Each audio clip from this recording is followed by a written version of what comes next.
And I am back with amazing, super cool disco cop guy. I'm sorry.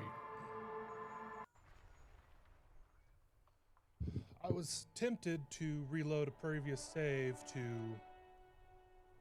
redo the conversation with the Wild Pines representative to get that 50 whatever percent check. But I'm just going to say screw it and go and find my badge instead. What's run toggle? Options, controls.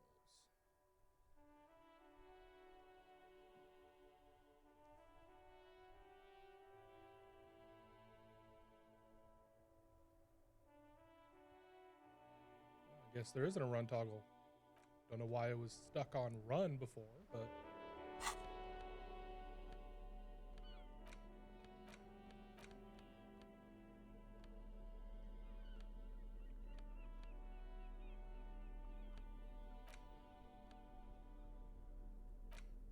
The note is written with a blue pencil on a piece of lined office paper.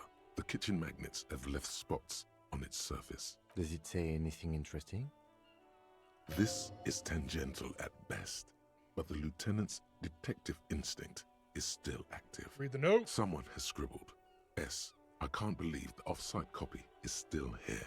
The illiterate ginger kid keeps stealing stuff from the studio, so I had to hide it somewhere safe. You'll find the filament memory with the off-site copy in the frozen ice cream maker. Please take it home, ASAP. It's important. I'd do it myself if I lived in a civilized place with a freezer. Take care, Sully Swaff.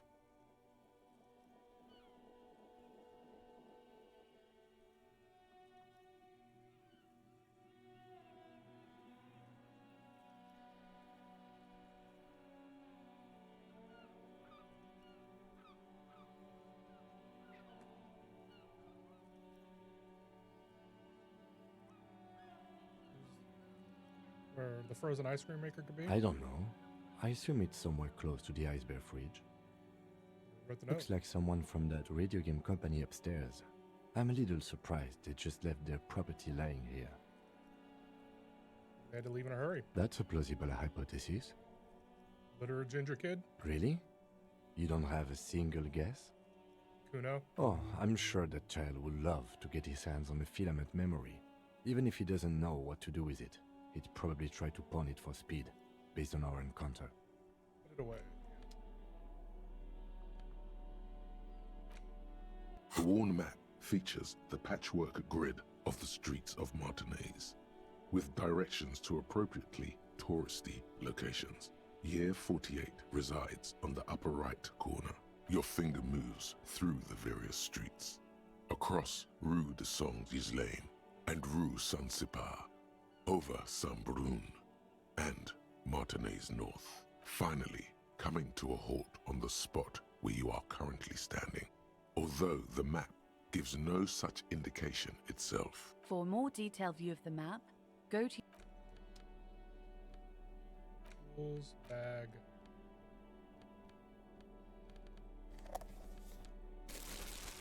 Yep.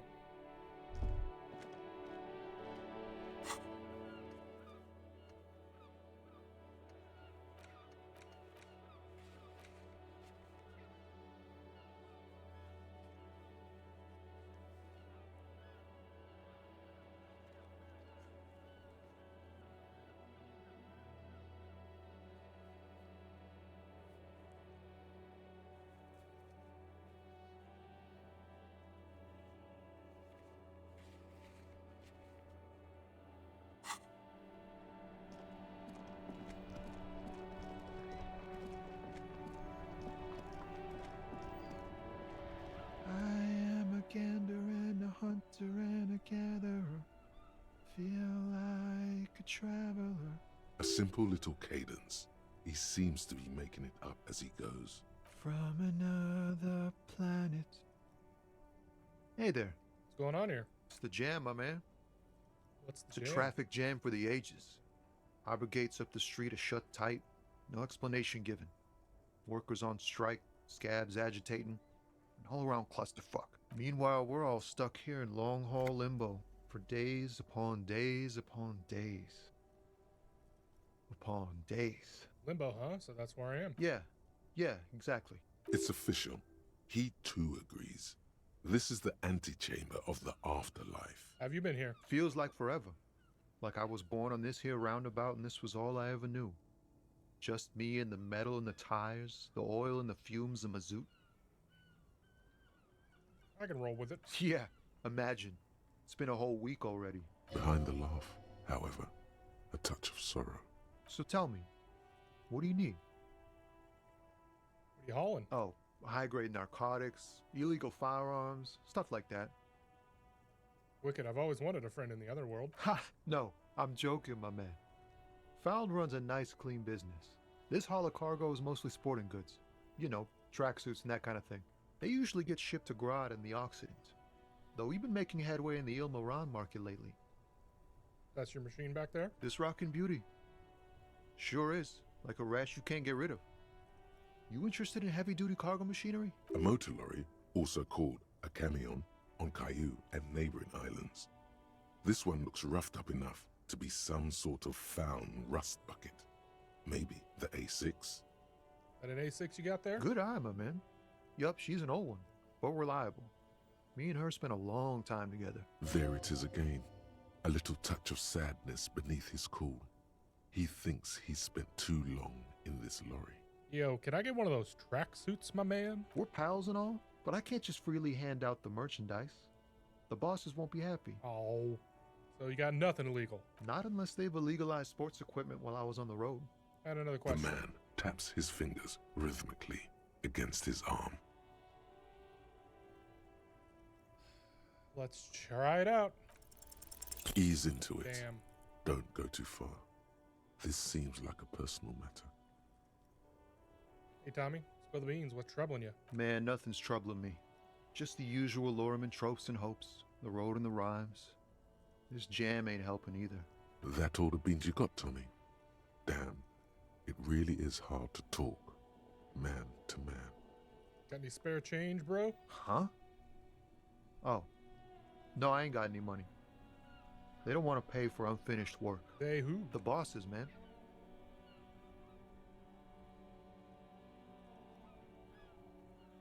Sounds like a good arrangement for them. Yeah, it sure ain't good for me. Or you. I'd spare a coin or two for a city cop down in his luck.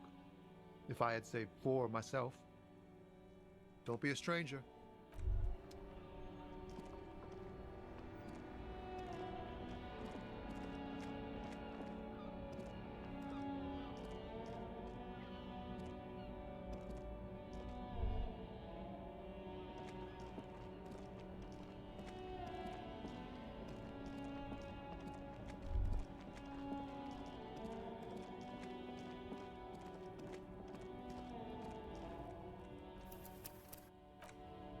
Get into it. Talk to the racist. Looking for something odd? Come to tell me to fuck off again? Found this mug in the trash. Is it yours? Oh man, that's great. Look at that guy go. Haven't seen anything that funny in a while. Is it yours? God damn. Thanks for that, but no, it's not mine. We're done.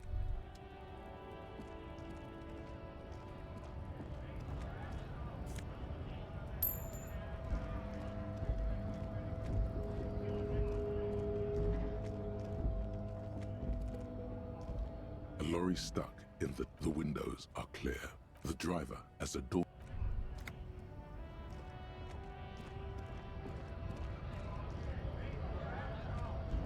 Right to work!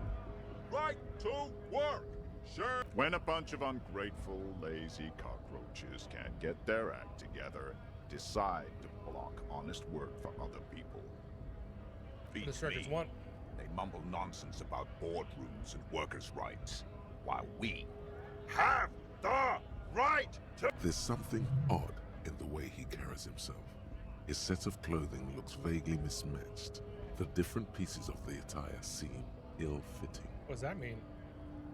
His shirt is far too small, and an unpleasantly tight fit, while the overalls, held up by a belt, seemed to fit a man with much more corpulence. Wearing new clothes, bud? He ignores your question, choosing instead to turn to the emaciated workers, raising both fists in the air. The clothes are obviously not his. Silence is the answer. There's something off here, but he won't say what.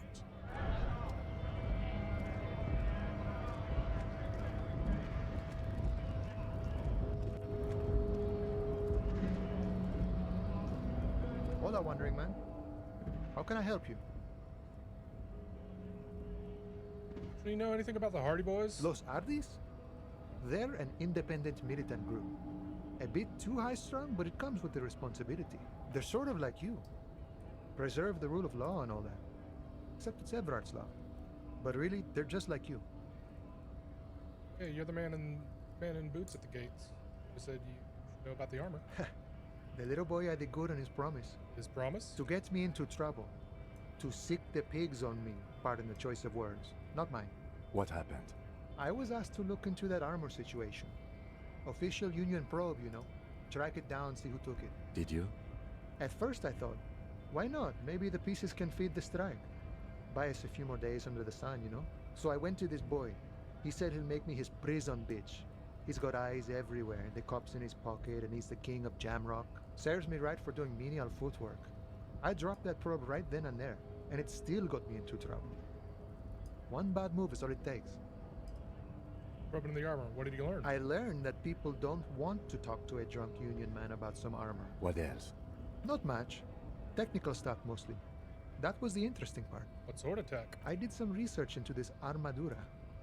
Let's say I have friends at the library. I didn't get into the material science, just how it comes off. How does it come off? In parts. 4 in total. The helmet was the first to go. The kid says he tore it off and kicked it into the sea. I believe him. The boots were still on the guy last I saw. Too hard to remove. So, as I count, there are 2 parts missing. The gauntlets and the cuirass. This is where I left off. Too much hassle. More like a job for some militia. I already sent the boots away. I guess you won't be collecting them all then. That's less work for you at least. What about the leggings? Oh, they're just gone. They don't exist anymore, if they ever did at all. Forget about them. I did. One is enough. Nice and balanced. Some junior officers can take care of the rest. Smart choice. It's only that one spot you need armored too. The one the bullet hits. Good luck if you go for those boots though. You'd have an easier time wresting the spurs off a boyadero than getting them off him. So Kuno used us to what? Scare you? It's a minor nuisance. It's all good. He thinks, not yet. Better to get this business out of the way. Sweeter then. No problem. If you see that kid, thank him from Call Me Mañana. Thank him for showing me the way. He is sincerely grateful he is not tracking down pieces of armor right now.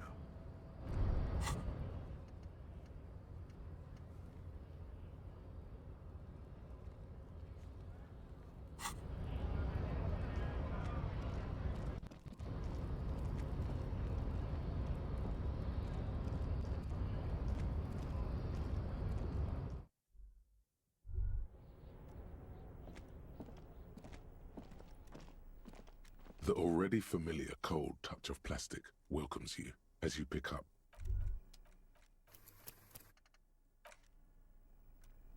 The already familiar cold touch. Your fingers run over the dial pad.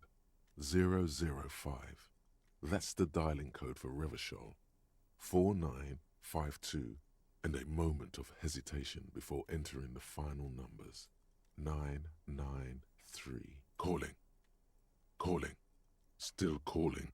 Then. Video Revachol, 24-hour video rental. We rent 8 and 10mm film for home use. This is Lummy. How may I help you? What is this? Video Revachol is a 24-hour video rental. We rent 8 and 10mm film for home use. This is Lummy. What is this place to... Do you know me? No. What's this place Sir, to me? I don't know. It's a video rental. Maybe you rent videos here. Why did I call you? Maybe you called to extend your rental period? Do you need to extend your rental period? Name's Harry Dubois. Have anything under my name? Let me fire up the machine. Dubois. Dubois. Here we are. You haven't read anything in 5 years, but you still have a copy of Blue Ocean Hell from November 46. Whoa, not a fun film, that one. What kind of film is that? It's not an easy watch. After the death of his daughter and subsequent divorce, Ziemsk immigrant Egidius Wojcik tries to come to terms with the onset of dementia. No wonder no one's been missing it. Still, it would be great if you could return it to us. We're on the corner of Voyager and Maine. On the corner of Voyager and Maine, a large neon sign hangs on the side of a building. Video Revachol, 24 hours. It's raining and there is almost no traffic on the street. A woman's footprints in the mud lead away from the front door. Tiny heels tiptoeing down the road. Beautiful steps, light-footed with a lifetime ahead of them. You look up and the air seems to grow darker. Suddenly you feel like you don't want to hear about video rentals anymore. You don't want to hear about any of it. It was all shit. It's over. What was all shit? Cam, I feel sad about Video Revachol 24 hours. That's enough for you today. Let's conclude this call. The payphone hangs mute.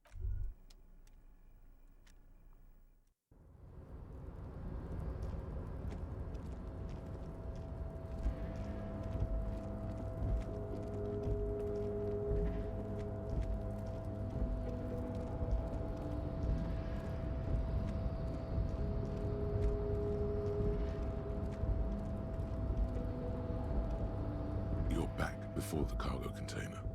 Its drawer has not lessened since you were last here. If anything, it seems to have grown slightly.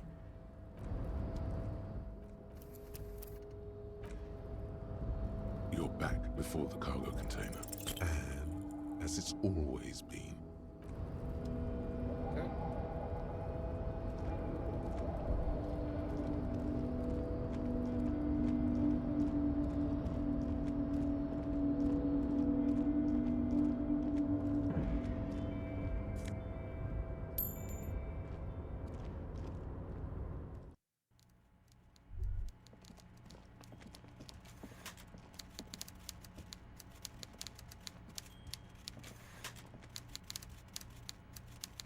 Mr. Dubois, a pleasure as always. You don't have to sit down this time, since you've already sat on that chair. Open the door. Discuss murder I'm now. very glad to hear that, Harry. One question. You didn't actually happen to stumble in and see what's inside the apartment, did you? It wasn't for me to go inside, so I didn't. You're right, Harry. You only had to unlock the door, which you did. So we're all good here. Now let's get down to brass tacks. It's time for men like me and you to figure out who's killed who and why. Real police work is gonna start happening now. I promise you, Harry, this is gonna be good. What about a connection between the lynching and the strike? I'd like to hear what you know about it. By now, I'm sure you've figured out who the dead man was working for. The bad guys. Wild Pines. Sent to scare us. Another violent measure of the top hats against us flatcaps. Harry, this strike is the culmination of many, many mistakes made by the Wild Pines group. They tried to shut the strike down by sending in armed mercenaries. You mean our victim? A security contractor? Can you imagine that? Workers standing in peaceful protest, united in the spirit of fellowship, and they send hired killers to mow us down with machine gun fire? I'm talking beasts. Hardened killers from proxy wars in Yisut, Semenine, Sadamoritsa, you name it, they've done it. Raping, killing, burning villages, killing little children for the Senorita Pineapple Company, Harry. Everything they did there, they brought over here. They want to turn Revachol into a third world slum. Honestly, the only thing they didn't do is kill the village elephant. Go on. Now, I haven't personally witnessed the brutalities out there. I have the luxury of staying in my container, you see. If I need to go somewhere, they just move my container. Wait, they moved the container? Go on. About my fun container? It's a hoot, Harry. Who knows? Maybe you'll be in here the next time they move it. It will be very fun, I promise. But enough about me and my container. The killers the company hired, I think there were 3 of them. All hardened commando types. One of them got downright suicidal. Getting drunk, violent, a little rapey. Even their own negotiator couldn't control him. That's your boy, the one who likes hanging out and trees. By negotiator, you mean Joyce? Harry, what you need to realize is, we dock workers are not pushovers. We got grit, Harry. This whole neighborhood does. Push us hard enough and we push back. And when we do, we push to kill. Who exactly did the pushing? There's a militant wing inside the Union. A group of people whose duties don't involve manual labor, but peacekeeping in the neighborhood, making sure everything runs smoothly. They're like you guys. Idealistic people who want to make sure bad things don't happen. And if they already have, well, punishment must follow. So these idealists killed our victim? One day Titus Hardie, leader of this peacekeeping faction, comes up to me and says, "Boss, socialist democratic fervor drove us to take it upon ourselves to kill this beast that was burdening the land." He probably worded it differently, but that was the idea. Sure sounded to me like they killed him. I gave them 2 weeks paid leave and told them to lay low to avoid retaliation. Aren't you worried we might arrest them for this? Oh, I'm not at all worried about that. These are not the kind of men who get arrested. They're Martinez boys, tough and gritty. I'd like to see the man who takes them in. Besides, I sent my lawyer girl to look after them. If he's just boasting, then it sure doesn't feel like that to you. He's not worried. How do you know the mercenaries were hired by the shipping company? How do I know? Let me tell you about these people. That's their MO. It's what they do. Last winter, some poor workers in Terminal E went on a little strike. The company sent in Sediment, a security contractor. The strike was over the workers' right to wear protective footwear, Harry. These guys turn up and start beating people. Tell you what, Harry, I wouldn't be surprised if we got the same mercenary company after a little rebranding. And I'm sure as hell not surprised to see an army of scabs under my gates. So you believe the scabs were organized by the security contractor? You said it. Hell, one of those guys looks big enough to take down that proverbial elephant. Boys like that don't just happen to show up during strikes. That does sound quite unlikely, yes. The big guy leading the scabs at the gate is colossal. He's not scared of them. If anything, he likes them being here. Strange. Tell me about the Hardie boys. Oh, they are simply fine young men, all 7 of them. Exemplary union members, always working to advance their position in the local socialist democratic movement. Core members. Old Theo used to run them, but things really kicked into gear when Titus took the reins and named the group after himself. Gotta love his initiative. Interesting. Who's second in command? They're almost all of them great guys, born leaders. Whatever happened, I'm sure they only had the best interests of Martinez and Revachol in mind. Work with them. Hell, interview them. But don't fight them. They really are just like you. Men who like beer, women, and some order on the streets. I bet the Hardies. Can you ask them to cooperate with me? But of course! It's the least I can do for my good friend Harry. I'll do it right after we've concluded this talk. You can now go and tell Titus about this. See what he has to say. Also, Harry, here's 5 real. Why are you giving it to me? I'm not giving you anything. I'm just holding out 5 real. Needless to say, this is another move. Don't take it. I wanted you to help me with the Hardie boys. Oh, I wasn't offering it to you, just holding it out there. But I'm willing to share information. Was there anything else? You mentioned a lawyer girl? Oh, Liz is a bright one. I paid for that law degree myself, thinking it'll probably turn her all fancy. But hell, Harry, she came back a firebrand socialist. Sometimes she scares me with her zeal. Was it a good talk? I'm not sure we made much headway here. I was hoping we'd bust the case wide open. Heck, I even wanted to tell you what I really want to achieve with the strike. I don't know what happened, Harry. I wanted you to feel like Mr. Martinez. And of course, I also wanted you to find your gun. But it's like I can't completely trust you. Yet. Yeah. Yes, Harry. It's like I can't fully trust you if you're not a man of the left. I want to, but I just can't. A man of the left. So you have to be a social democrat. He's been hurt too much in the past by men who aren't social democrats.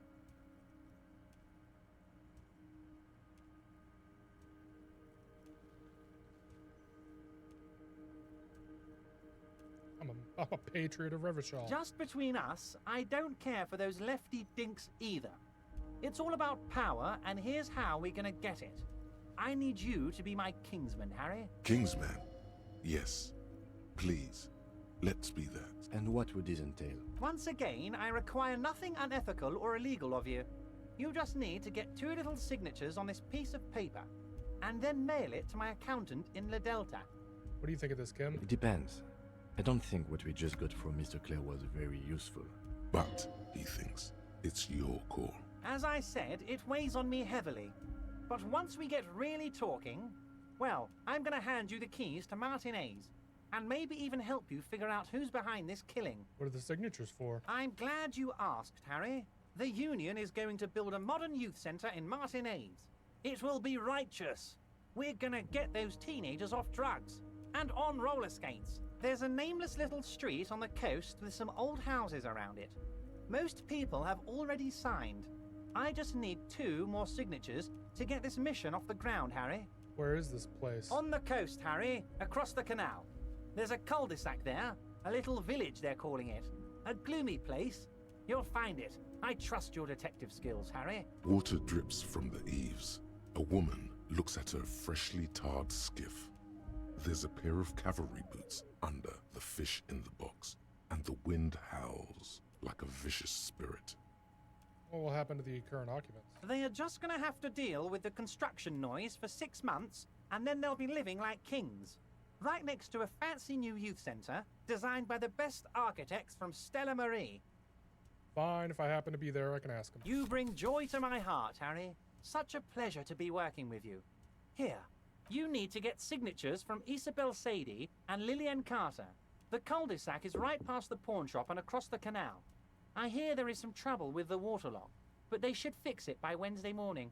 Once you have the signatures, mail this to 13022 La Rocca in La Delta. Then I'll know you're a real kingsman and a patriot.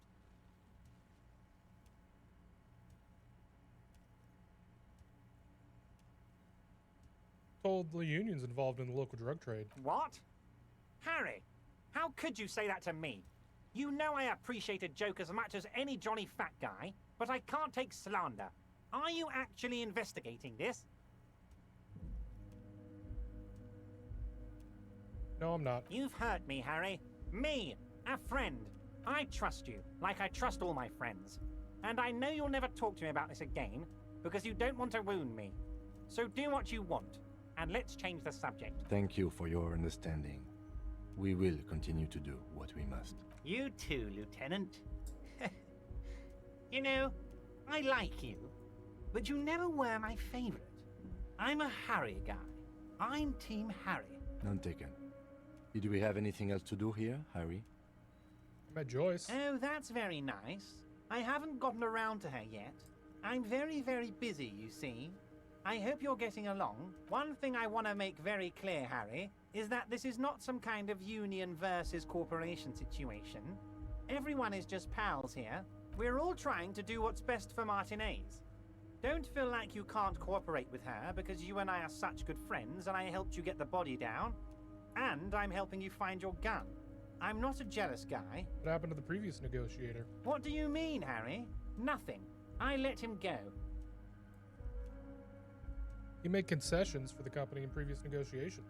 Why would you let an ally go like that and get out of here? He's an old man, Harry. I wanted him to spend more time with his family. God knows how long he's got left. You called him a midget. Harry, I have little people in my organization. I would never call someone a midget. What is this? Honestly, I'm beginning to think you're a midget, Harry. I'm only kidding, Harry. You're not a midget. No one is. We're pals. Why haven't you let her in to see you? If she actually wants to see me, she will find a way. Any good negotiator would. And I just don't have anything to discuss with a bad negotiator. He doesn't want to see her. It's as simple as that. Let's talk about Of something course, else. Harry. Let me just assure you one more time. It's perfectly okay to share anything we discuss here with this Joyce. This is a completely transparent organization. I have no interest in what she is doing, but I myself have nothing to hide. Your business is your business, and I respect your privacy. Just remember, none of this is secret. Tell her about all of it. My brother's picture, my singing swordfish clock. Tell her how overweight I am and how I'm helping you find your lost gun. Tell her about everything. Everett doesn't mind. It is rather interesting to tell people things about each other, isn't it? It was nice telling him about her right now. Let's get out of here.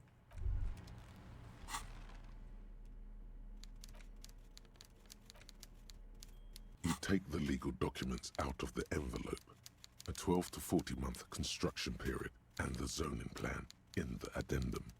What do you think of this, Ken? I'm no property lawyer, but it looks fine. I like the print size.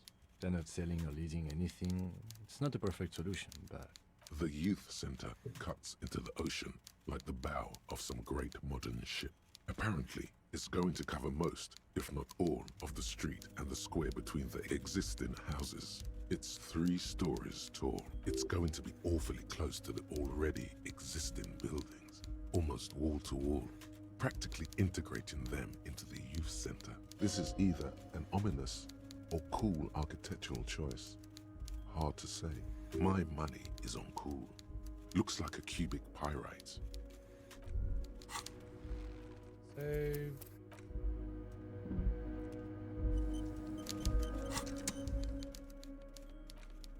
You take the legal documents out of the envelope. There is no loophole. The simple truth is, the current residents are going to lose their street access, and for the next 12 to 40 months, their lives will be dominated by constant construction noise right next door. What are the ramifications? Once the construction starts, it'll probably take a few months, a year maybe, for even the most stubborn occupants to get tired of living like this. After that, they'll sell their property for cheap and move out. People are going to have to move away. Can you do something about it? I should have seen it. Everett probably has eyes on us, but we could try to get other people to sign this instead of those listed. Or you could forge their signatures yourself. By the time he finds out, we'll already be gone. However, we'll need access to the coast before we do anything. Everett won't believe you got villager signatures if you can't even get to the village. You can try a forgery as soon as we can cross the waterlock.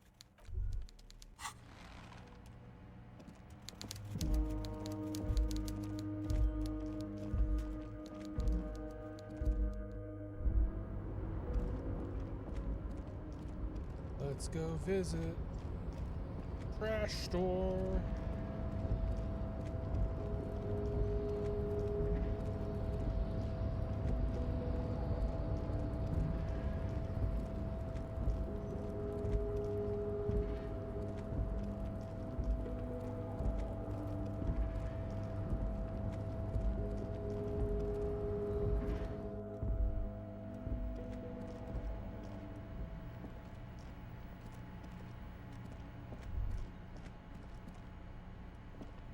The file cabinet stands at the drawer, slide.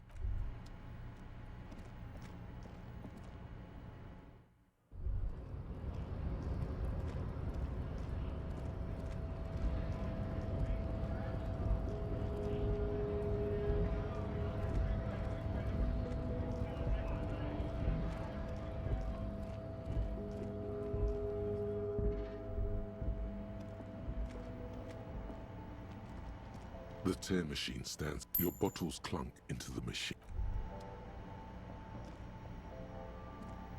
The tear machine stands in the corner. A sign. Is this about...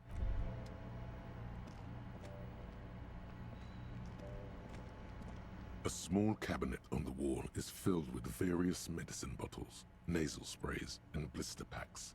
They all bear the Saint Baptiste Pharmaceutics logo. Their logo is the bloodless rose, pure white, untouched by harm.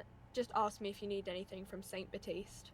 We don't stock prescription meds, but we do have Nosafed, Duramine, Magnesium, and Hypnogamma.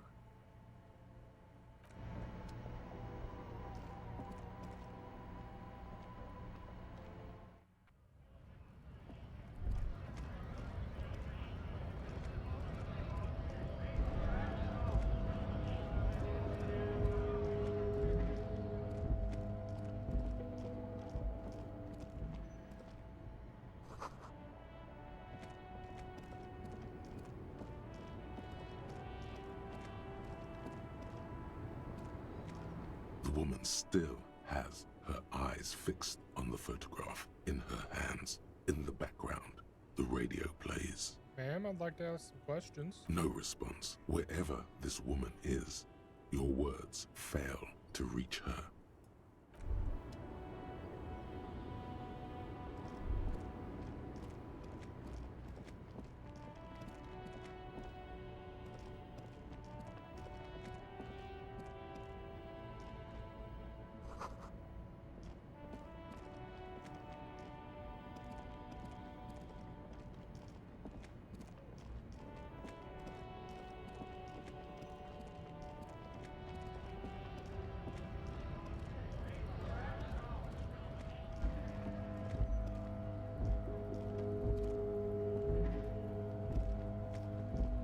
Looking for something, Hunt? Got a No. smoke? He's got a smoke right there in his fucking hand. Snatch that shit out of his fat fingers. You need it after listening to his garbage. Smoking one right now, buddy. It's my last one. Hide smokes for me? Why would I do that? I'm an honest man. I changed my mind I anyway. bet. Sorry, I couldn't.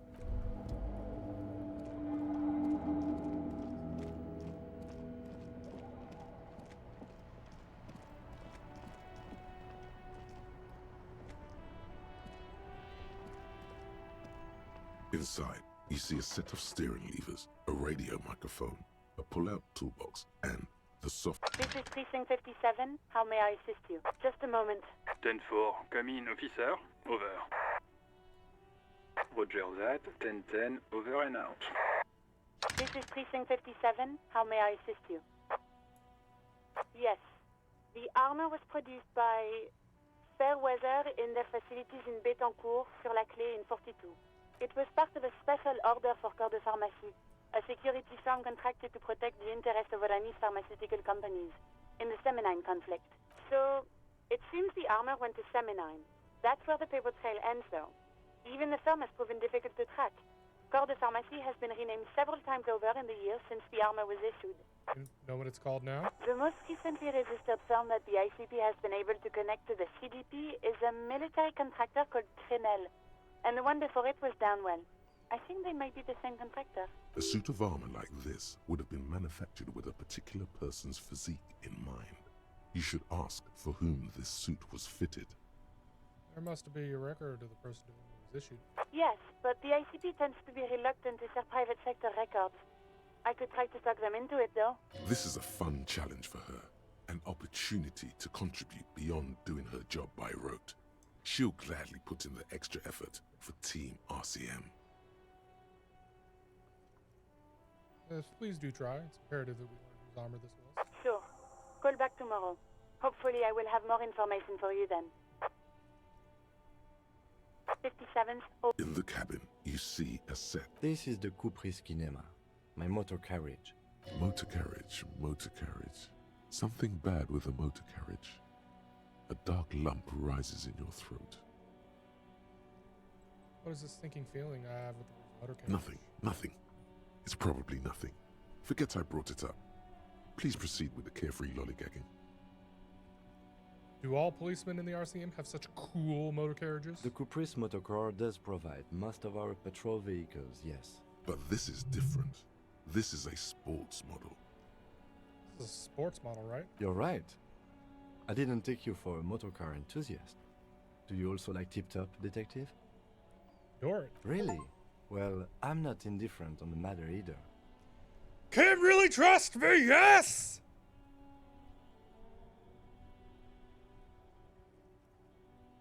In the cabin, you see a set of steering levers.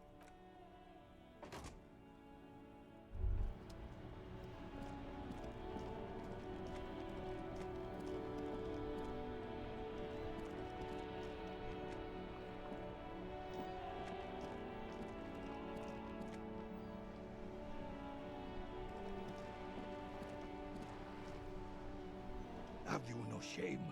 Whining about your back every time you bring out the measuring tape.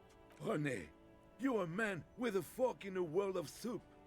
Please, let's just try to enjoy the game, all right? I'm trying to, but you keep breaking my concentration. You're old. I can see that. We're both old. Now stop grabbing your ass like it's a girl. These manly men are playing balls. This is a ball game. Grab a ball and play it. Don't ask questions. Shoot first. Ask questions never. Should I ask what game it is first? No, you got this. There's the ball. You're the game. Better observe first. See? Your munching and complaining have ruined my concentration. Could the objective of the game be to throw the metal ball so it lands by the wooden ball? Ah, mon Dieu. The pain in my back is unbearable. I can't even say if it's in my back or hip anymore. Feels like it's in both. I hope you pass out from it, you goddamn jellyfish. Men like you are the reason this nation is sinking. Trying to throw something as close to a predetermined point as possible. Measuring. This must be the age-old game of petanque. Shush. Ignore them. They don't know what they're doing. They're old. You are letting down yourself and the team. Get in the damn game already. Come on, coach. Eyes on the ball, Dinky Winky.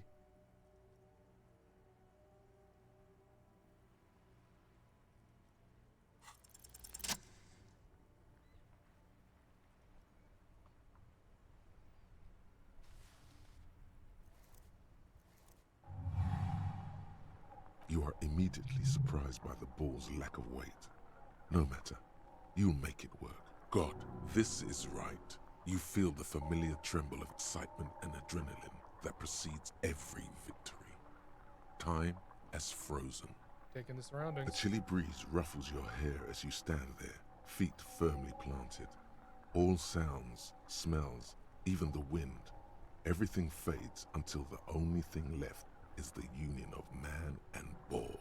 West, in the Grand Couronne area, a sharp overhand left from Arsène Luc Edelbrock sends the Samaran heavyweight champion, Kostya Miasnok Kostanicha, flying to the mat.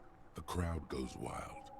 Revachol loves her heroes. The cold metal ball is surprisingly smooth against your neck. It has a pattern on it, probably a sponsored ball.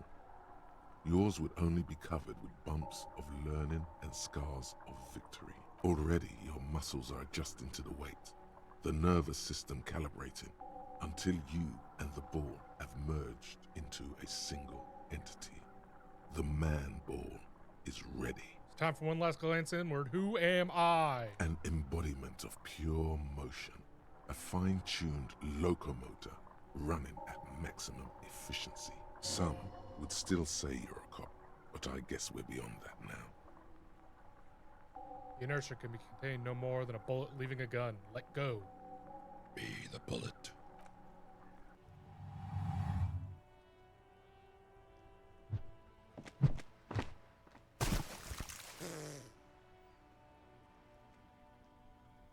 Merde! Bordel de merde! It wasn't merde.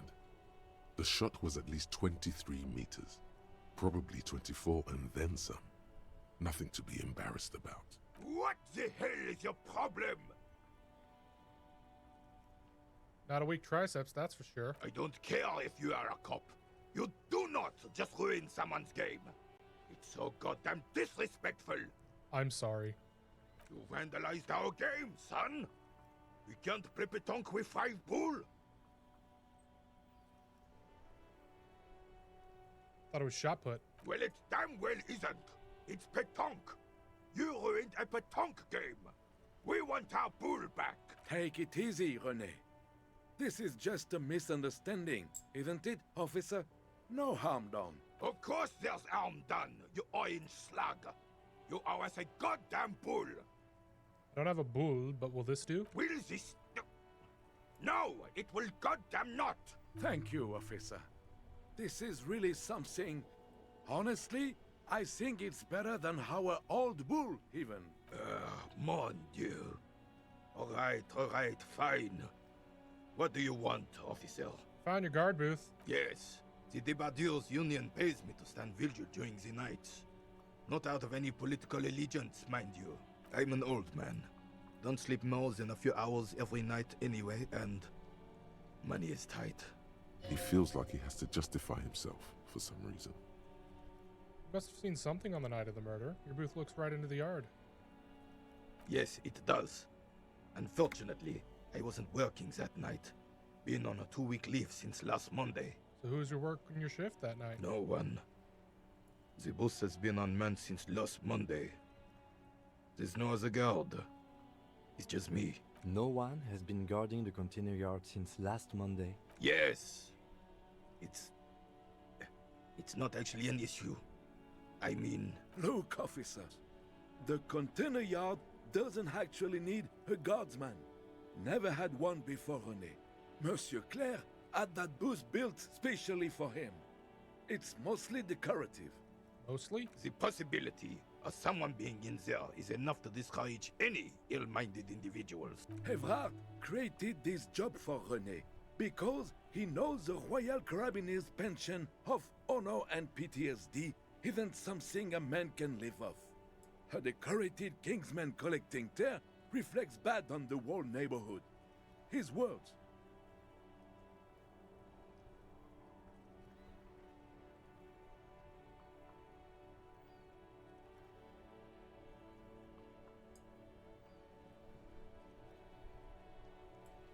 Ever gets it. Big guys looking after the small and everyone working together. I love it. Can we conclude the topic of my guard booth now? You were in it. Who's the girl? She is nobody. This is none of your concern, and I refuse to discuss my private affairs with the RCM. The lady is Jeanne-Marie Beaulieu, and she sure as hell wasn't a nobody. Yes, yes. Like I said, I would be up anyway, so might as well keep an eye out. It keeps my senses sharp. You know anything about the man hanging in the back of the whirling rags? Unfortunately, I don't. Unlike most of the locals, I have no qualms about assisting law enforcement, but this affair has passed me by completely. And most of the locals? In Martinez, the union is the law, so can you really blame them? You don't have a problem with the cops? Cop is a pejorative term. I don't have a problem with policemen. On the contrary, I admire the effort to bring order to our streets. So again, you don't know anything. If I knew, I would not be afraid to tell you. I simply don't. I'm an old man, not a coward. The daily business of the riffraff no longer concerns me. This is a man with a lot of past, but little present, and almost no future. Saw the statue of Philippe III near the roundabout. Ah, yes! King Philip III on his steed. A reminder of what Revachol once was. Oh, absolutely. At the mercy of a cocaine-snorting tyrant who emptied the treasury so he could sleep on a bed of gold. A superpower, feared and respected. A testament to what this country can be under the leadership of a true king. Someone who knows how to rule. Right. Yes. Playing in a crater. The terrain here provides an interesting variety to a familiar game. Anything to do with the bolt holes I've been seeing around? Yes. It was left by heavy artillery fire. But why? Why what? Why was heavy artillery used? Because that's what happens when communards hijack your country, execute your supreme leadership, and turn your capital into a slaughterhouse. You use heavy ordnance to clean up your home. Did you use heavy artillery fire against them? Sadly, no. It was the foreigners who brought them to their knees. We fought valiantly. Too valiantly. So valiantly we got licked. Should have fought dirty, like they did with their suicide sex cult propaganda and mad anarchist women strapped to shrapnel bombs. We didn't though, and we lacked caliber. God bless him, but the suzerain's cannons simply weren't big enough. Why shell them here in Martinez? Because this place is a damn beachhead. Had to soften the commies up first. Beachhead? Yes. The military coordinated amphibious landing to take back Revachol. Martinez was used as one of the 3 footholds in Revachol during Operation Deathblow in 08. The other 2 are off in Stella Maris and the Delta. This here is Blood Ground, where coalition boots first made landfall and cleaned those rabid dogs out. Most likely, we're playing pétanque on their mangled corpses. Blood ground. You got old Rene going there. Like he isn't hungry enough already. Explains all the war damage. Damn right, son. They laid the fire of hell on the city before they stormed it. And it worked, too. The rest of the city got cleaned up, but Martinez they keep as a monument. And now the Union Socialists are practically running the place. Well, it's your own damn fault. You, we, the coalition, Revachol, whoever you want to blame, never finished the job. Officially, the party never surrendered.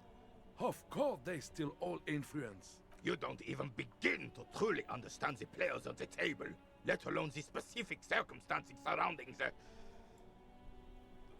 What do you think? Thinking men have opinions on these things. Present one.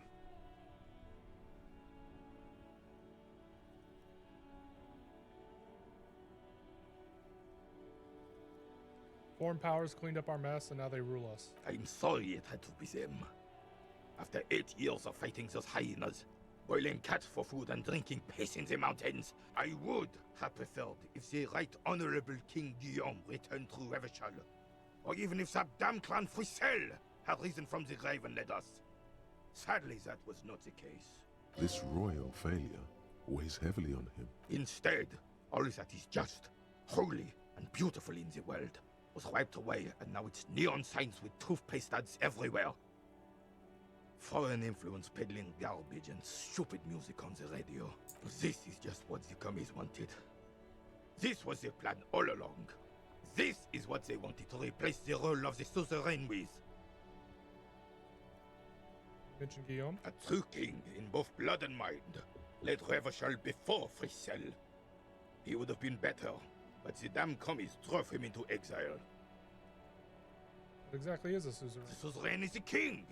Has everyone forgotten already?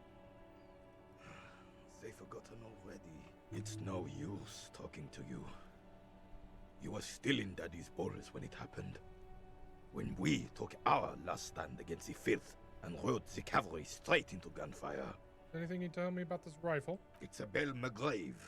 4.46 caliber. Breech loading. Revachol made. Good weapon. Accurate and reliable. This one's inoperable. The bolt spring is missing and the mechanism is jammed shut. Still a beauty. Where did you find her? The basement. I'm not surprised.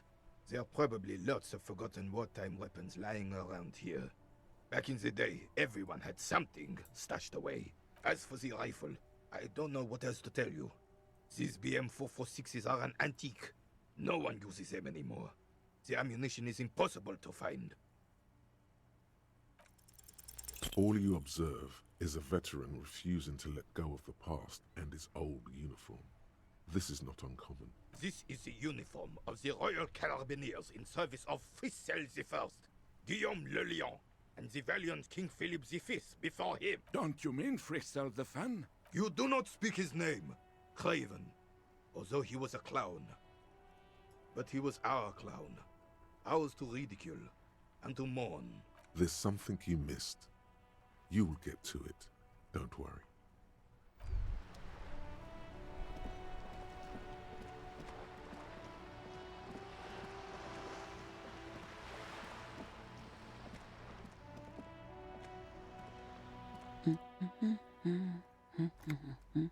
Good one? Yes? Hello?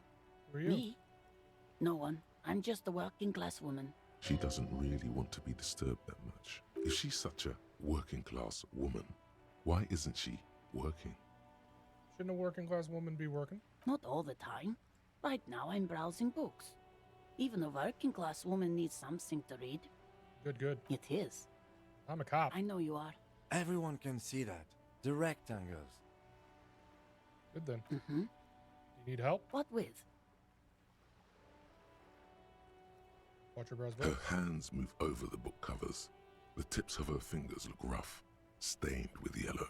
It seems like she has spent a lot of time at work, smoking. Maybe your husband's missing. My husband? No, he's not. So where could he be? I don't know. At home now? Out drinking with his friends? Working? Where is this going, officer? So what I'm hearing is you don't really know where your husband is. Yes, but I don't really need to know where my husband is. Not all the time. When you like to? No. Maybe you're right. Maybe he isn't missing indeed. Of course he's not. It's not like he's a pocket watch. I wouldn't just lose him. She has, though. The husband is totally lost. You should tell her that it's okay. It's okay. What? It's all right not to know where your husband is. Nothing shameful in that. Who said anything about shame? Stop talking down to me. My husband is not missing. But he is. You can feel it. Or maybe it's something else then. That's all for the moment. I'll let you read. The woman before you.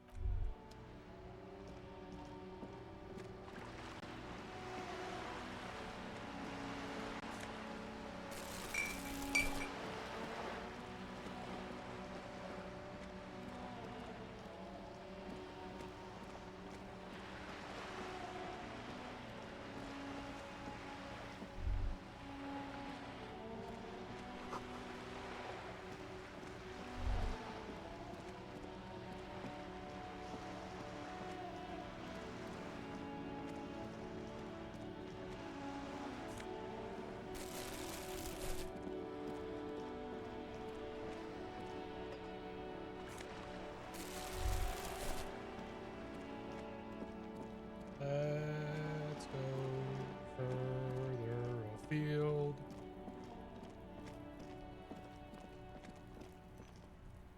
There must be another way into the building. Jesus Christ, Kim!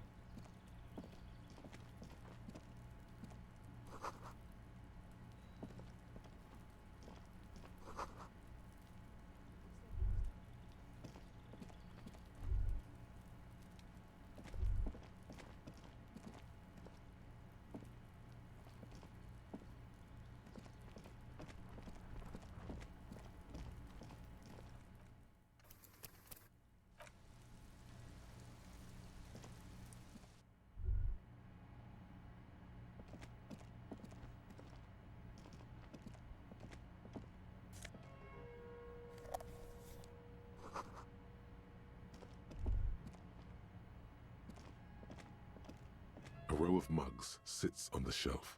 Each one depicts a human figure. A dark-skinned woman grinning amidst mysterious symbols. A broad-shouldered man shoveling potatoes, and others a little ring.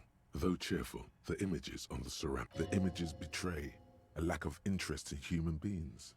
They are merely unflattering caricatures. What do we mean The uncomfortable? owner of these mugs doesn't like people of other ethnicities very much. Typical asshole. This person is unhappy. The lieutenant picks up one of the mugs, then puts it back down with a look of disdain. I'm beginning to feel better about breaking into this man's apartment. Whip out your mug and compare. Yes, your broken mug friend would feel very much at home here. The same humor, the same mocking line. There's the missing tin soldier. Whoever lives here might have used the Whirling's container to dump his trash. And now they've drawn the ire of the Union. The plot thickens, as they say. An interesting little clue. Let's see where this goes. Clues have a way of magically connecting to other clues down the road. Perhaps you should break into apartments more often. Do you really think it's the same person who put the dead man's clothes in the trash? Who knows? I'm not expecting too much from this clothes in the trash lead either way.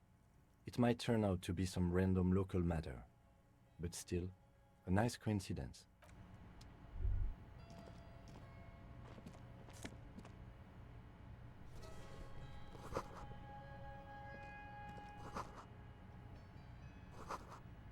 This is the flag of Revachol, the suzerainty.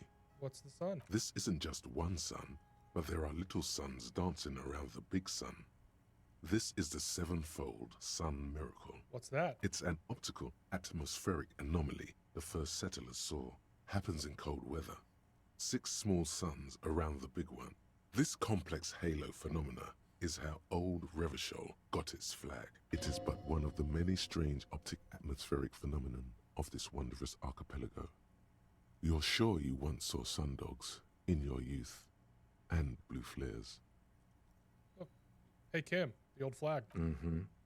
The tenant is an old-fashioned guy. Jump out of the The flag. flag doesn't seem to mind. It's just a colorful fabric with a sun sewn onto it. Like all feudal flags, it looks like a children's drawing.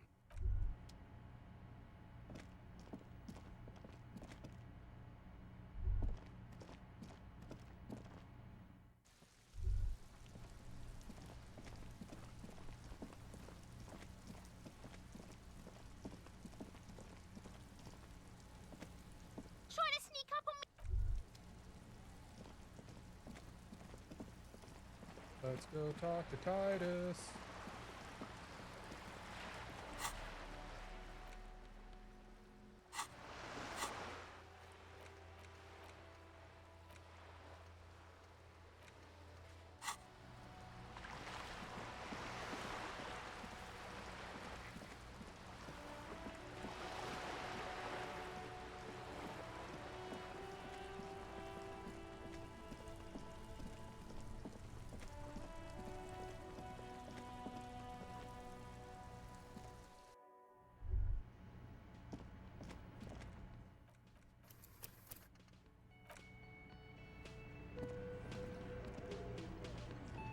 Looks like the circus left town, but the clowns are still here.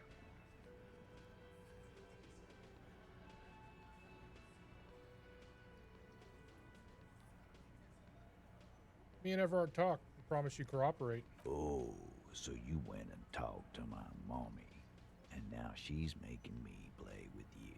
Is that it, lawman? And what's gonna happen if we don't? You're gonna go and tell on us? Very mature, guys. Have you sent word, right?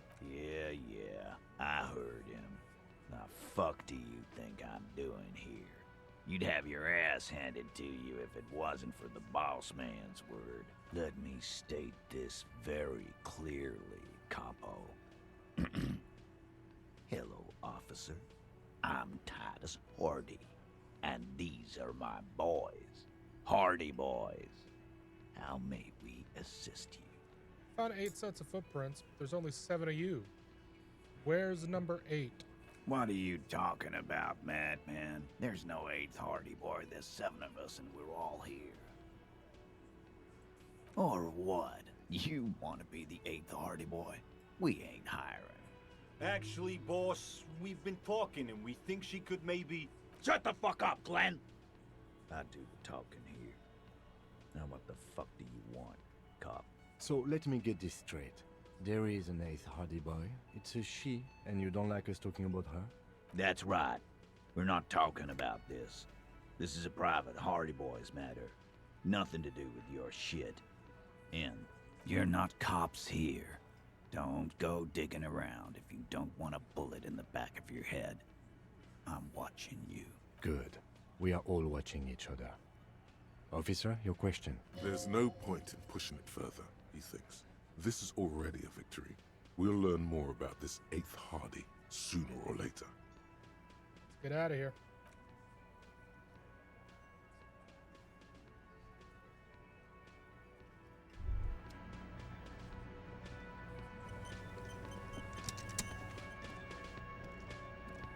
I've got nothing to say to you. Are you Why the are Hardie you girl? wasting your time? I am not. You could be Liz. You could be anything. You could even be a model. Even a mod? Glenn, I went to law school. I am an attorney. He's right. With a face like that, she could be on the cover of Le Debutante International. Get a grip, Glenn. She went to law school. So fucking what? Lots of models are actually really smart people, fuckwad. No, Glenn, they aren't.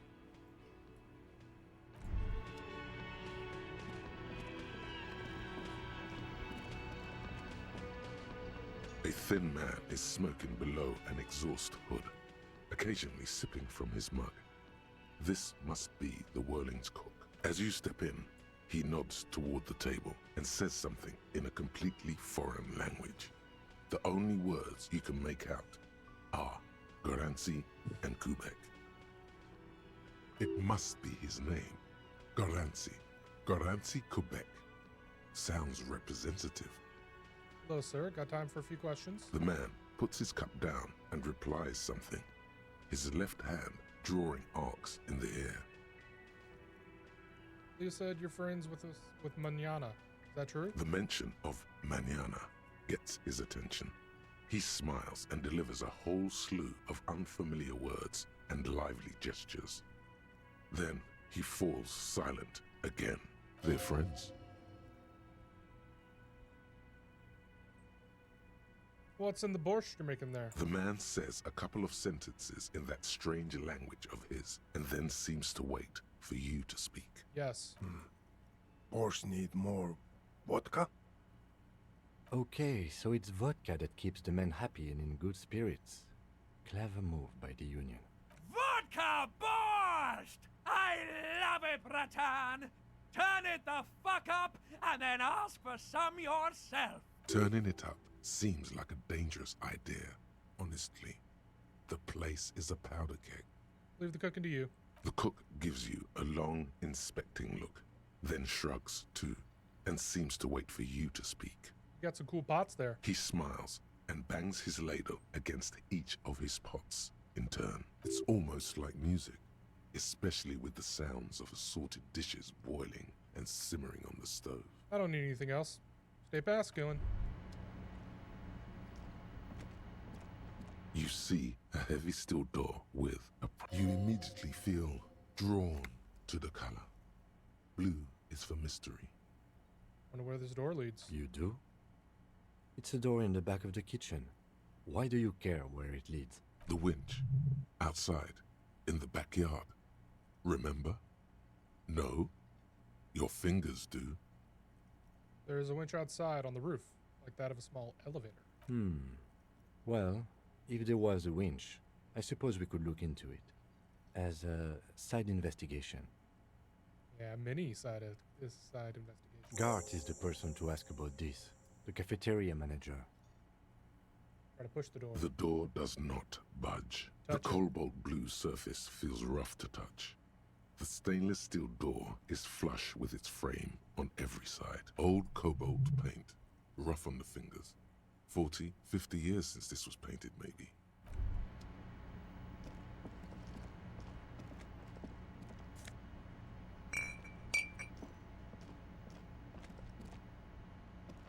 Can I help you? Another thing. Great. I love those. There's a mysterious blue steel door in the back of the kitchen. Oh, yes, that door, sure. There's nothing mysterious about it. It's just a door. Do you know what's behind it? Do you have... No, I don't have a key. I don't know how to get there. And I don't care either. It's not like I've been wondering about it for 10 years. It's just a frit warehouse, probably. Or some boring storage space with a bunch of old junk and dust.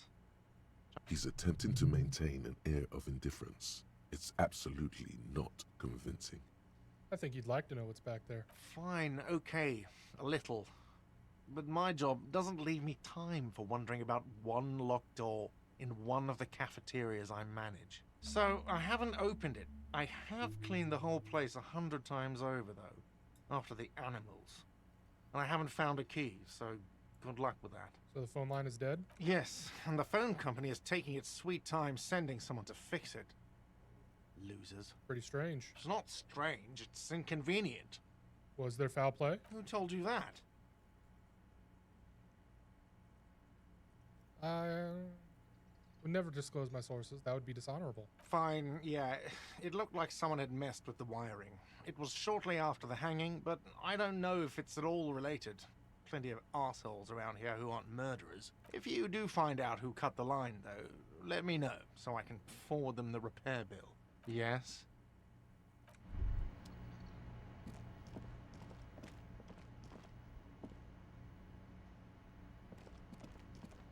Let's get out of this place.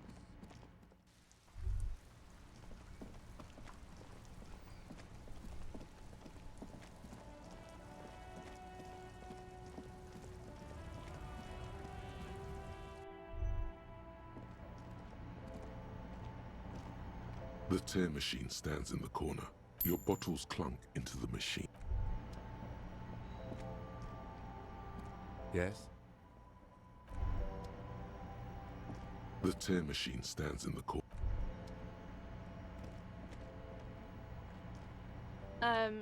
Is this about the questions again?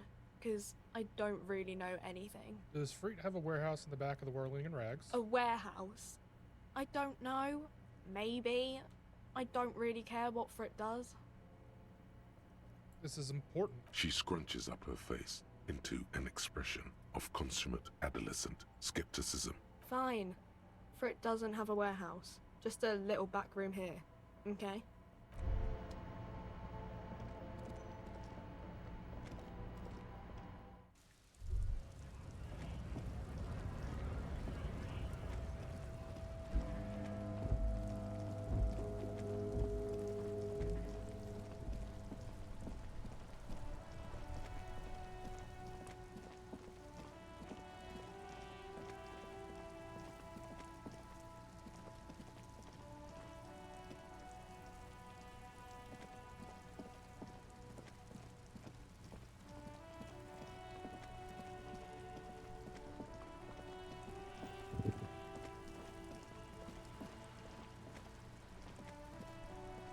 There. Working class drunk. You know what this means, right? Hey, Saul. Cracked it. All in a good day's work. What did I crack? What do you mean, what did I crack? Look at how working class that drunk is. Future leader of a proletarian uprising. No, it's not. Third option. No. Stop goofing around, recruit. The missing husband. Yes, and you found him. Now go and tell the working class woman. Protect and serve, recruit. Doesn't add up. I'm only making a fool Do of myself. marriages make any sense? Does honor? You're not a filthy philosopher. You're an officer of law. It's time to ace this case and not brood over your reputation. We can deal with the perception management later. This is dumb. Not honorable, recruit. Not honorable at all.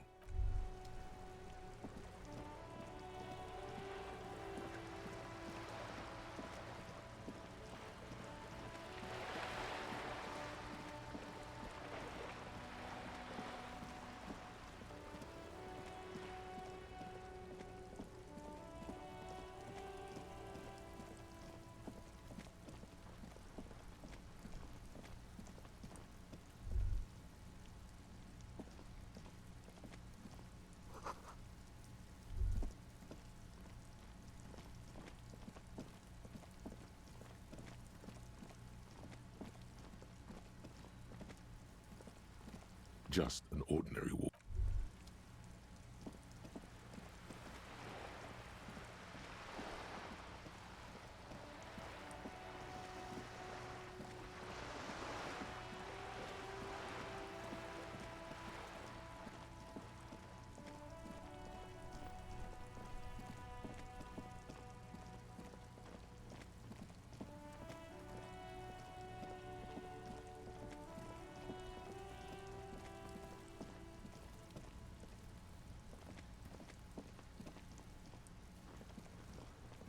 Ah.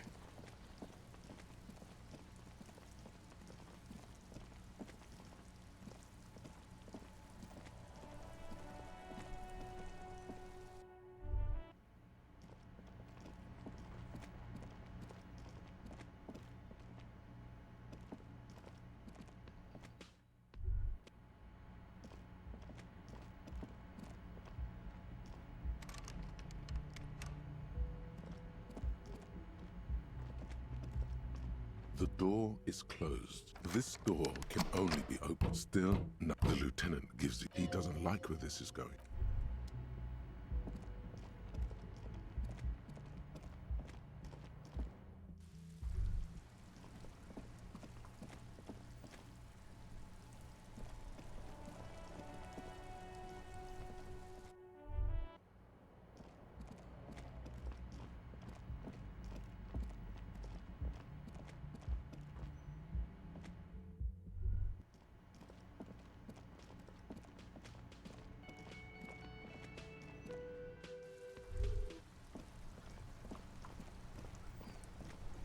Droplets of rain fall on the white on blue police livery of the motor carriage. Why am I even thinking about this? Wasn't I Do supposed something to... important? Something murder-related? There's always something important. Doesn't mean you can't take a moment to admire this piece of machinery. This is a Caprice Kanema, the Caprice Motor Corps follow-up to their highly successful workhorse, Caprice 40, and the answer to the Lum's racing breed, Ferv series. With its air-cooled, rear-mounted 12-cylinder compression ignition engine, driving the rear wheels through a 4-speed manual gearbox, the Kanema is able to reach 100 kilometers per hour in 13.5 seconds and go on to a top speed of 180 kilometers an hour. Want to roll over in the first sharp corner? The high center of balance is offset by a large battery bank mounted at the bottom of the cabin, feeding all the auxiliary systems and making the Kanema effectively a mobile power plant. Tech talk is really rubbing me the right way. Due to a quite steep price tag, it is very unusual to see one in police livery.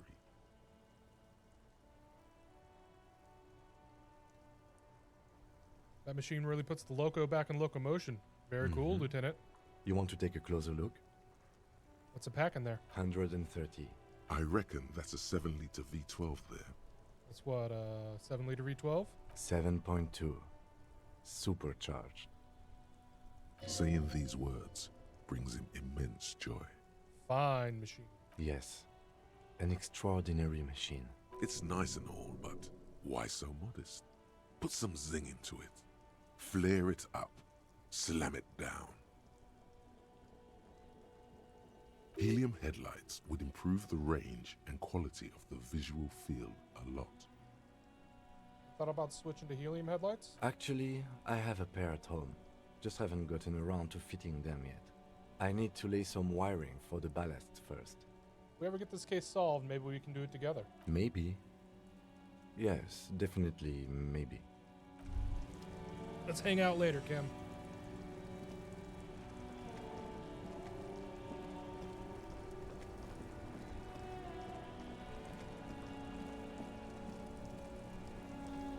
There are clothes inside.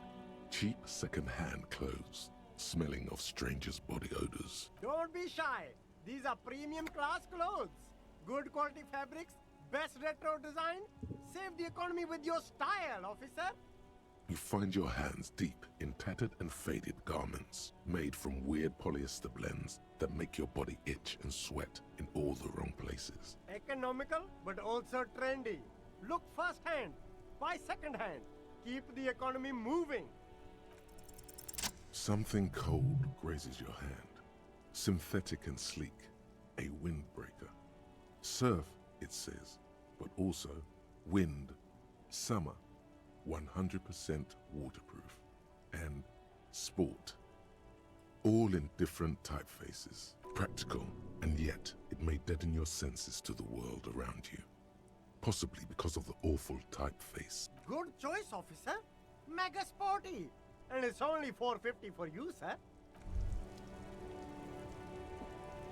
You see two lowly, defeated speakers, thralls, slaves basically, perched atop them like conquerors surveying the land. A pair of found, durable wear sneakers, Ultra series. I can see you with taste for luxury, officer. Can't keep your eyes off those sneakers? A pair of found Ultras. Those sneakers, mister. Those sneakers are the latest found sneakers. Super air, super fine, super cool. Only 50 real. Only? That's madness. These once respectable speakers have been conquered, reduced to a mere prop by the indomitable found Ultras atop them. No, don't look at the speakers, officer. Look at the sneakers. The sneakers are the stars here. Doesn't anyone poor little speakers? No, don't pity them, officer. These are old Samaran garbage. Don't even look at them. Check out these super cool, fun Ultras instead. Samaran trash. That sounds like they're from the Samaran People's Republic, produced under the dictatorship of the proletariat.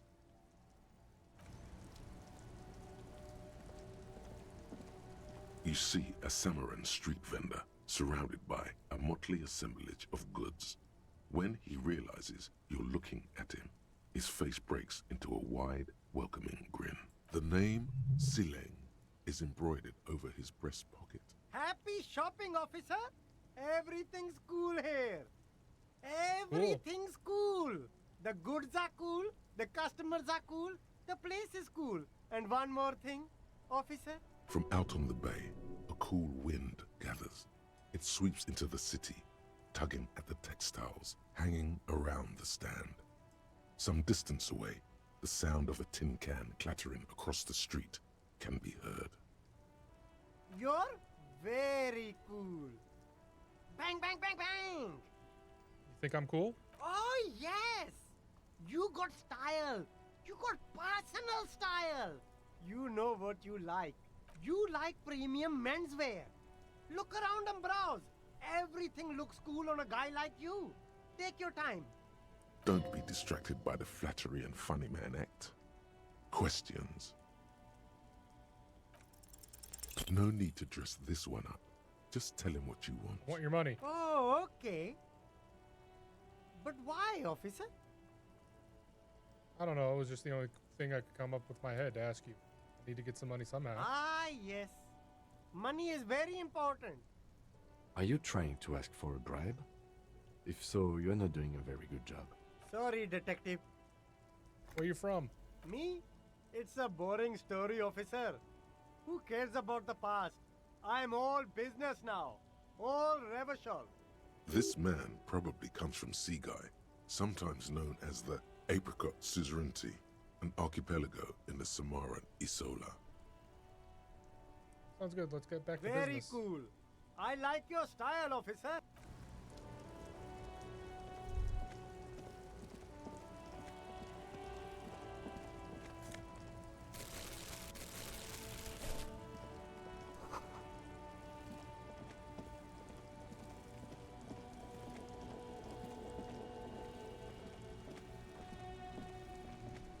There's a pile of cheap sunglasses. You like sunglasses, officer? I've got the latest styles right here. These are all boring. Boring third-rate ho-hum sunglasses made of cheap Syrahese plastic. The kind of plastic that melts in the sun. These are all first-rate sunglasses. Premium design, superb material, very cool. UV resistant. These will definitely keep your eyes safe and cool while doing your dangerous police work.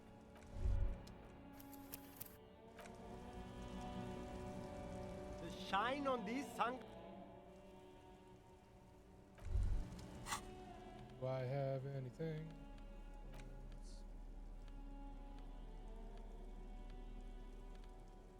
Nope.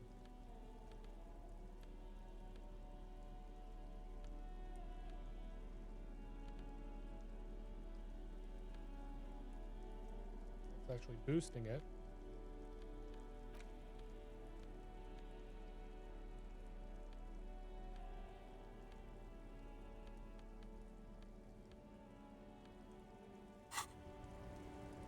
shine on these sunglasses. Aha! See a pair of water blue shades. The writing on the left temple says Sub-Insulindic Rendezvous. The frame appears to be hand carved out of bone. Oh, very interesting choice, officer. Very high culture. This is how a sea monster sees the world. You've become a sea monster, Harry. Giant, hidden, and strangely tender at heart. All is blue. Yes, but they also make your soul quiver like jello. So deep. Wow, officer. You look so cool. And they can be yours for a mere 3 real. My regular customers have passed them all up because they've got no taste. But you found them. What about them? What the about these, lieutenant Kim? tilts his head and steps back, eyes narrowed in a thorough examination. It's a case to him. You look like a musician. Like a blind musician. But you could do worse. Take them if you want. A man who knows his style. Much respect.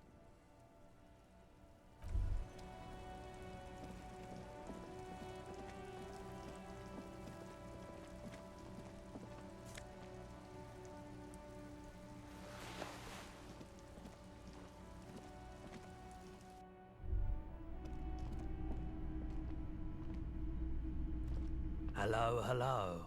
Let me know if I can help you with anything. Sure, let me have a look. Anything else you're thinking of selling?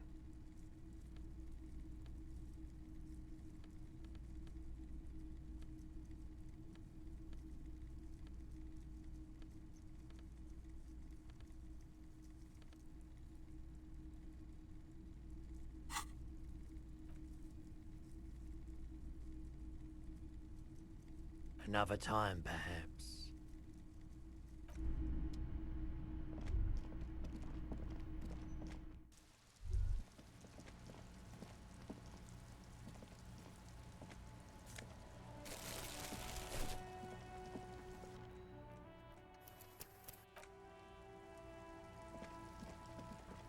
G'day to you, officers. A burly man hangs out by the waterlock, carving up a generous serving of salami with an old hunter's knife. His eyes are fixed on a man stranded on the other side of the waterlock and on an enormous billboard that has fallen down into the canal between them. First things first. What are you doing here, man on the waterlock? My friend Barry the Butcher is stuck on the other side of the waterlock. I'm keeping him company and eating his salami. From the corner of your eye, you see a man in a yellow shirt and grey overalls waving at you from across the canal. He seems disappointed about the wreckage on the waterlock and the salami. Very good stuff. Anything I can do for you, officer? I wasn't here to witness it, but those look like tire tracks on that sign. Weird, huh? Then again, plenty of daredevil drivers in Rivershoal. Yep. The words Daredevil Driver sound ominous to you. Too bad it also takes a year and a day to repair anything around here, especially a waterlock. The rest of the coast is closed off till then. This is the waterlock on the Martinez Canal. It has to be the same waterlock Lena mentioned, the one her husband crossed on his expedition. Maybe why Lena's husband hasn't returned. I haven't seen any cryptologists around here, but sure, if they're on the other side, they're stuck. Like my friend Barry. We should probably go tell Lena. Take a load off her mind. What's further down the coast? Well, there's the fishing village, an abandoned fish market, a bizarro church. Not much use to the congregation, though. There always seems to be something wrong with it. Yeah, not really much else. Just bombed out ruins. Can I get some of that salami, bro? Sure thing. Want some too, officer? Why not?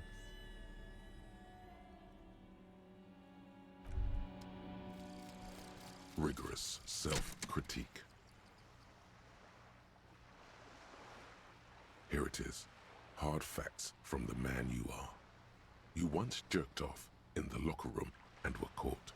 You held a young woman by the arm and kept her in your apartment for 20 minutes against her will. That's right. These are not flights of fancy. These are real deeds, Harry, emerging from the darkness of your past. You tried shooting a fleeing suspect in the foot, but hit him in the pelvis, crippling him for life.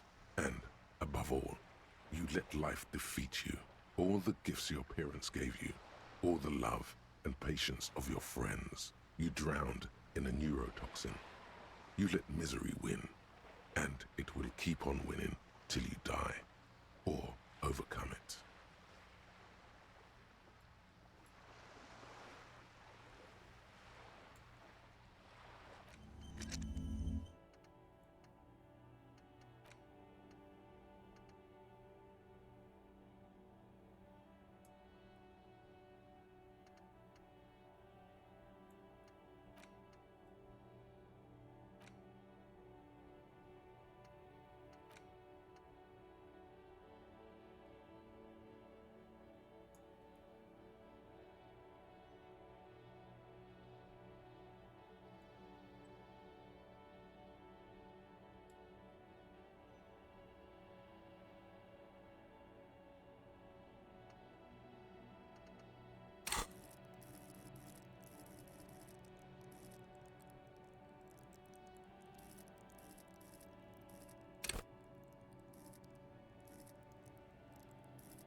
Okay, let's go talk to Lena.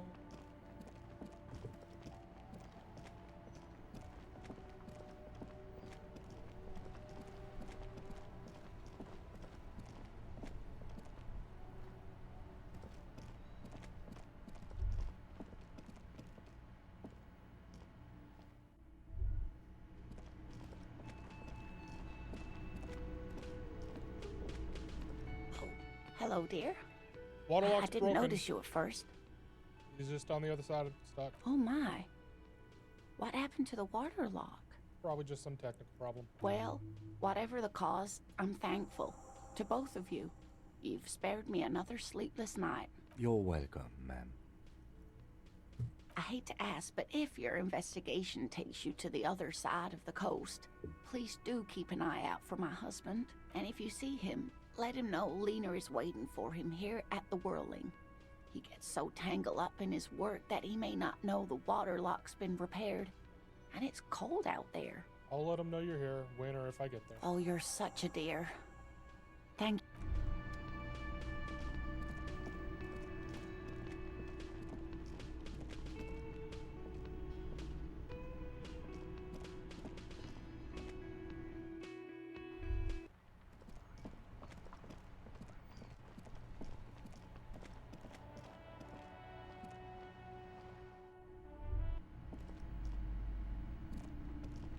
Hello again, esteemed officer, and welcome to...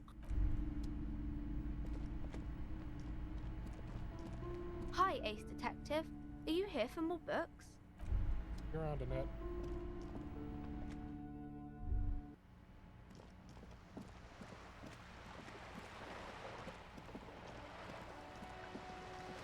It's time to talk to Joyce again.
A sturdy metal door guards. Madame, I assure you, we are real police officers.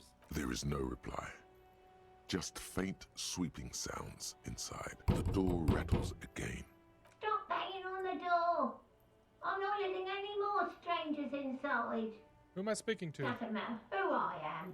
Now go on, get out of here. The police? Everyone knows the police don't come round here.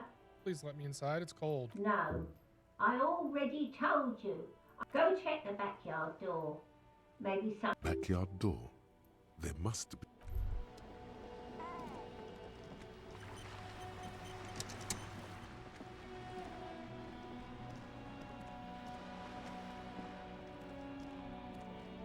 The streets will flow red once more. A great torrent rushing down Rue de Esperance. You wait and see. The streets will not flow red with anything. Who are you? I'm Cindy the fucking Skull. What else do you want to know? Date of birth, blood type, the last time I was tested for Hep C.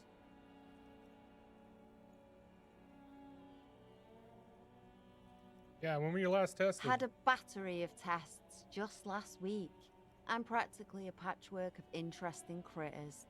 Kinda like a man-o'-war. What are you doing to the wall? Can't you tell? I'm painting a beautiful mural, an aereo graffitio visible from low orbit. I haven't really started it yet. I'm waiting for the right words. I've got an opinion on this. Want to hear it? Yeah? Love public art. Don't mind us. Just keep doing what you're doing. Thanks. I'm sure the inspiration will come to me now that I have an official RCM stamp of approval. You've lessened her desire to deface the building. What are you looking at? The lieutenant is desperately searching for another handkerchief. Hatred, disgust. It's difficult to tell which of the two is more present in her girlish features. The woman on the boat does not notice her staring. That Ozon her. Someone's got to keep an eye on her. Ozon is an archipelago 2 days' travel away from Rivershore. Its moneyed residents, used to posh restaurants and upscale boutiques, rarely have reason to visit Martinez. You mean Joyce? On a first-name basis with her, are we? Piggy's moving up in the world. Yeah, I don't like her either. Pig's not half as dumb as he looks. You know anything about the recent murder? I ain't no snitch, Pigstein. Go forth and forage in someone else's shit. No shortage of squealers in these parts. Actually, there is a shortage of people who talk to us in a normal, calm, informative manner. We weren't put on this earth to make your life pleasant, fucko. We won't talk about the murder, but maybe you can tell us something about the murder victim's missing armor? What do I care about some fucking tin eggshells? Isn't armor art for the body? Ugh, alright. Sad Piggy. I'll give you this one. I saw a little girl in the fishing village running around with military-grade handwear. Looked cute as hell. If you haven't been there, the village is a shithole down the coast from the main plaza. Have a good time. Got it. Piggy, I have no idea why I just told you that. You look like a shaggy dog left in the rain for too long. I have a weakness for animals. Catch you later, Cindy. Watch your back, Ungulate. You've got eyes on you.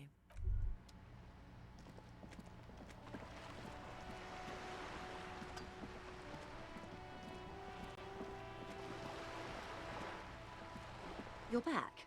Good. What can I help you with? Dr. Everett Clark. You have? And how did you like Mr. Clare?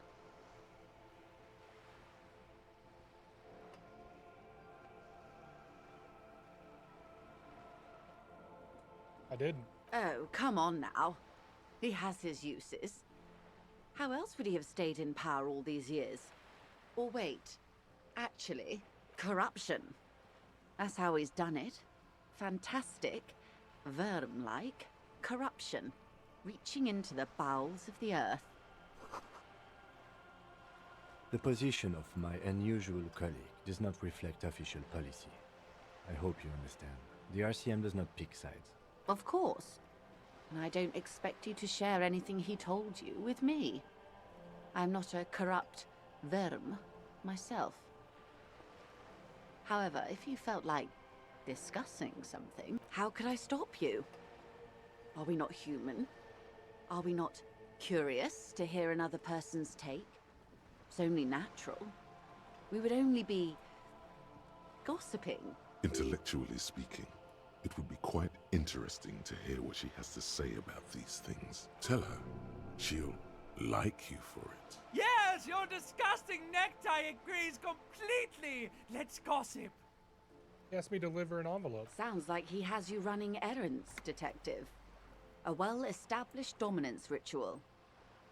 Where did he have you deliver it? Nameless settlement down the coast nearby. Ah, yes. I've been meaning to go there. With longing. Clear and simple longing. Strange. Why does she want to go there? You're quite fond of this village, aren't you? I should be. In my youth, I had a brief dalliance here in Martinez. He was an older man with impossibly broad shoulders. He's probably dead by now. Even his shack is long gone. Not that it matters. These buildings are all carbon copies of one another. Been to Martinez before? Yes. I was slumming it with some girlfriends of mine. We had boats and... Don't hold it against me. My paramour certainly did not. Looks like you missed those times. Not overly so. It's not like this was the only place we visited. Me and my girlfriends from Azon with our shiny boats. Like reavers, we told ourselves we were the worst thing to happen to the coast since the Coalition landed in '08. Imagine. He wants to build a youth center for the children. A youth center with Edgar Clare's statue on top of it. Go ahead. Help him. Make it so. I have no power to stop him. So you're saying you can't buy the place? Yes. I'm sad I'll never have the time, Detective. I've always wanted a dilapidating fishing village. She is more defensive about it than usual. Full of ghosts and ancient memories. Has this errand yielded you any information? He asked me to open a door. A referral, you mean? I take it this was for someone in the RCM. Don't answer that.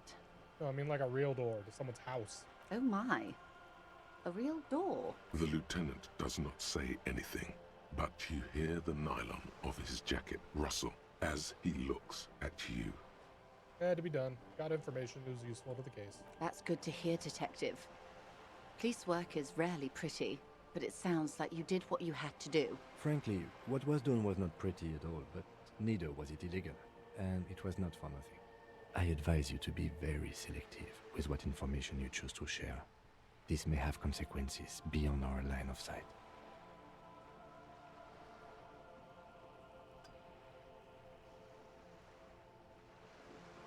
They didn't seem all that worried about the whole conflict that's developing. I wouldn't have taken Everard for a saber rattler. Was he surrounded by Union men he wanted to impress? Wasn't trying to impress anyone. I think he wants things to escalate. Or he wants you and me to believe he wants to go to war. There's always that risk, man.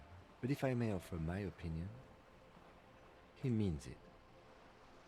Tim's right. Pretty sure he meant it. I'll think it over, Detective. Thank you for relaying this information to me. This gave her pause. She's pensive, suddenly. Hard to say about what. Everett says the Wild Pines sent mercenaries after the Union. Now one's dead. The company did not send mercenaries after the Union. I told you in great detail about the mistakes my side made. And of course, I accept them completely. I just hope you don't share Everart's view on things.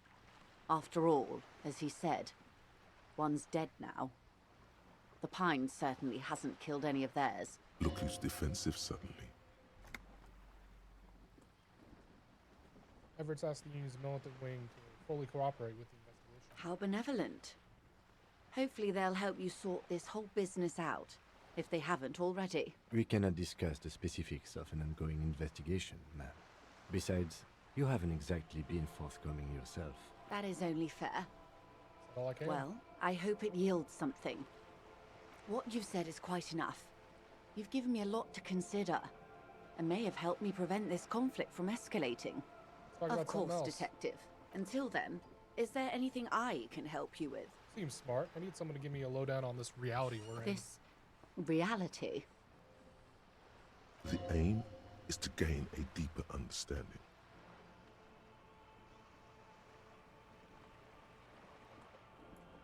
By learning about the world, I hope to learn more about myself. A sort of spiritual quest.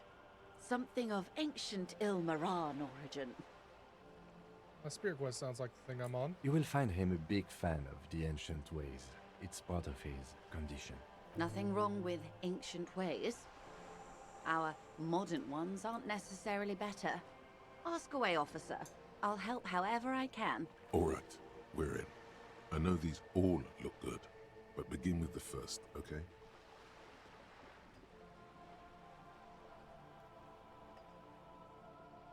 Where are we? We're in Martinez, baby.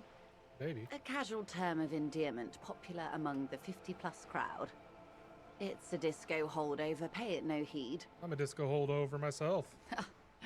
Aren't we all? And what is Martinez? Martinez is a district of Revachol.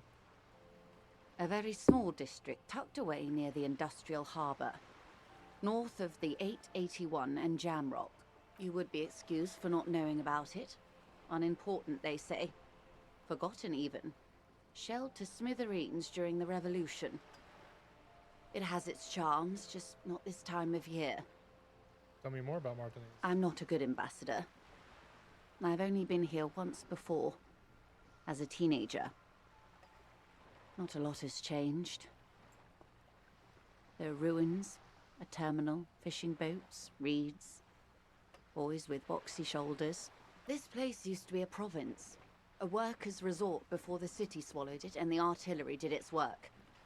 The reeds are the real star of the show here now. The further down the coast, the wilder it gets. What sea is this? It's not really a sea, it's the Bay of Revachol. And the bay feeds into the ocean. Are we near the ocean? Yes. We're on an island in an ocean, the world's largest body of water, the Insulindic. Known to the early Revacholians as Les Immensités Bleues, the blue immensities, vast, lukewarm and unknowable, flowing in and out of sight. What's the name of this island? Caillou. Imagine a pebble. A smoothed-over pebble amidst a great blue sea, misshapen, cracked. The cracks are the River Esperance. We're in the delta of this river, on the 6th branch, the Martinez distributary. It is clear this pebble is of enormous value to her and to humanity at large. That's Martinez. What's Revachol? Revachol? Revachol is what you call a city. What kind? The great kind. As if it's self-explanatory, beyond patriotism, a fact. Makes Revachol great. History detective. They built this city to resolve history. Our part in it, at least. Our centuries. Okay, who? The nations of the Occident, or migrant workers from Seminine and Ile Marat, depending on your creed. When? In the DeLorean century. 380 years ago. Why will it resolve history? They say it's where the terrible questions of our time will be answered. The tensions are highest, the fault lines deepest. By that I mean conflicts. Ideological conflicts. The stuff of men. Why here? We are standing on a fertile, self-sufficient island able to sustain up to 200 million people in the middle of the Insulindic Ocean, the world's connective tissue. It's where the money is.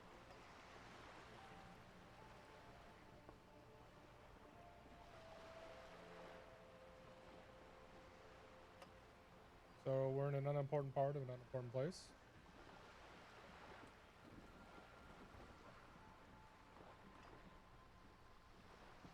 We're pretty much the center of the world. Oh, we're quite a way off. About 22 kilometers from the center of the world.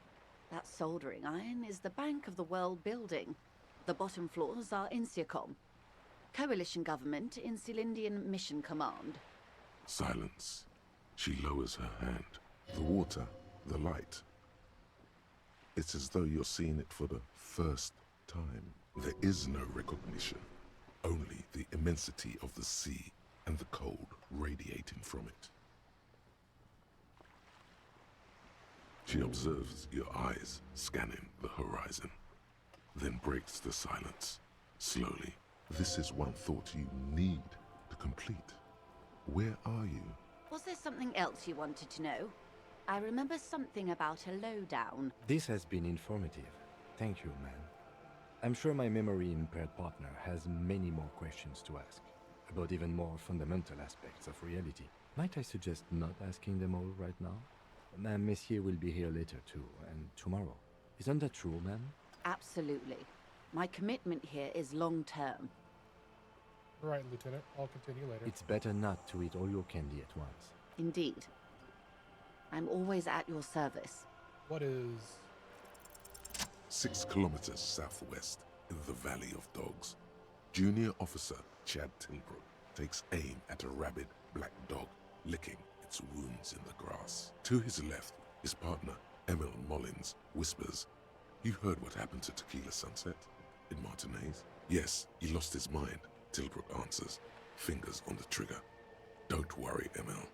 He pulls it out slowly. Slowly now. He'll find it again. We always do. What am I? You? You're an officer of the RCM. Revachol Citizens Militia? Preciso mundo. And what is the RCM? Nothing more nor less than the de facto law enforcement body of post-revolutionary Revachol, Detective. Yes, we are the Revachol Citizens Militia. Is it de facto? Yes, that means not de jure. The RCM acts in what is poetically called the twilight of international law, both at the behest of the coalition government and to its chagrin. What do you mean? The RCM's responsibilities are defined by the Emergency, Wayfarer and Aliments Acts, 3 pieces of legislation keeping the city in a, let's be honest, laissez-faire stasis to the benefit of foreign capital. All 3 are good to know when we are out policing.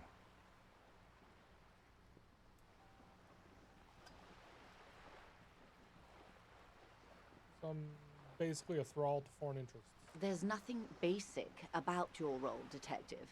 It's true that the RCM keeps everything the way our seemingly permanent, provisional rulers like it. Yet, on the other hand, I know these people.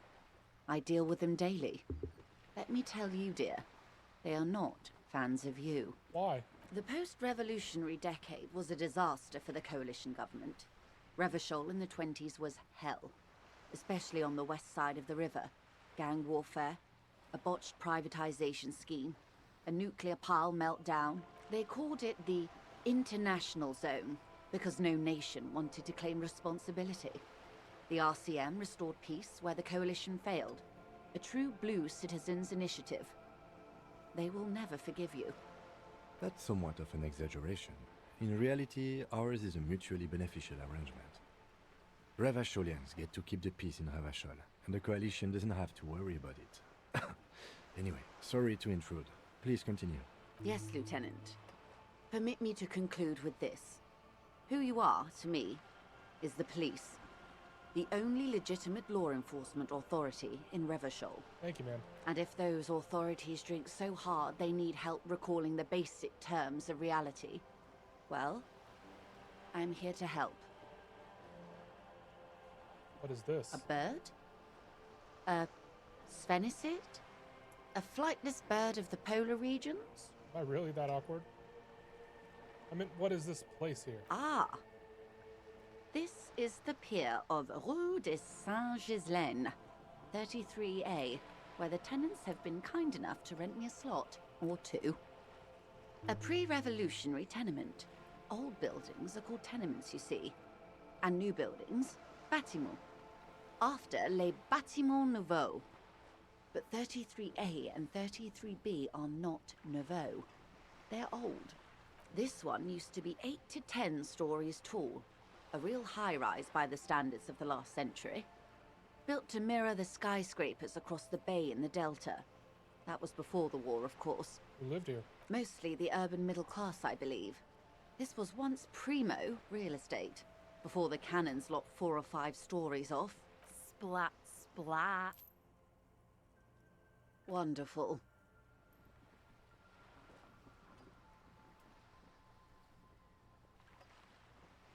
That's all for now. Glad to have been of assistance. The little that.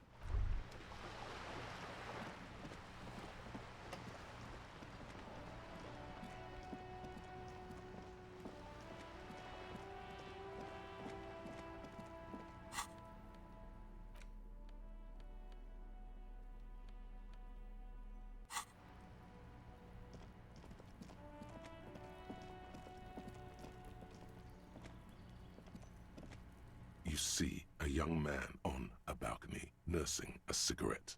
His eyes have been following you for a while. Not looking for any trouble, officer.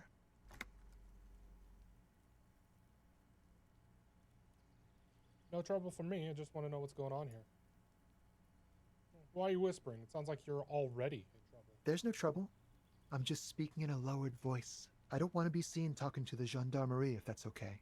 I just want to finish my cigarette. Don't let him go. This could be your witness. The balcony has a great view of the whole thing. Actually, the gendarmerie really needs to talk Is to it really that important? Like a nervous cat, he keeps stealing looks at the neighboring windows. All right, but make it quick. Once I finish this cigarette, I have to run. Looks like you've got a good view of the Whirling's backyard. Can you tell me anything about the hanging? I can tell that you finally got him down. Thank you.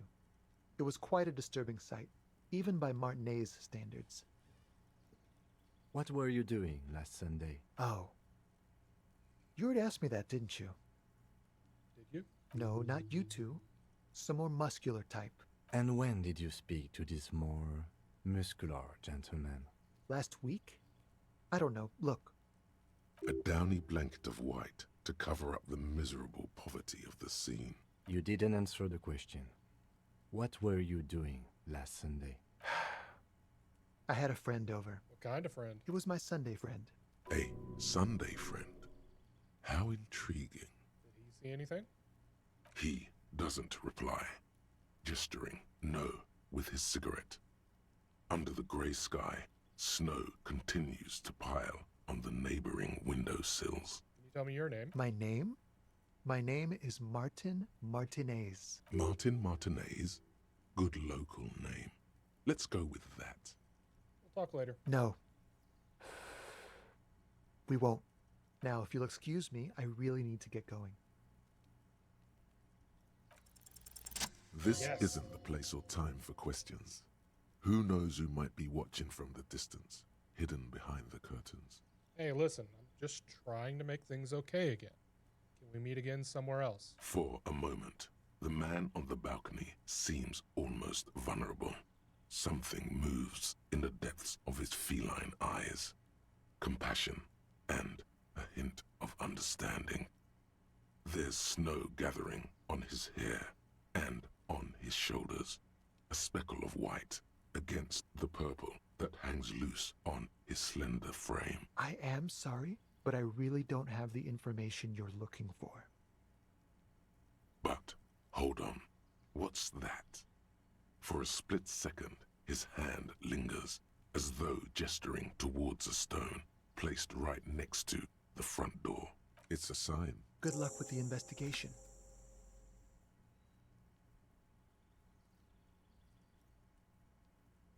Thanks, buddy.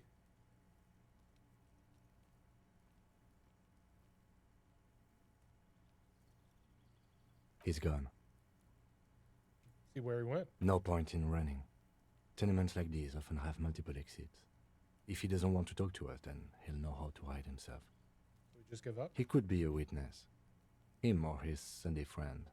Either way, we need to look into that muscular type who's asking about our case. He did leave us a sign. Did you see that? He wanted to draw our attention to that stone right over there. You mean this stone? If we find a way inside the building, we can ask around for his apartment. Do that. A stone like any other, lying in a whirl of sleet and mud. Maybe there's something under it. Turn it over. There's a key beneath it. Hell yeah! Rusty from the dirt. This must be for the front door. Pity doesn't have the apartment number on it. This building has many apartments and the man can be in any of them. Are we gonna find the right one? We'll just have to go in and see.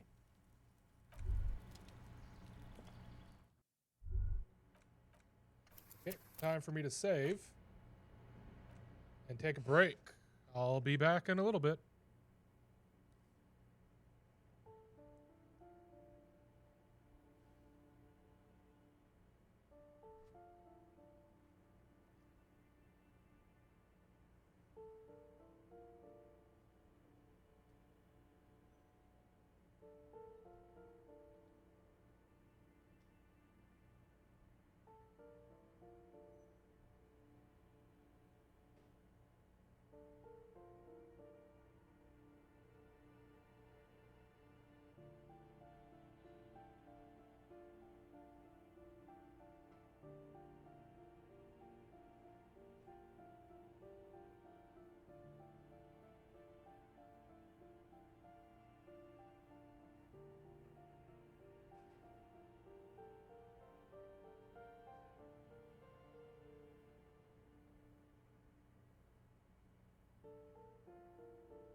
And I am back.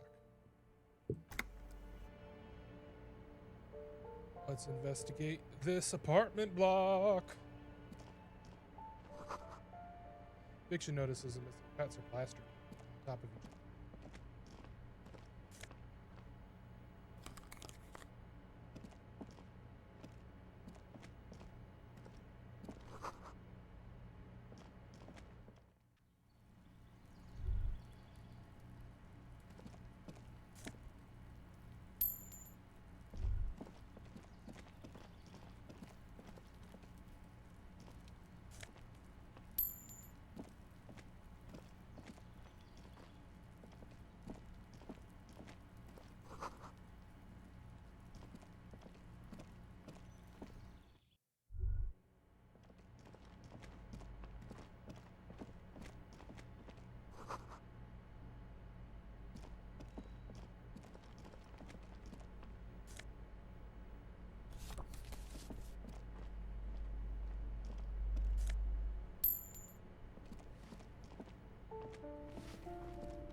Give me a moment.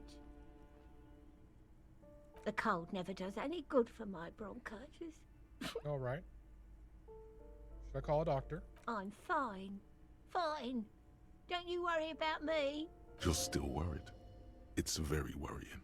Now, what do you want from me, policeman? She's the cleaning lady. She knows the floor plan and the residents. I have a few questions about those apartments. Ask away, policeman. What can you tell me about Cindy? The artiste? Nothing I can do about her, I'm afraid. She ruins the walls faster than I can clean them. Still, she leaves an old lady to her business. More than I can say for others. She mumbles some kind of a response. Looking for then Martin? hacks something into her handkerchief. Oh, you'll find plenty of Martins here. Don't you worry. What do you mean? I wasn't joking. Pea-brain. Someone played a trick on you. Martin Martinez is a name for anyone who comes from Martinez, like Tim Jamrock or Raoul Ravachol. Oops. You really didn't get the joke there. I thought it was obvious. Anyway, officer, we don't have the witness's name. How about a young male in his mid-20s, dark hair, skinny build, smoker on the balcony, know where he lives? Yes, yes. I know who you mean. The scrawny boy who's always smoking like the devil. Somewhere in the building, a child starts crying. You hear a radio tuned to a talk show and someone taking a shower. What's he in trouble for? No trouble. Just want to talk to him. Do you know where he lives? Talk? He lives upstairs in room 28. Go to the balcony. It's one of those doors there. He's usually home in the evening. Thank you. We should go check out his apartment on the balcony. See if he's home. I'm off.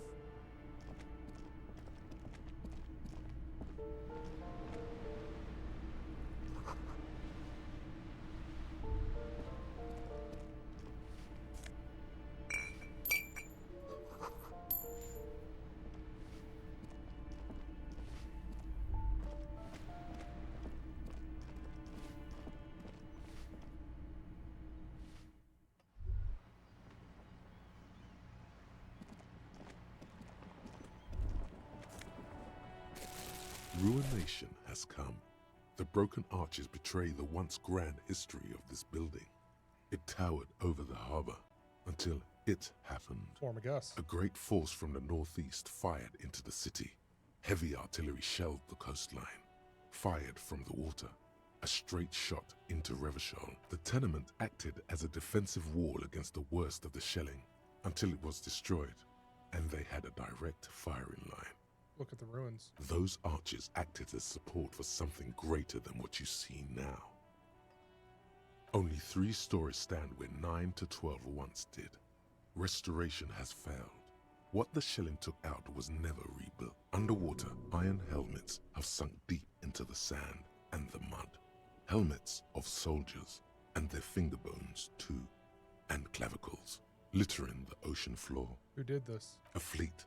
The combined armies of Occident and Grad, with Mesk volunteers, a 5-nation army, hundreds of vessels.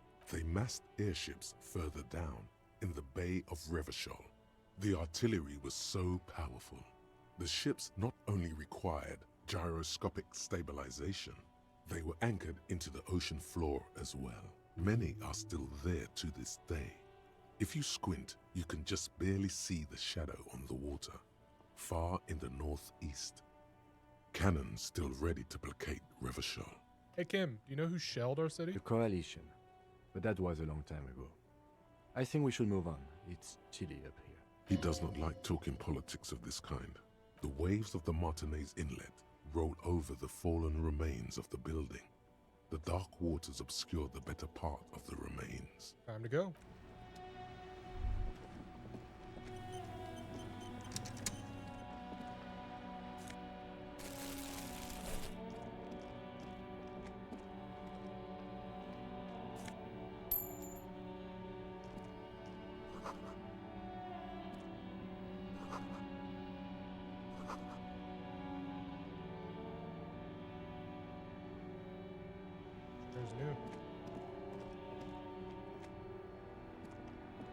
Ooh, the piggies have learned how to saunter up staircases.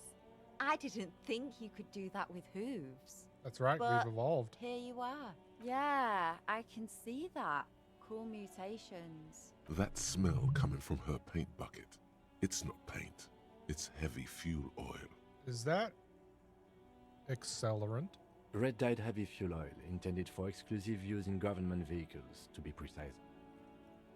What did you think I was using? Aquarels? Sucked it out of a cop's fuel tank myself. Back in Jamrock. She really did it. She's proud of it too. That's some clever cultural commentary. You ain't seen nothing yet, Piggy Boo.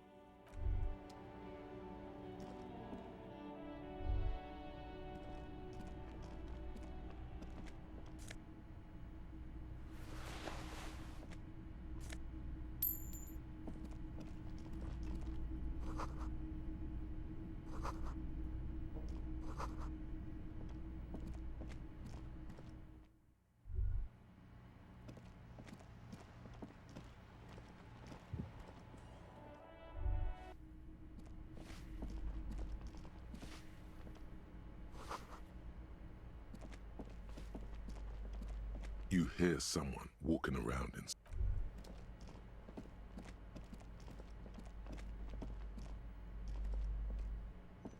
That isn't just a five-pointed star. It's an inverted white pentagram cradled in a wreath of antlers. The iconography of communism, in other words. Suspect it. The star and antlers was developed in the 6th decade of the last century and quickly adopted by Mazov and the communards during the revolution. Even today, half a century after, the star and antlers retains the ability to evoke hope, disappointment, and fear in equal measure. Why is the star upside down? To symbolize the toppling of the old order. Also, some social democrats were already using it. Why white? Because white is the color of peace. What does it evoke? Gone. Gone is the glory of hope. Only the scribblings of impoverished students remain in dirty hallways.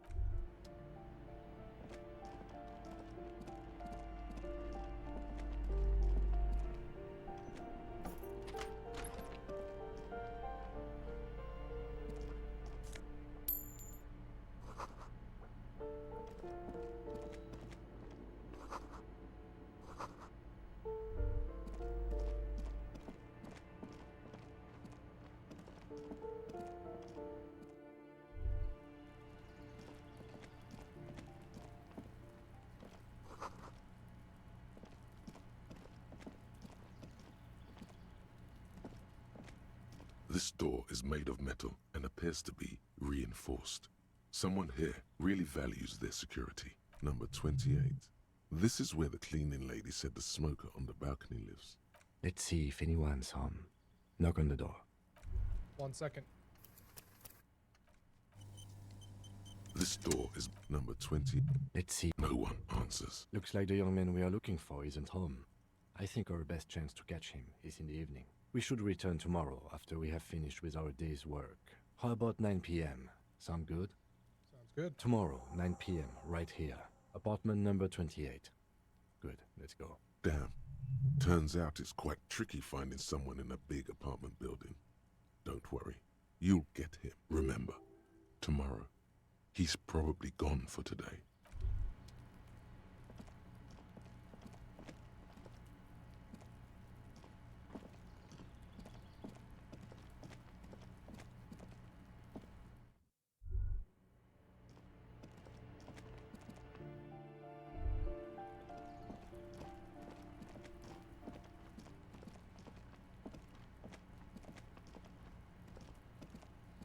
Trying to sneak up.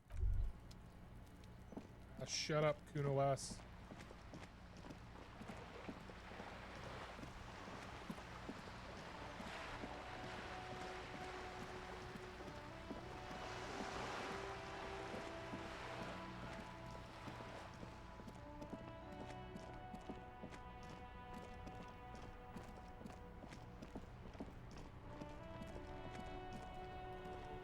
Inside, you see a set of steering levers, a radio microphone, a pull. The white suede feels luxurious. Your fingers waste no time closing around the handle.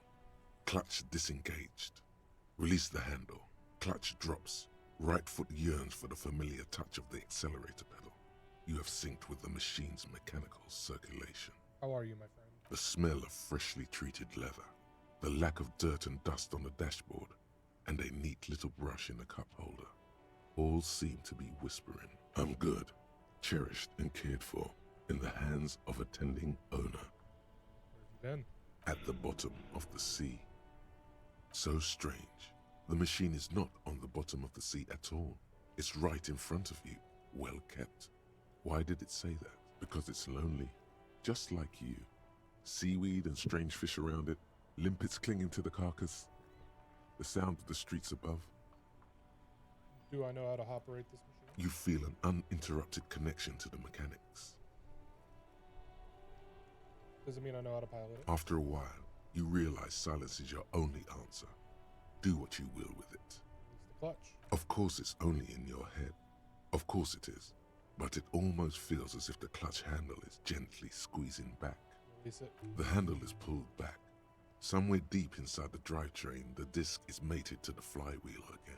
In the cabin, you see a set of steps. As you tap on the gauge, the indicator pin jerks as if startled. It's in the large orange sector, indicating the engine is warm. Next to the gauge is a red switch, labeled heat. No, that's enough fun with the foldable headlights. I know they are mesmerizing. They are also fragile. I'm not going to turn it on for you again. Sure.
Hello.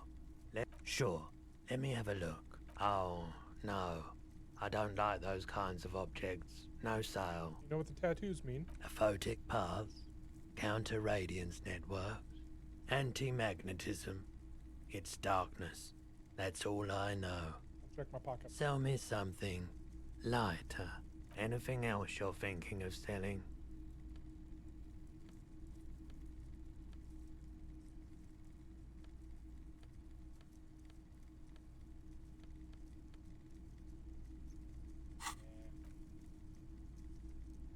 Another time, perhaps.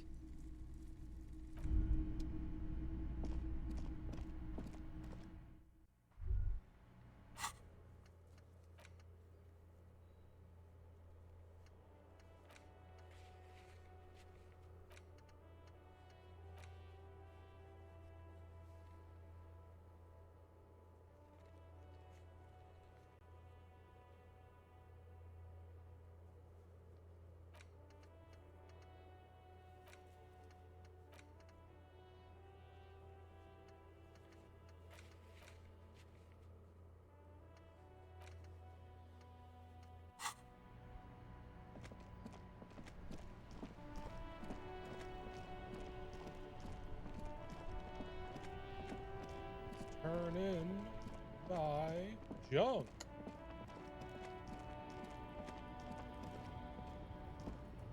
Looking for something, Hunt? Come to tell me to fuck off again? What are you hauling? Oh, not much anymore. I'm here to pick up some cargo, but the dock workers are on strike, so it's a sit and wait on your ass situation. How long has this been going on? The strike? Oh, they've been at it for a while. Apples? I got other questions. Fine. He's given you the runaround. Let's be honest, you were bested.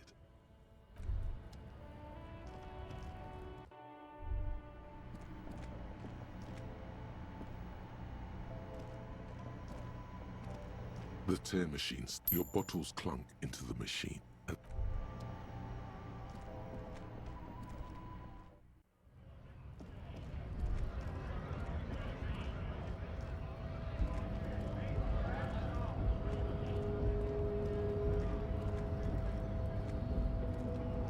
Hola, Wandering Man. How can I help you? One hell of a colonial mug collection. Yeah, the janitor who gave me the key to his apartment said the guy's a bit of an asshole.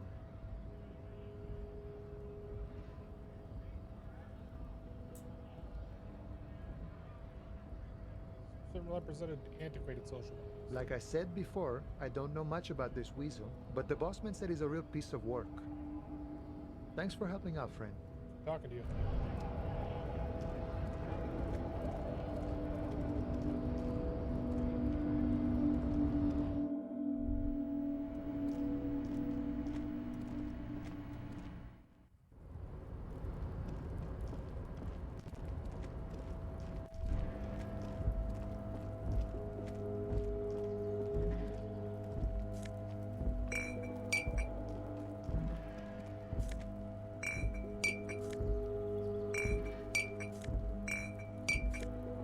So much trash.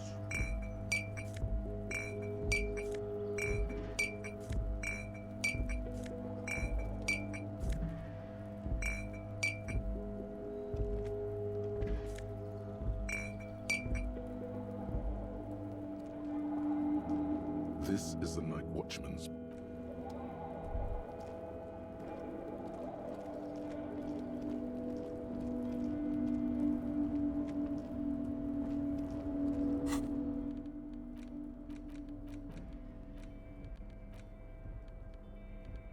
Medicinal purposes of the pearl.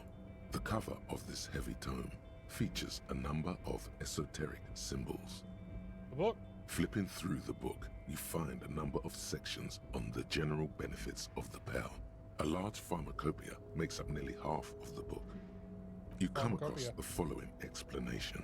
While modern pharmacopoeia are continually updated by so-called experts based on the results of clinical trials, readers will find assembled here the timeless wisdom relied upon by generations of traditional Seolite medicine practitioners, Mesk mystics, and Ilmaran folk doctors. It's all quackery, in other words. Finally, something to calm the angry spirits that have been plaguing you.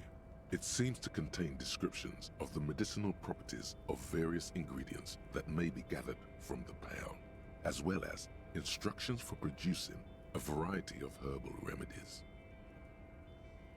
I just want something that will soothe the relentless torment of my existence. What you're describing is booze. You don't need any herbs for that. Is there anything in there about restoring lost memories? There are a number of Seolite tonics that promise to improve your short-term memory, but nothing that speaks to your condition. Enough of this. The tome seems to get heavy. Flipping through the book, you General find health a number. advice. Have you taken any walks through the pearl recently? I don't even know what this pale is.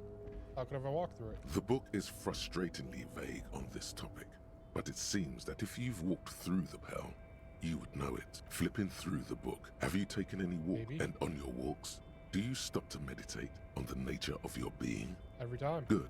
And when you meditate, are you in the nude? Buck naked. Excellent. Free your body. You long to feel the cool breeze tickle against your inner thighs and midriff. You're doing everything as you should. Regular pearl meditation has been shown to help keep your body lithe and strong, your mind alert and expansive. A note of caution, however. Be sure to limit your exposure to the pearl to no more than an hour a day, and no more than 3 hours total per week.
Where am I going? What am I doing?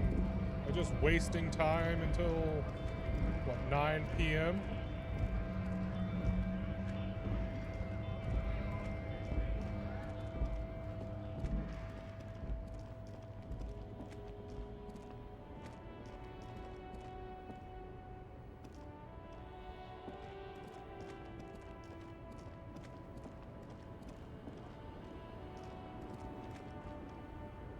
The woman still has her eye. Nothing.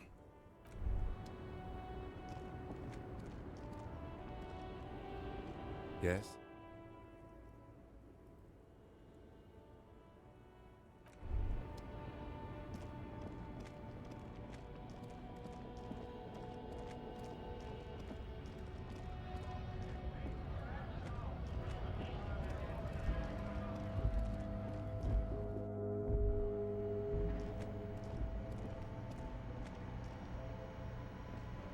The tear machines, your bottles clunk into.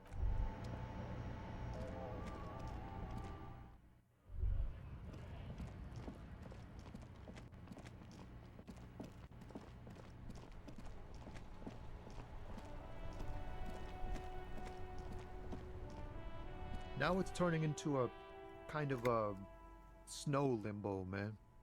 What's on your mind? Tell me about the strike. It's like whatever's going on over at the docks. Workers got a blockade set up, making demands, no way in or out. The union demanding. Some pretty wild stuff, I hear. Like a giant new power crane in half the company? I forget what exactly. Good on them, I guess. I've heard talk there's a company rep in town, too. Like a strike negotiator type. They'd know what's up. Precise demands and so on. What do you think the company wants? They want to keep that money flowing in, my man. Ka-ching. Anything else? Yeah, this ain't really my area of expertise. I just do my job and get paid. I have things to do and places to be. All of us do. All of who? Us lorry drivers. Camionneurs. You still hang around here waiting for this mess to end. Most have scurried off somewhere to get drunk or high. Or laid. Not that I blame them, really. You? Not my thing. Chasing transient pleasures is a drag these days. I prefer the examined life now. Thinking, reflecting, observing. What's better than chasing transient pleasures? The more transient, the better. When one's ended, you can get onto the next one.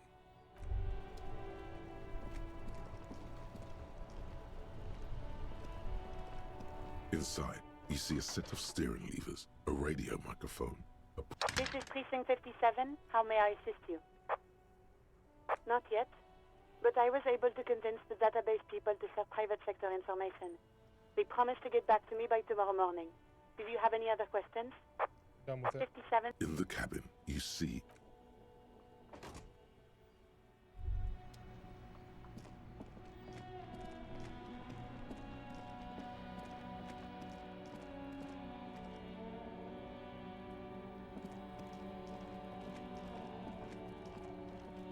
Hey Kuno, what's up?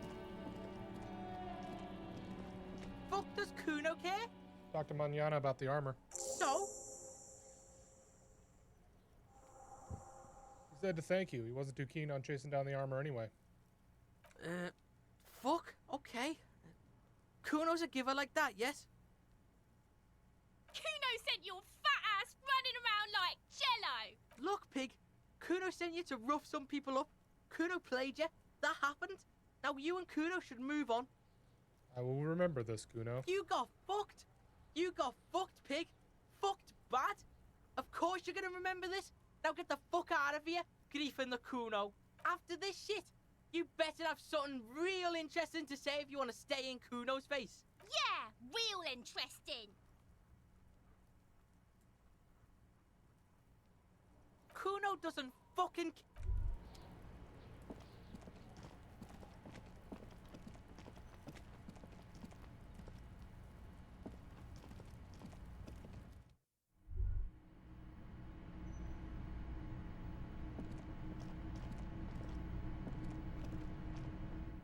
Let's go upstairs.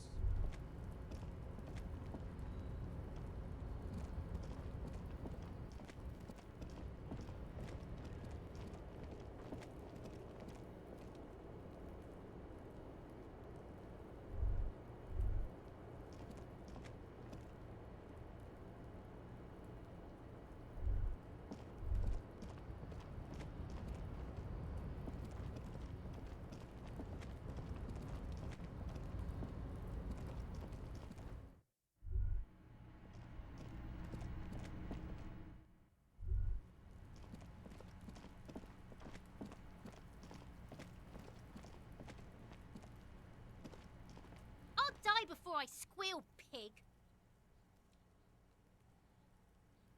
You there behind the fence. You don't want to fuck with me. I got my hands bloody. You can still...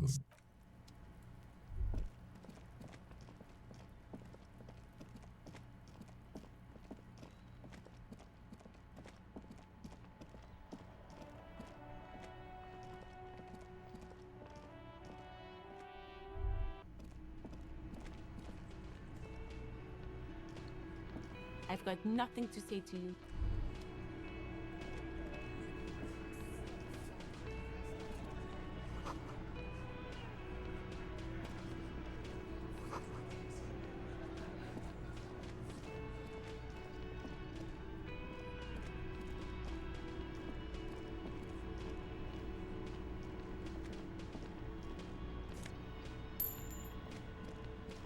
You see a heavy steel, the old cobalt paint.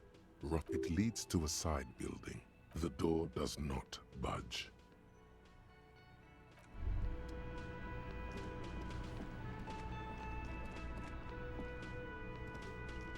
Oh, hello, dear.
Maybe your cockatoo's missing. I don't mean to For what it's worth, I agree. But cockatoos can't be stopped when they get ladies. It's better to indulge him at this point. Is it missing? I don't even have a cockatoo. And guess what? What? Even if I had, it wouldn't be missing. All right, cockatoo not missing. It's just one to make Correct. sure. Wonderful. What about your children? No, absolutely not. So where are they? Are you a policeman or a nanny? Where are they? They are not missing. You know where they are. They're at home, smoking, giving the ladder of vices a chance. What if something horrible has happened? What if they're dead? That's the bad vibe you got before. What if they're in the sewers? What? That's just... My daughters are perfectly fine. They're with their friends down in Shamrock. There's nothing to worry about. They're almost grown up now anyway. They're past the age they need me protecting them from everything now. How old are they? My youngest girl, Jolie, is just shy of 16. Jenny, she is turning 18 next month. But we shouldn't even be talking about them. Anything that makes identifying them easier? Why do you need to know this? Haven't I repeatedly told you that they're not missing? That they're in Shamrock, safe and well, at some stupid party? Did someone say party? You could use a party. Hunt it down. For the investigation, I'm trying to be professional. There is no investigation here. I can tell you that. The woman...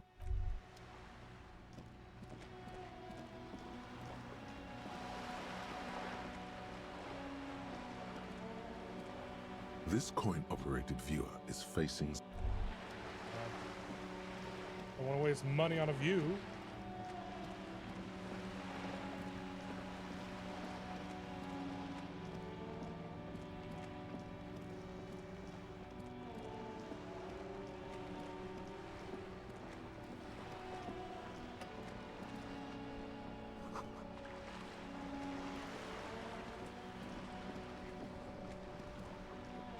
You're back. Good. What can I help you with? You're on a boat. Why, yes I am. Does she have a name? The boat? No.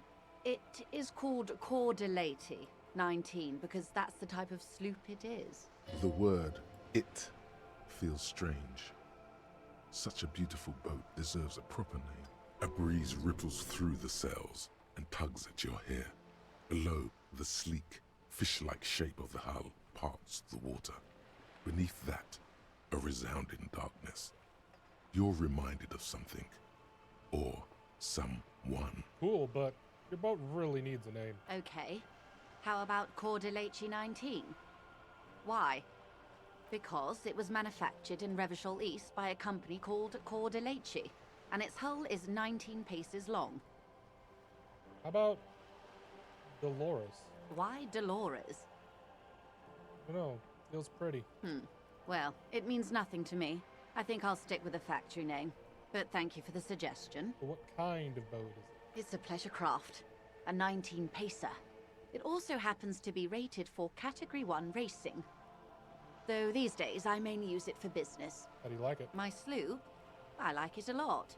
It's the eel's hips, baby. I'm enjoying this part of the interview. It has so little to do with the murder we're investigating. You sarcastic bastard, Kim. I really do, the lieutenant thinks. Is she thrown off yet? He's looking at the woman, assessing her. Not a lot of people on boats, are there? Of course there are. We're on an archipelago. How else are you supposed to get around? Wait, we're on an archipelago? Yes, we are. We are on Le Caillou.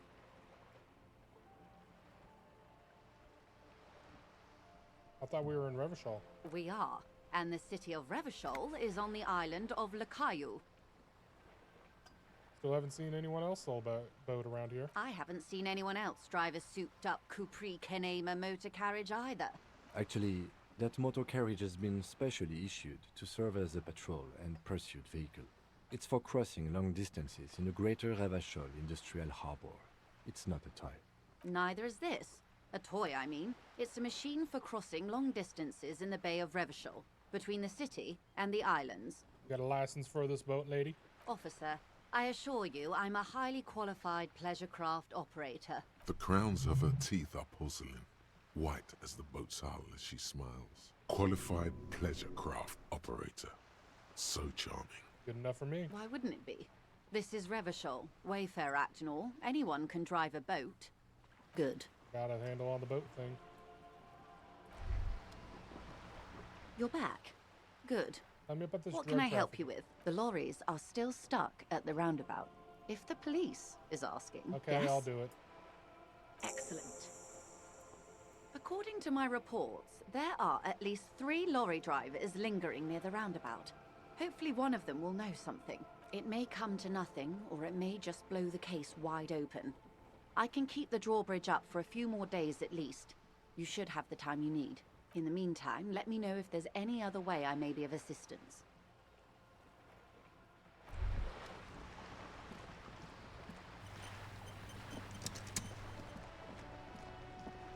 Hell yeah. Yeah, we're getting somewhere.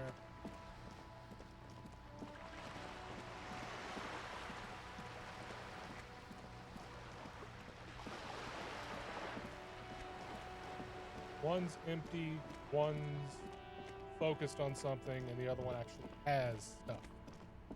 Let's talk to has stuff. Still here. Stuck in this damn jam, my man. Seem to be a man What's who up? knows about some drugs.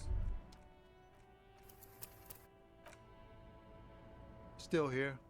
Ah, man. Me and narcotics go way back. Had some good times surfing the psychic waves of my own consciousness, you know? But those days are behind me. There are other addictions in my life now. Why the inquiry, my man? Let me be straight with you. Trying to figure out who's smuggling drugs out of Terminal B. We have a credible lead, sir. Someone on this roundabout is waiting for a bulk shipment from the harbor to load it on their lorry and drive it to Jamrock. Not me, man. No way. I don't need any trouble. Shit's bad enough anyway. This jam's got folks up in arms, and I'm afraid it's headed toward a conflagration. Who do you think could be conducting the drug trade then? Look, man, I try to stay away from the criminal underbelly of Revachol. I'm a guest here. You really need to find another man to probe with those questions. Ah, man. But those days are behind me. You find There are those other addictions in my life with now. drug trafficking? Hey, man, that's serious criminal talk. Entrapment is a practice whereby an officer of the law induces a person to commit a criminal offense that the person would have otherwise been unlikely to commit, usually through some We have a credible lead. Not me, man. No way. Why are you still hanging I don't around? need any. Gotta guard the stuff. Bosses don't look kindly on missing cargo, and it gives me time to work on my rhymes. A rhymesmith. This is quite credible. It goes with its cadence and way of speaking. Look, man, I try to stay away from the criminal underbelly of Revachol. I'm a guest here. Let's hit him with our best. Still here. Stuck in this damn jam, my man. Wait. Yeah! There's something here, stored away in some dusty corner. It starts like... Mirror's temperature is always 0. It is ice in the veins. Its camera is an X-ray. Whoa. What else? It is a chalice held out to you, silent communion. Silent communion. That's good. Or gaspingly, you partake of a shifting identity whenever you're ready. Dang. That's some great shit. You came up with that yourself. Did you?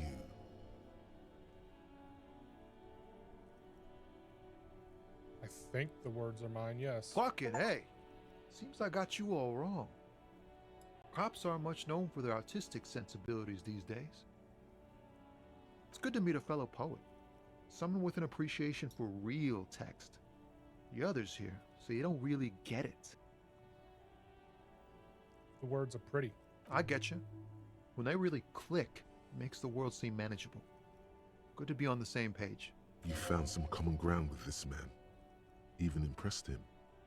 The next time you look in the mirror, though, remember those words. Let's talk to Grandma. I really don't like my chances with racists.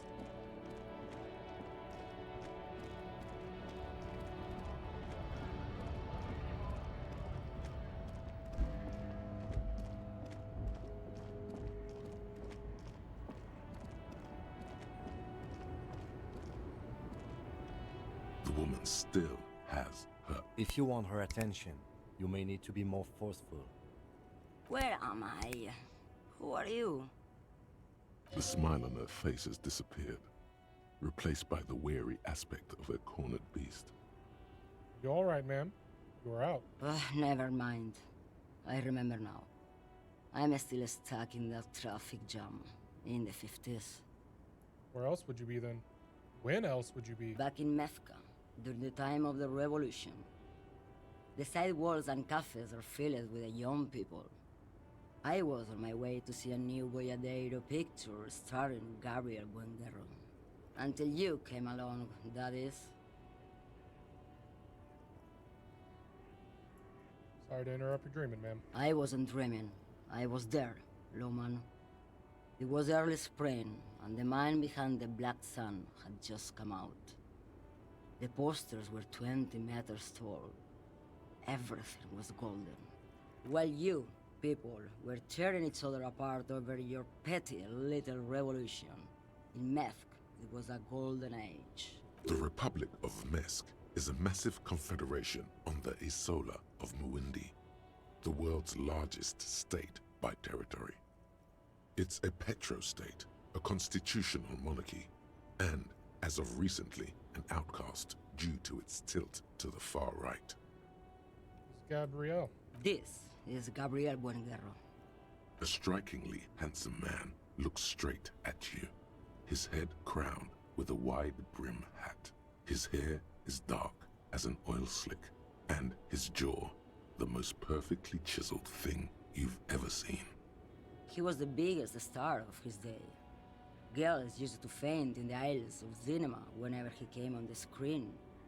And schoolboys used to memorize all of his lines. I take it when you were in mess when you were young? Someone was. Is not your memories? They are someone's memories, boy. What difference does it make if it's me or not? They're beautiful. That is all that matters. Beautiful and true. And they will win. They're coming for this, you know?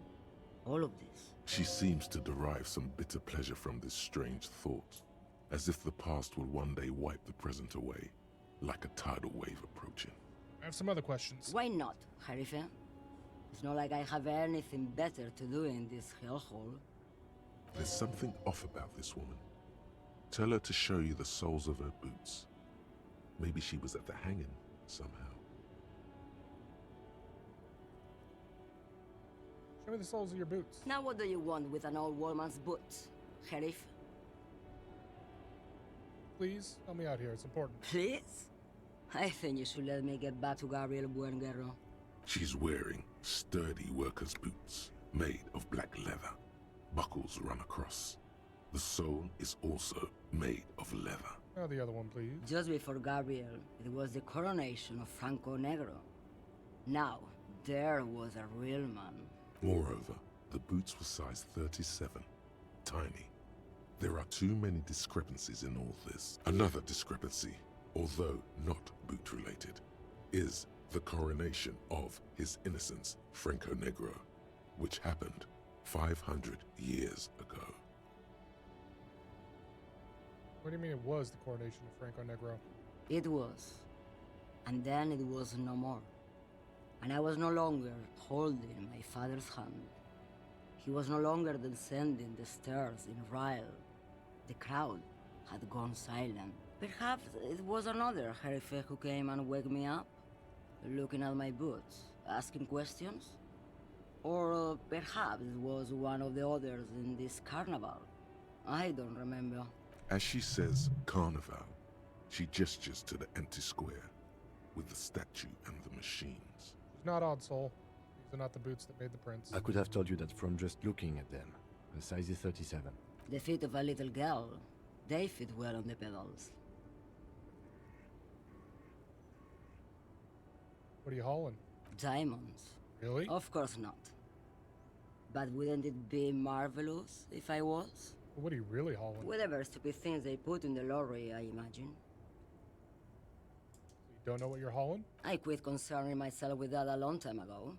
Besides, I don't drive the lorry for the cargo, if you know what I mean. She says that as if something narcotic is the real reason.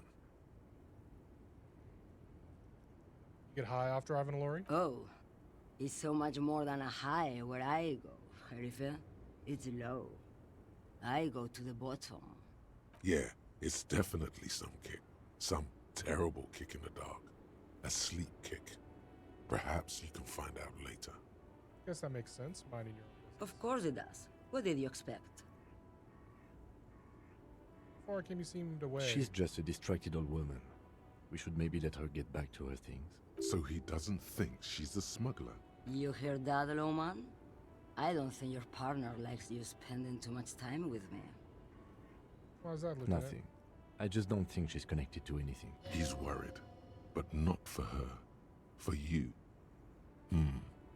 What is it about this woman? If she's not connected to anything? Let's change the subject. A pale dream is what it is. Yes, go.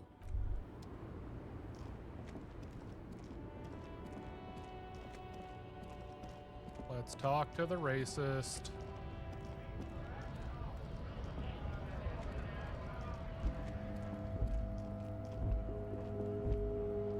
Looking for something, Hunt?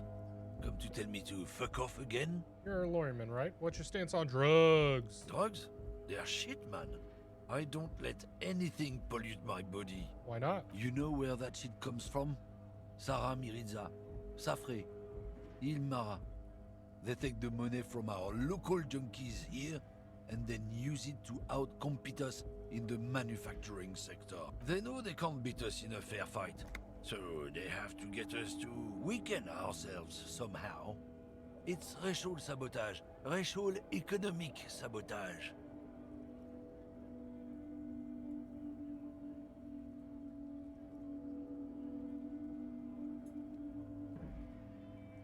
I agree. It's our responsibility to keep this poison off the streets of Revachol, right? He eyes you wearily, unsure how to respond. This goes on for about 2 seconds. Then... I don't know shit. And if I did, I wouldn't tell you.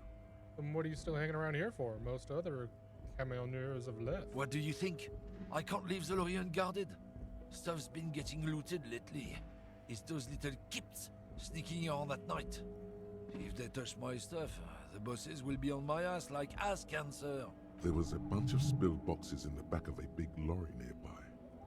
I did see one lorry with the trailer doors open on my way here. You know what happened? Yeah, I knew that guy. He was an honest driver who loved this country.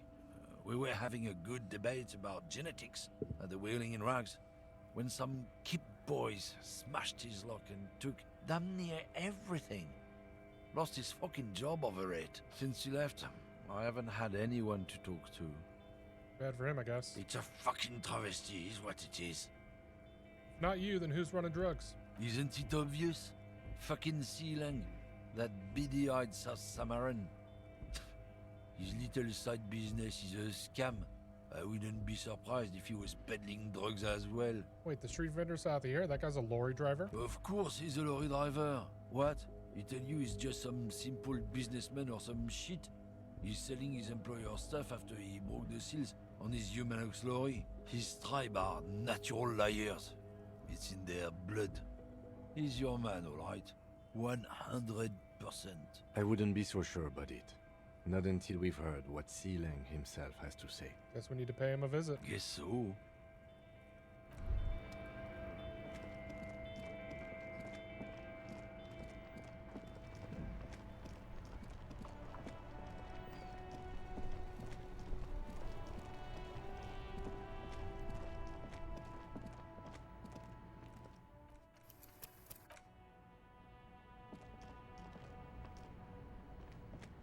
Everything's still cool here, officer.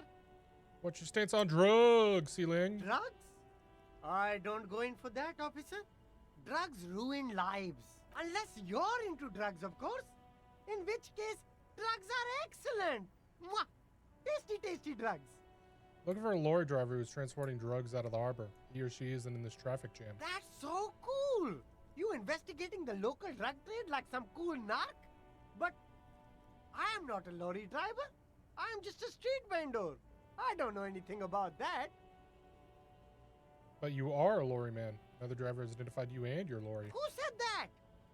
It's the fat racist, right? I bet it's him. He has an agenda against me because I'm an immigrant who works harder than he does. He's a hater. He is a natural hater. So you admit you're a lorry driver? No, I just said I work harder and he's an asshole. I'm okay. Maybe I'm a lorry driver too. A little. But that's not the most important thing about me. That's my day job. This is my dream. So you were embarrassed to tell me? No, I just forgot. It's such a small part of my life. It's in the rear view mirror now. I'm climbing out of that hole with ingenuity.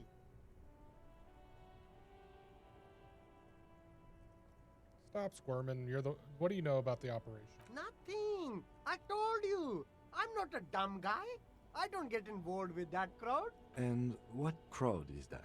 Crowd? You know, the drug crowd? Okay, if you don't know, then I'll tell your employer you've been selling this stuff. No use. He's not telling us. He's too afraid. We need to take him to my station and ask him there. After we've called his boss. Okay, look. There's bad people doing bad things here. That's all I know.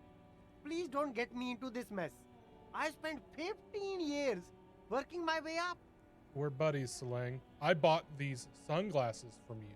They're badass. No one will know it was you. It's a she, okay? The other drivers call her the lady driver. You're better off staying away from her. The way they talk about her, she's no lady. Is the lady driver the old woman back there, dazed out, strange? I don't know. Maybe. If she is, I haven't gone near her. I don't get involved. I told you. It could be. She was strange. Who are these other drivers who talk? All of them. I don't know. I told you all I know. Are we cool now? I really want us to be cool now. Who exactly is talking about this lady driver of yours? The racist or the other one with the tattoos? All of them. Even the ones who've left. I don't hang out with them. I don't remember who has tattoos. We're cool now, dude. All right. I scored. Let's cap this off with a purchase. You can walk away from here with funky sunglasses, detectives. Both of you. You deserve it.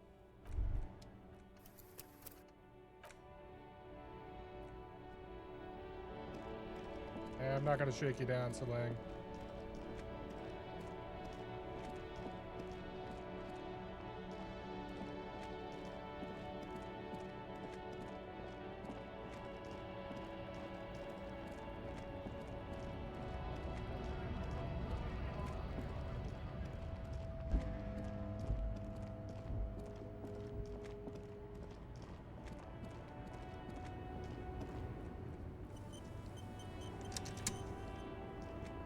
The woman is still hunched over the wreck. Huh? What is it? What do you want? Are you the lady driver? Did you just call me a lady, Harife? She clearly doesn't think she's a lady. Don't repeat it. I was told of a woman driver. You're the only woman here. I'm not that either, Harife. I've gone too far from it all to remember what was between my legs. It doesn't work like that on the long haul. So you're not the driver everyone is terrified of? I'm only terrifying to small children and to those who used to know me.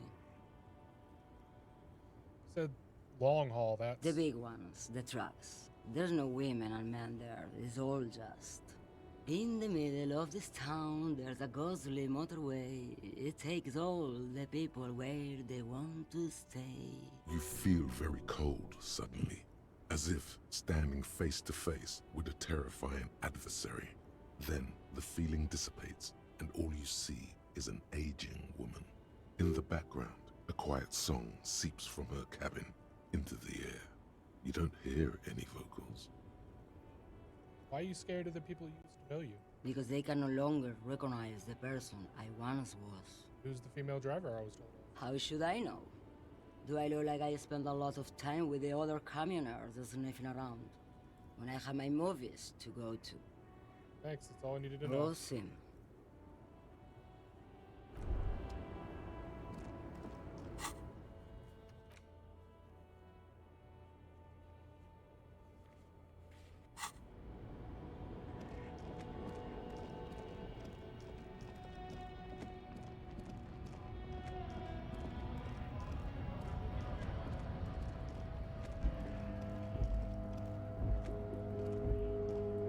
Looking for something odd?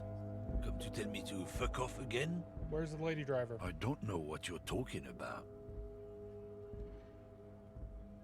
Why you smirking? Listen up, fuckwits. You don't scare me. You cops don't run Revachol West. You don't run Martinez. You don't run anything. So who does? A lady driver? No. He means La Puta Madre. A legendary, and not in a good way, crime boss from Jamrock. Controls what is probably the most powerful organized crime outfit in Revachol West. Looks like the lieutenant has a plan. Let him do this. Yeah, him. Then I presume you are familiar with his peonies. Yeah, they're his little bitches. He's got them all over the unions. Not just the unions. He has peonies everywhere. Some say he even has them in the RCM. Dirty fucking peonies who'd do anything for him. Multi-ethnic drug addicts. You're not peonies. You wouldn't be investigating a drug thing if you were. No, of course not. We are not peonies. But if we were, and one of Madre's drivers were to be stealing from him, then it's a good peony's job to find out who that is. It's not a hard job. It won't take a long time. It won't make Padre Madre angry. But a stupid fucking racist is standing in the way, protecting this fucking thief. I'm not scared of you or the mob. I'm under the protection of the Lorrymen and Carters Guild. You've seen that corpse in the ceramic armor there. Did his shitty little guild protect him? Nah, you wouldn't just leave him out there if you... The lieutenant turns and gives you a barely perceptible nod. I've softened him up as best I could. Now it's on you to finish.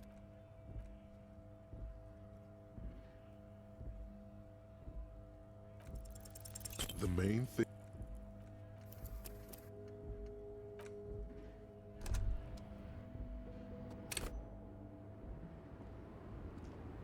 The woman is still... Huh? What is it?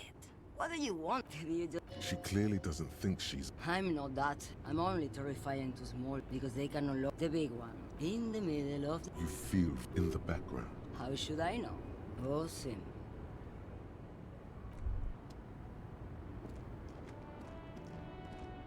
To say before I talk to the racist.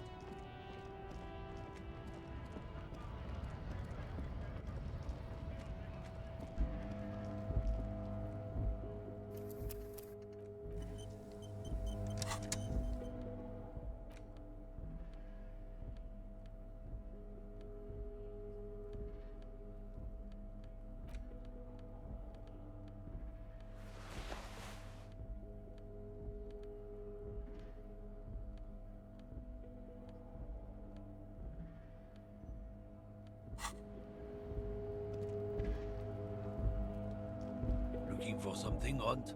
I don't know what you're talking about. Listen up, fuckwits. You don't scare me. You cops... No. A legendary. Looks like... Then I Yeah? Not just the unions. You're not peon. No, it's not a hard... I'm not scared. You've seen that corpse? Nah. The lieutenant. I've softened him up as best I could.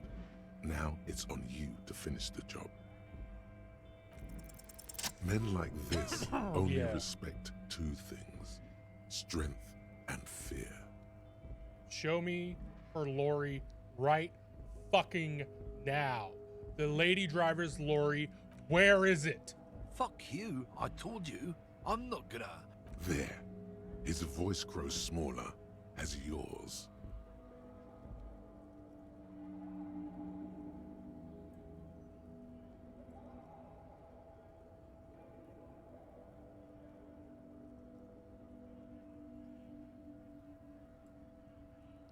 What's your name, fuckhead? I'm gonna go on a police radio saying this guy told Madre to fuck off. Look, fuck you, man. It's some lorry down there. Green, banged up thing. I don't fucking know who she is. When did she go away? I don't know. I don't even know her name. She just rolls with the fleet and acts like a big shot. Some dyke, probably. I haven't even seen her for days. Where exactly is her lorry? Past the monument. Down there. The Green Temple. Now, leave me the fuck alone, okay? A small temple by the monument. Green. Let's get into that lorry. Looks like he got his adrenaline up, too.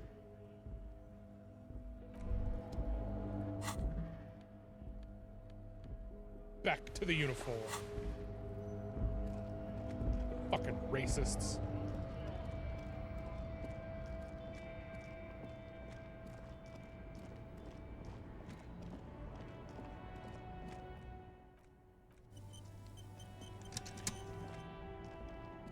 This screen found, A to Z, Contemporain, is parked in the shadow of the ruins looming overhead. It's seen better days. This must be the one he told us about, unless he was lying.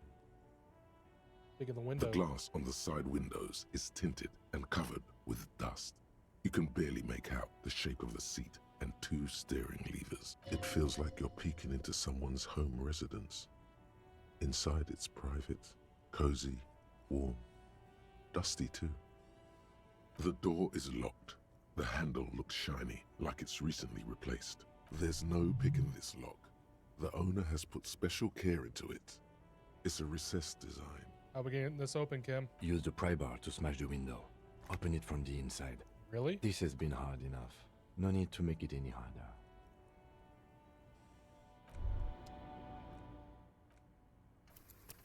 Save.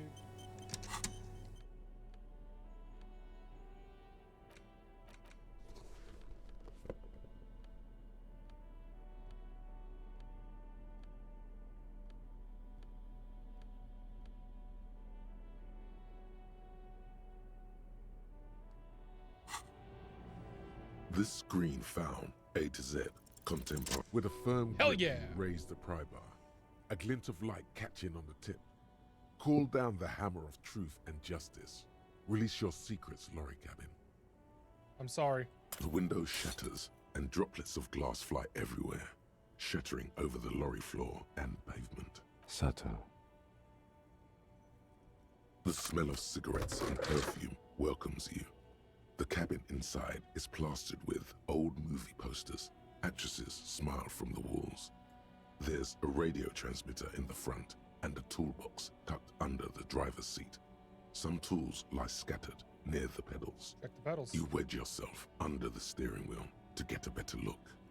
Seems like the few tools lying around here, a hammer, a pair of pliers, a rusty wrench, have been casually thrown there by the disorganized driver. But one odd detail does catch your eye. A piece of sandpaper has been glued to the throttle. Sandpaper adds extra grip. The driver has glued a piece of sandpaper to the throttle to offer some extra grip. Sandpaper? A novel technique? Sandpaper would also rub off the pattern from the driver's right boot sole. Yes? Do the honors, he thinks. Connect it yourself. One of the footprints at the crime scene had an aberration. One sole was smoother than the other. Which means that the missing lady driver was present at the lynching.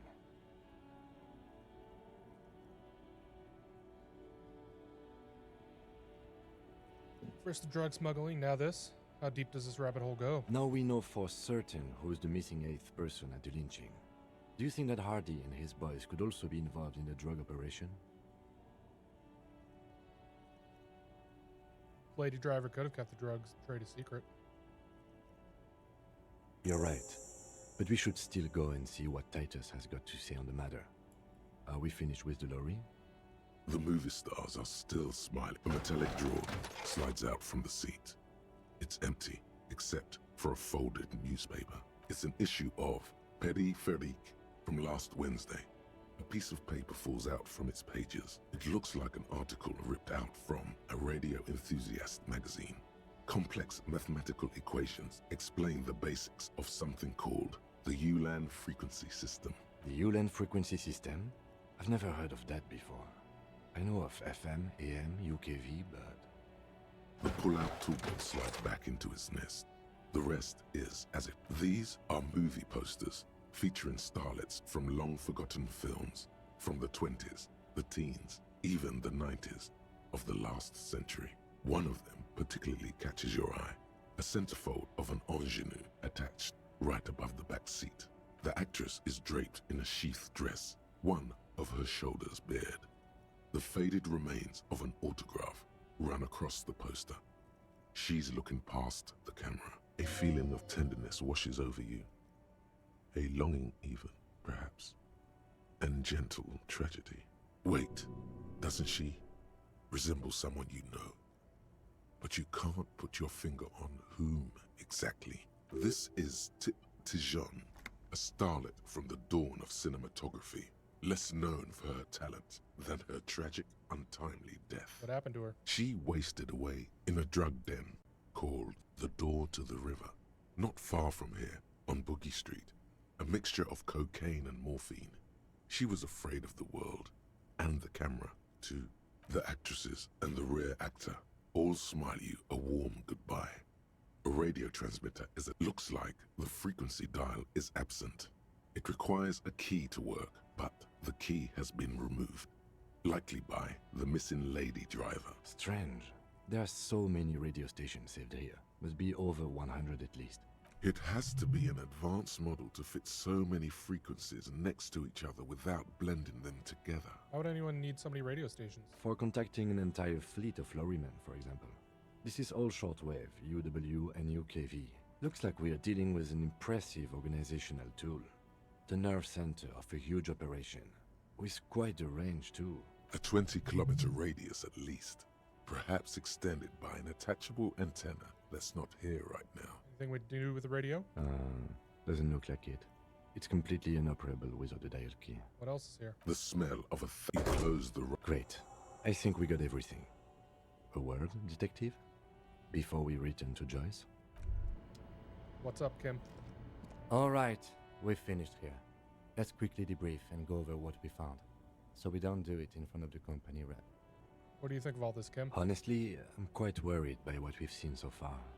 The evidence seems to point to a rather extensive and well-organized operation. I'm especially intrigued by that radio transmitter, particularly the sheer number of stations it can connect. Looks like this alleged drug trade casts a wide net. I'm not sure what the Ulan frequencies are all about, but they may hold some significance. Perhaps it's a better way to connect between fleets while avoiding frequency bleed, or maybe it's used to tap into RCM networks.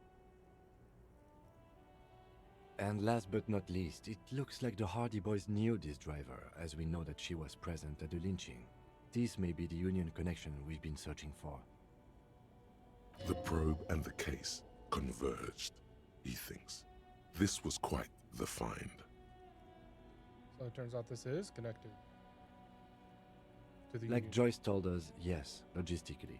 But don't expect to bust this open during our stay here.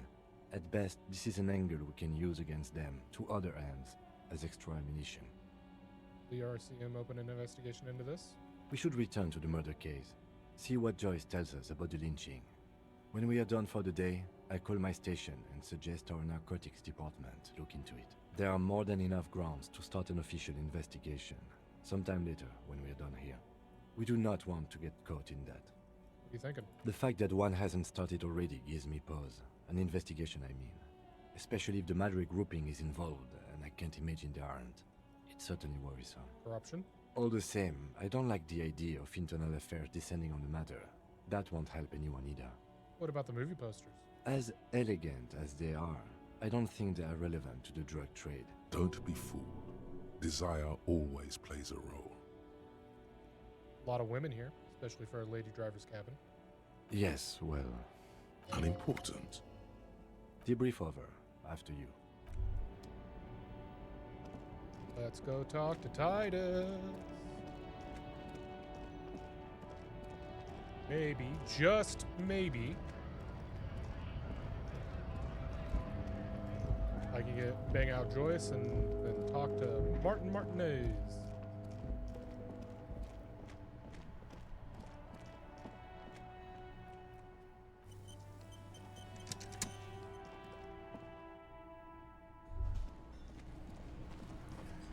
Looks like the circus left town, but the clowns are still here.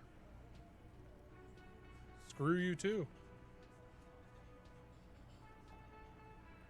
I've connected you to the local drug trade. Like hell you have. There is no local drug trade. This place is as clean as a rifle.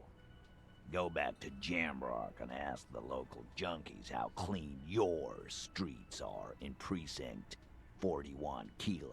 We'll do that. In the meantime, Did you know that there's an abandoned lorry at the intersection that was used to move raw ingredients for drugs from Terminal B to Jamrock? The person driving it was present at the hanging. It was one of you. We've connected the footprints. Detective, do you want to deliver the coup de grâce? No, the thunder is his. Leave it to the lieutenant. No, do the honor. You've earned it. Thank you. You're right, Titus. There is no local drug trade because it's all controlled by you. You're the drug trade. That's a mighty interesting theory. I guess that's what you would need to do, theoretically. A big, strong, state-run monopoly would outcompete the runts on the street. Yeah, man. Theoretically, that's what you would do. To get rid of the gangs, the dealers, even some of the junkies. You would need good, trustworthy people to take their place, of course. Hardy men to run such a monopoly. For the good of the community, of course. Yeah, keep telling yourself that. I know for a fact there's still plenty of drugs out there. No, there aren't. Some little shit and his dad are doing speed. Who fucking who? Stuff's probably from Jamrock. Whatever you've seen is peanuts. Look at the big picture, man. The place is a paradise. And all thanks to Hardie boys. Theoretically, of course. We're just talking politics here. My answer to your drug accusation is, how dare you? Go fuck yourself. Not quite yet, Mr. Hardie. There were 8 sets of prints on the crime scene. There are only 7 Hardie boys here. The 8th Hardie, the one who's missing. She runs the thing, right? My answer is, fuck off. Mind your own business. There is no 8th Hardie. I run this goddamn scene. Finally, you got something out of him. This could prove useful in the future. And here we go. Back to the usual. I know! Fatty walked on all 4s. He's so fucking fat he left 2 sets of footprints. Go fuck your mom, Dennis. That's more like it, boys. You heard him. It was Angus on all 4s. Anything else you need to know?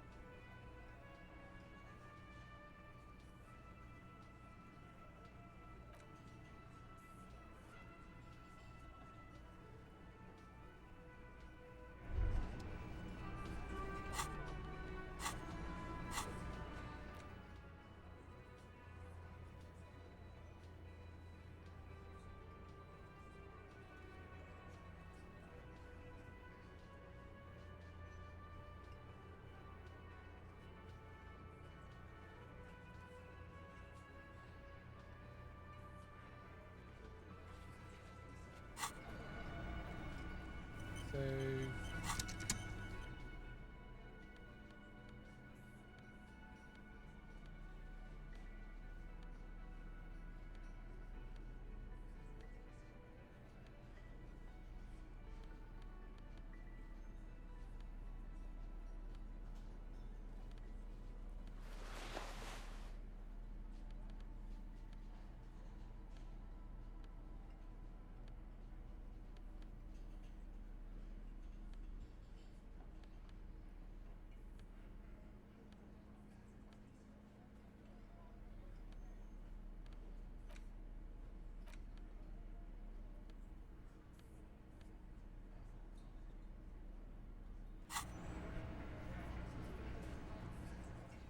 Save.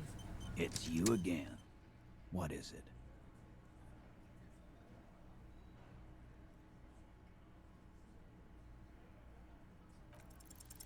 As you look around this room full of sweaty men, swearing, drinking, spitting out tobacco, does this look familiar?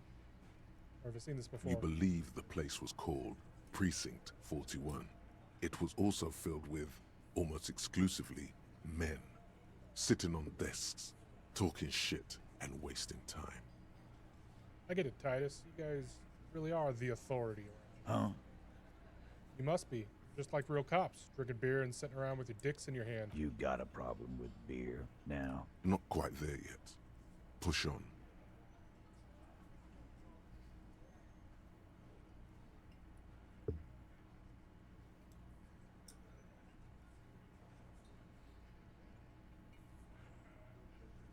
I have a beer problem, but not a problem with beer.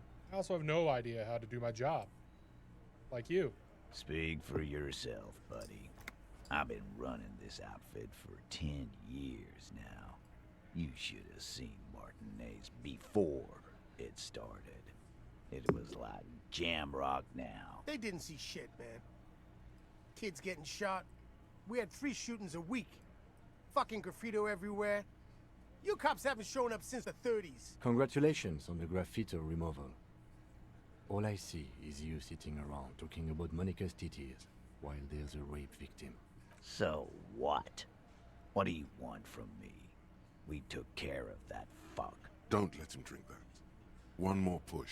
Quick. It's not about who did it, it's about the victim. She needs help. Titus? She stops mid-sentence. That's it. You got him. He's going to give it up, but on his terms. You wanna help her, cop? Fine. I'm gonna let you help her.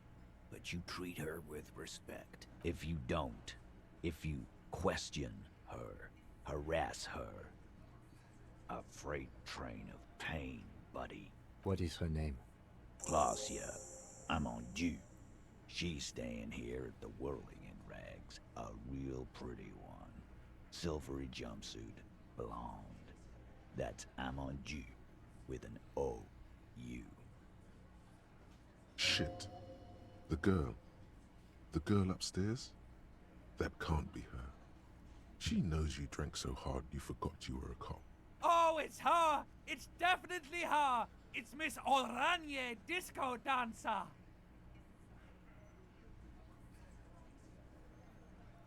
Yeah. Blonde. Tall. 2 rooms over from yours. Miss Oranje disco dancer? Sure. Why not? You've probably seen her around. You inexplicably add cool after the victim's name, with your eyes bulging like some wild beast. Your fingers are fidgeting and sweat starts forming on your brow as Titus looks at you oddly. I don't understand what's so cool here. Nothing. We just have a few more questions. Then we'll be on our way.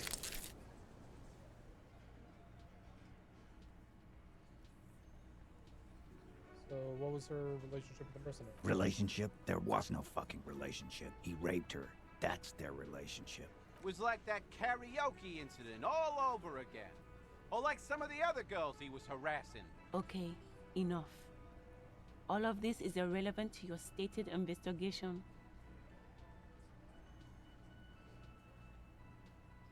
Remember what I said.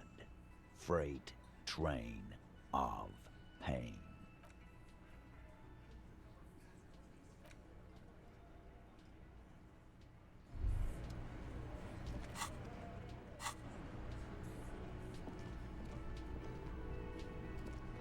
Officer, what was that? In the smutting and fidgeting when he mentioned her name? Yes. I think I know that woman. The victim? Is there something I should know before we talk to her? Met her in the hallway after I woke up. Understood. You were not in good shape on Monday. She knows I didn't remember being a cop. Okay, that's manageable. I tried to hit on her. Understood. Better to not add anything to that. What else did you do? I didn't rape her. What you're saying is, you raped her? Ice is forming on the inside of your chest cavity. Cold sweat trickles down your neck. No. Then, don't ever say that again. What else? We'll be alright, officer. You feel fortified by his assurance. It's going to be alright. Thanks, buddy.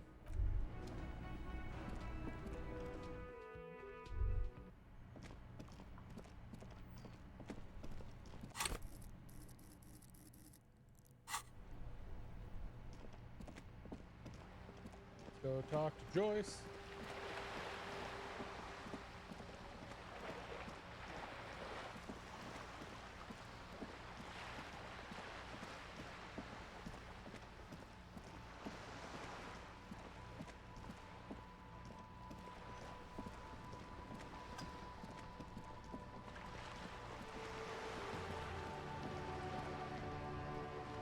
You're back.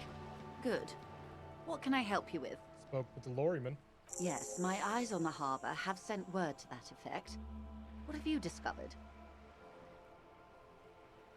Where are these eyes located? It doesn't really matter. And I do apologize for the surveillance. Wild Pines can't afford to be blind at a time like this. One of the tall buildings overlooking the roundabout, most likely. That would give them a read on the entire quarter. In any case, it's a relief to know someone has looked into it. If I may ask, will there be an official investigation? I assume you discovered there is an operation. If there is an investigation, it will be part of an ongoing operation, subject to confidentiality. I am sure you understand. Of course, detectives. In any case, you've held up your end of our arrangement. I trust you with the rest. Now it's my turn. I wouldn't normally break protocol like this, but the situation demands it. If you don't solve this murder, I'm afraid we may have a bloodbath on our hands. The words bloodbath sound cold in her mouth. They taste of iron and strawberries. Is that about a bloodbath? Yes. I'm afraid this strike may descend into a small-scale civil war, with possible consequences for all of Rivershoal West. Since you are sharing, ma'am, this is also the RCM's worst-case scenario. Then we're on the same page, as grim as it may be. I've already heard about the connection between the lynching and strike, but I need your testimony. I have an indirect role to play, I'm sad to say. My employer experienced a momentary lapse of faith in me. In that moment, they elected to deploy a private military contractor as an insurance measure. They called it my security detail. A momentary lapse of faith? They were dispatched after I relayed the union's initial offer. Every worker... A member of the board. I tried to convince my employer it was simply a piece of rhetoric, or a joke. They did not appreciate the humor. Absolutely not. These mercenaries are muscle, pure and simple. They are meant to intimidate the Union into surrendering. Who are they, exactly? Crenell, an Oranese military company. As far as I know, 3 arrived in Martinez. They report to me sporadically, but they do not answer to me. To be frank, our relationship is deteriorating. They wear ceramic armor, have semi-automatic weapons, and years of combat experience.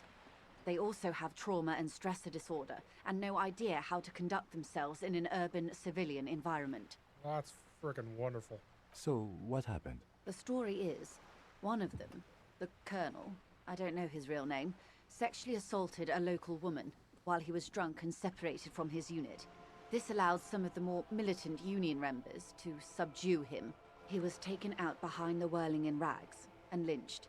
What then? Nothing. Mr. Clare refuses to let me into the harbor. I have not been able to discuss this matter with anyone there.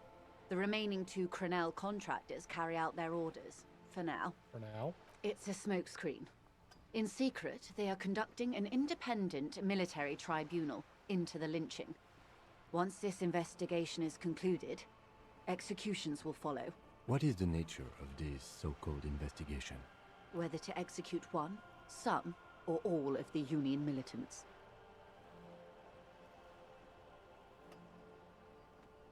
Boy, oh boy, is that not good. It's not good, no. My only hope is that you provide a single concrete suspect before the mercenaries indiscriminately pick theirs. If you don't pin this on someone good, and do it fast, they will identify and execute everyone present at the lynching. This in turn will force the Union to respond. The Debardeurs have over 2,000 men. It will be 1,000 to 1. Have you ever seen a hornet invade a beehive, Lieutenant? It's not pretty. The Serai's giant hornet, the world's 2nd largest insect, can kill 40 honeybees a minute, while a group of 30 can decimate an entire hive of 20,000 bees in less than 4 hours. These men work in tandem using semi- and fully automatic firearms. Their armor is virtually impenetrable to muzzle-loaded weapons, even yours. Most Union workers don't have guns at all. As I said, a bloodbath.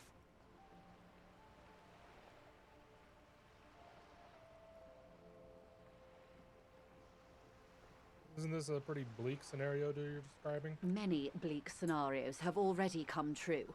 Nameless, badgeless detective of the citizens' militia. All we can do is keep the rest from going the same way. One single concrete suspect delivered into civil court, and I may be able to defuse this situation. What can you tell me about Crinnell? Not much. Their public resume is relatively good, as far as private military contractors go. I believe they were once called Downwell. Down a deep, black well. They boast a long list of clients. Saint-Baptiste, Welchman Lorenz, Eintracht. A warning sign, however. The operations concerned all take place in third or fourth world countries. Guarding facilities, escort missions and such. Meaning they're used to operating in war zones. Yes. All the good conflict corridors, Supramundi, Yesut, the Seminoese Islands, countries that don't have a good record reporting atrocious military conduct on their soil. Anything else you got on them? Sadly, no. Before this happened, I had little interest in them. Now that I do, I don't have the resources. If you still have access to the ICP's database, you could run a better background check. The Insane Cloud than I ever Posse. could. It may take some time, though. Do you know a lot about the inner workings of the RCM and the ICP, ma'am? In my line of work, it pays to do your research. I was prepared to deal with the RCM. I did not think I would be dealing with a group like Crinnell. Did you talk to the company? Tell them to call them off? I have. And they will. However, these orders take time to reach what is basically a rogue unit out in the field here. Until they do, it's all on us. So the deceased assaulted a woman? Or he didn't. This is information passed on to me from some teenagers loitering around the canal. I cannot testify by it. Who did the passing on then? The remaining contractors. Their tribunal. It's what they believe. What did these teenagers by the canal say? That the man was killed because he assaulted a local woman. I've asked around a bit. This seems to be the accepted story around Martinez. This does not come as news to us, but still. To your knowledge, where did this assault take place, if you know? Last Sunday night, at the Whirling in Rags, the hostel by the gates. Supposedly, the colonel was drunk, maybe on narcotics too. Either way, he's alleged to have sexually assaulted a woman. Sometime later, a group of dock workers got their hands on him.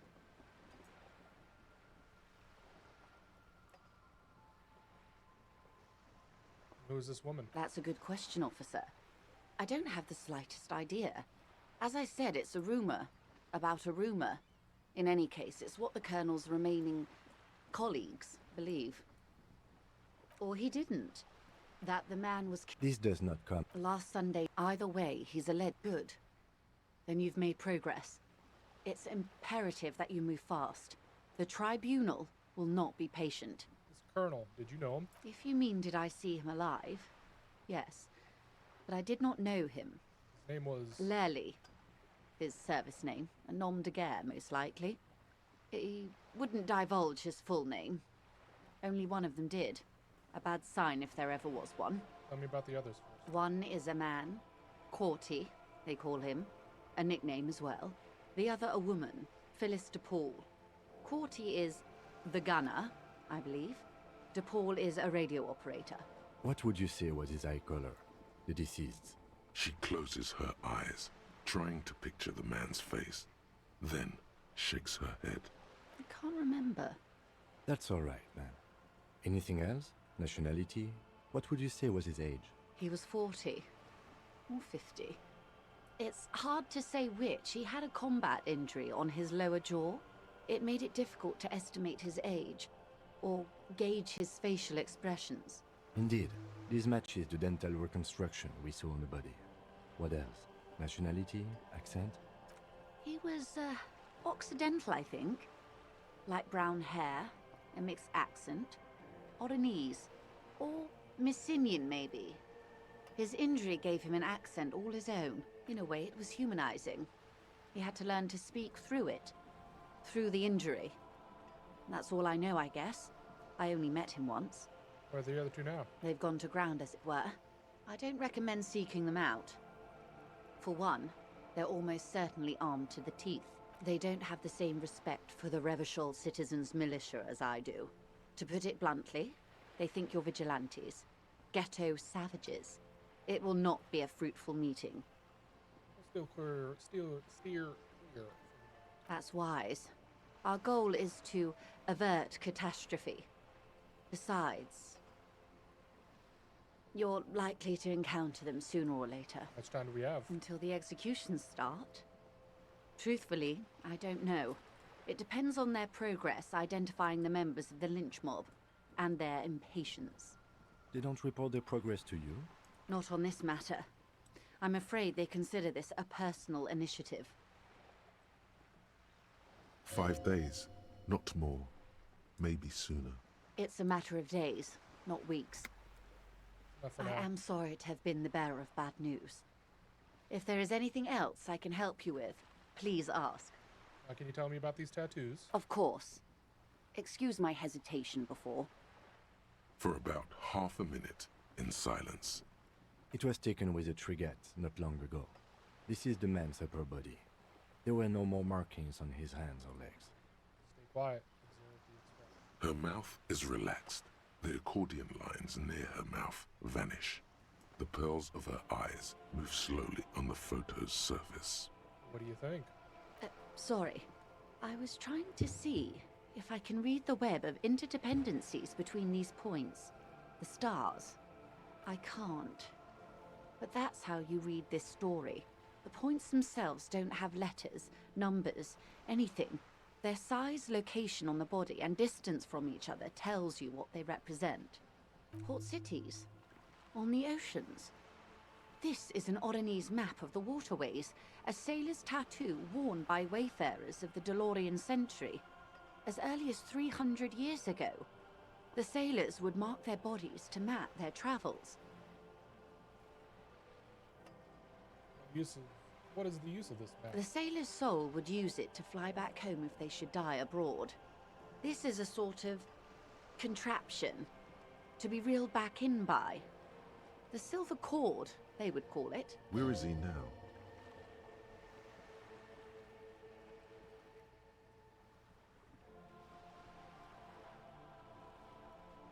This one has flown quite far by now. I would say he's near the Arcade Islands by now, ready to exit the Insel Indian and into the Pale, if I've read his home address correctly.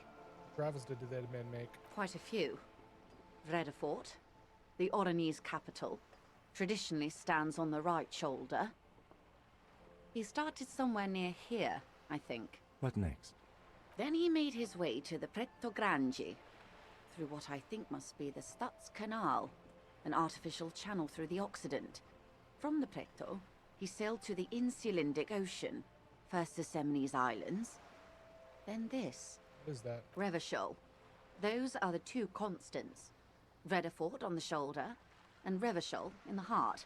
They started the tradition of these maps right after the discovery of Insulinde, at the dawn of the Interinsulary Age.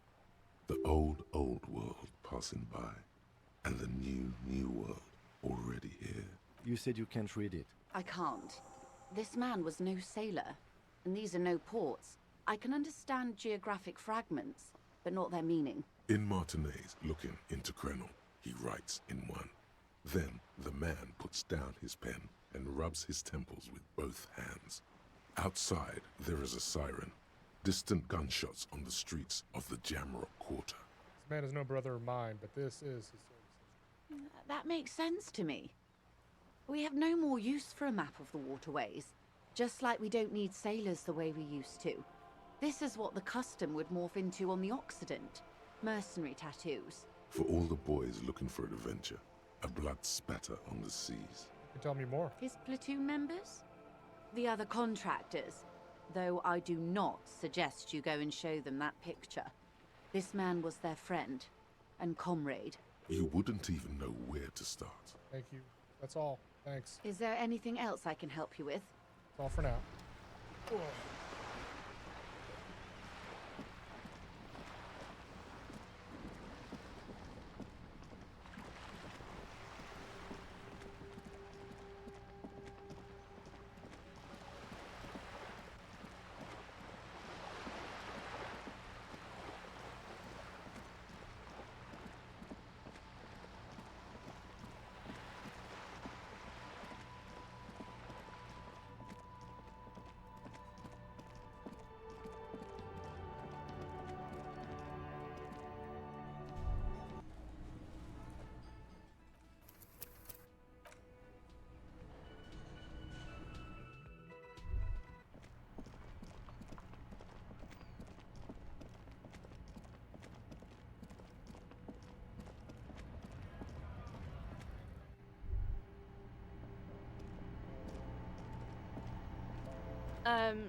Is this about the questions again? Because I don't really know anything. A colourful display of cigarettes and alcohol bottles lined the shop wall, inviting you closer. There, in that dark green glass, all in vain. The great flowing river of warmth, wine, alcohol, beer, alcohol, love, alcohol. This is not a good place for a recovering addict. Guess not, no. Good thing you're an unrecovering alcoholic then. I'm obliged to inform you that both alcohol and cigarettes damage your health. But I guess you already know that. Don't ask, don't look, don't do anything here. Just go away. Get back to work.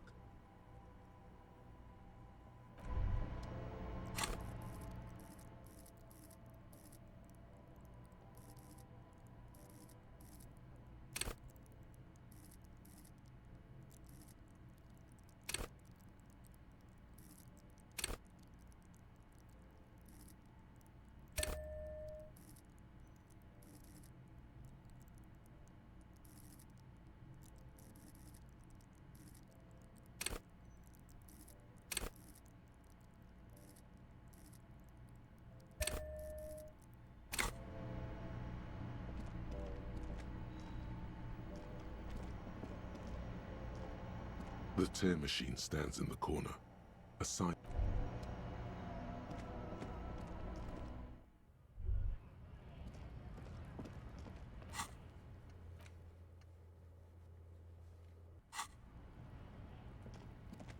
This is going to be a rough conversation.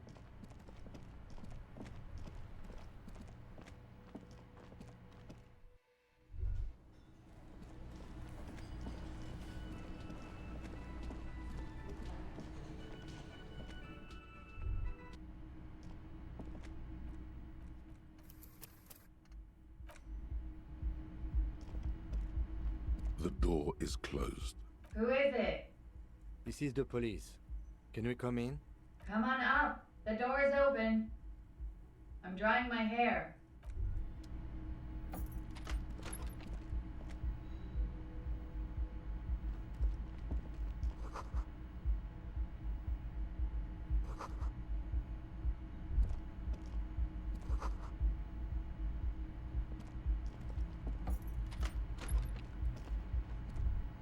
This medicine cabinet is full of wares. Sheets of pills, haphazardly stacked, one on top of the other. There's also a toothbrush somewhere in there. Pharmaceuticals line the shelves. Sheet upon sheet of pill bottle next to pill bottle. Acetylic acid, APAP, eye drops, blood thinners. Among some foreign, probably Messinian or Gottwaldian. Marked red blister packs you find. What do you find? This is going to take a little know-how. Or something more interesting? A bright orange bottle with Preptide stamped on it. In sunny, happy letters. Jackpot, baby. That's the stuff you're looking for. Your palms begin to sweat just holding that little plastic container. Lieutenant, I also see a brand called Preptide. Preptide, a euphemism for pharmaceutical amphetamine. Prescription speed. The fuck are you waiting for? Let's get super... Recovering drug addict cop.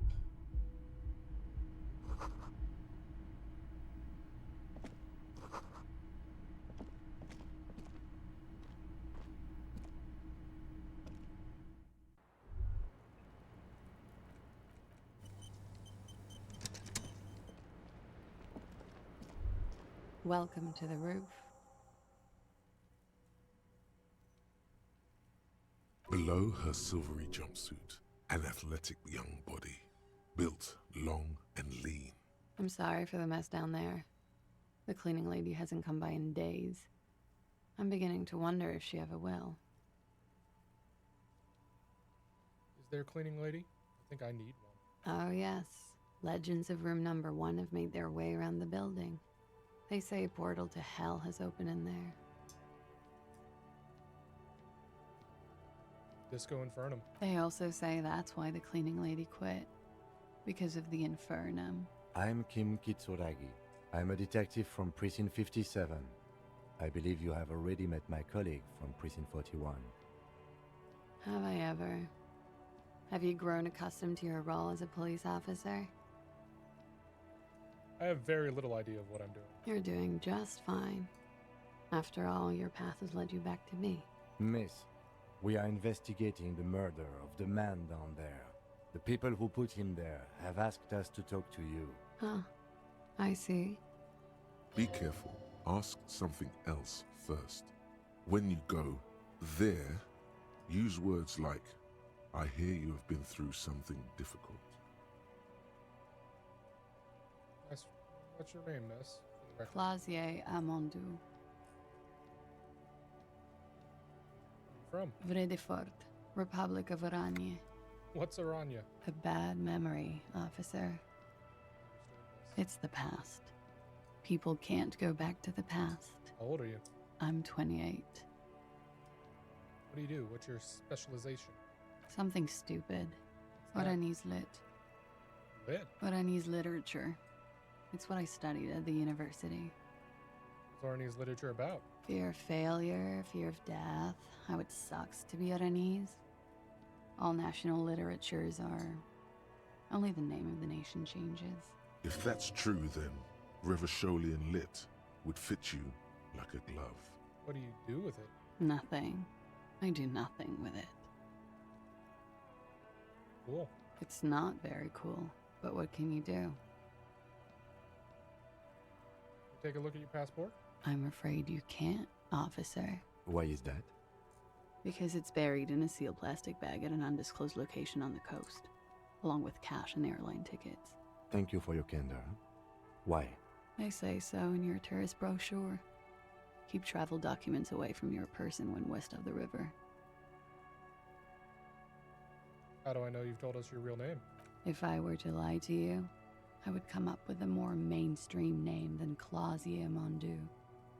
It's a weird name. Okay, then. Okie dokie.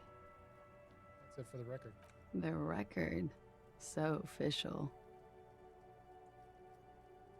Nice room you got here. Yeah. It's pretty deluxe.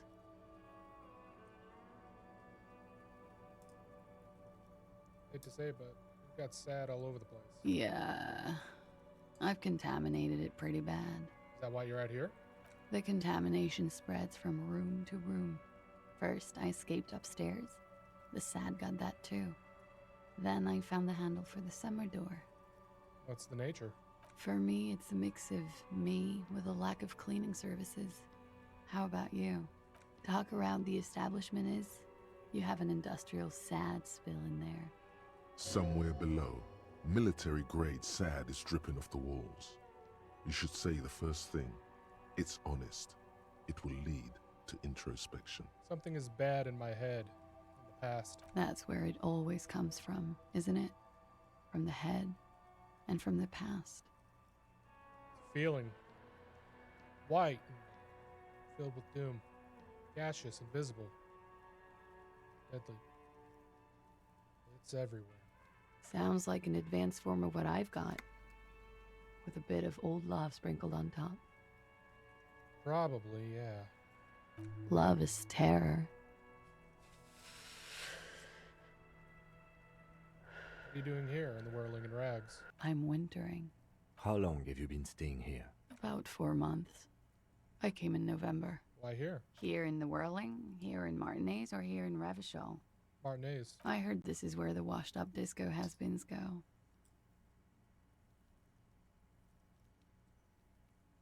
You're too young to call yourself a disco has-been. I'm really not. Other questions? Okay. So you've been through something difficult. Something difficult? I've been through at least half a dozen difficult things. Which one do you mean? Are you sexually assaulted, miss? By sexually assaulted, you mean raped? Yes.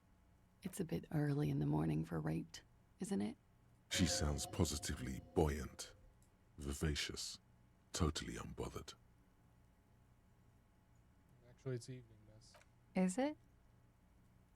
It is evening. Time flies, man.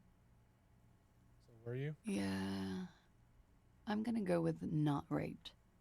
I don't want to say that shit about him. By him, she must mean the victim.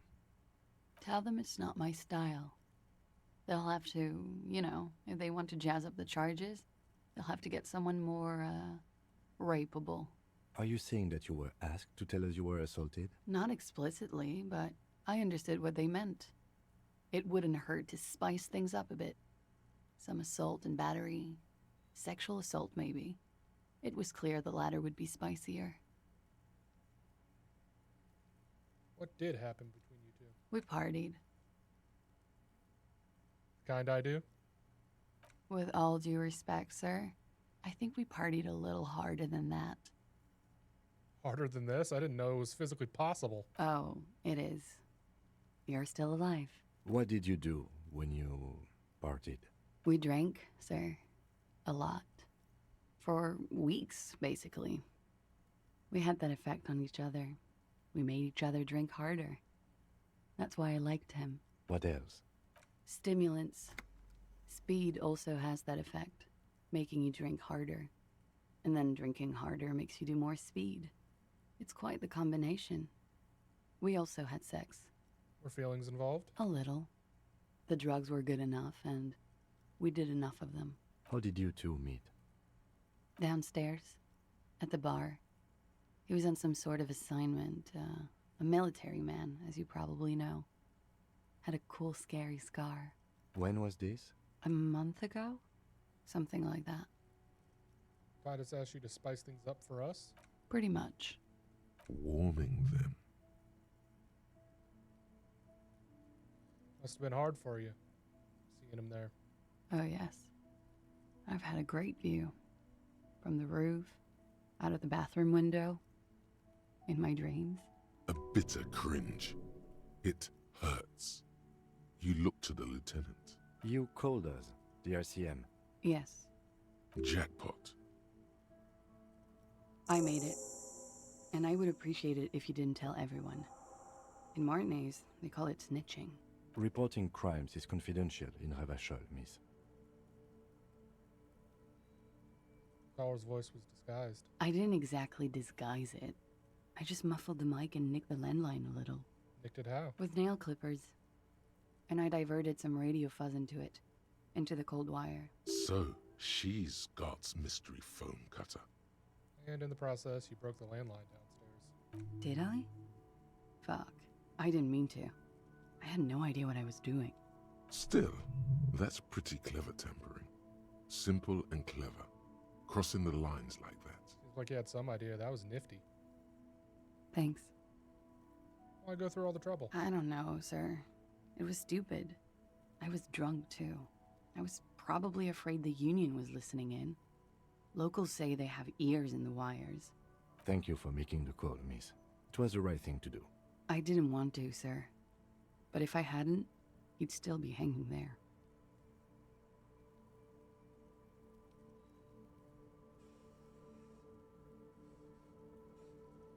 What can you tell me about him? I'm sorry, I can't do it. Not right now. Later, maybe. I keep seeing him. Like he is now. I can't talk about his... I don't know... hair. I know it's difficult, miss. We can return to it later. She meant she sees him in her dreams. I've also seen him in a dream. You have? Not like I do, I imagine. She sees them in each other's arms. I see him as me. She fishes a cigarette out of her pack and lights it, then looks at you with her lungs full of smoke. I can see the similarity, yes. Funny. Funny how? Nothing. I also saw him. We had a long inspection and that sort of thing sticks with you. Let's move on. What did they hang him for, if not rape? He had something to do with the strike. One has been roiling since I got here. Rotten timing. But you probably know all about it. And his role in this strike was... I think he was in a security detail. He was ex-military. Worked for Wild Pines. And against the Union. We didn't discuss work much, if you know what I mean. But I understood it was dangerous.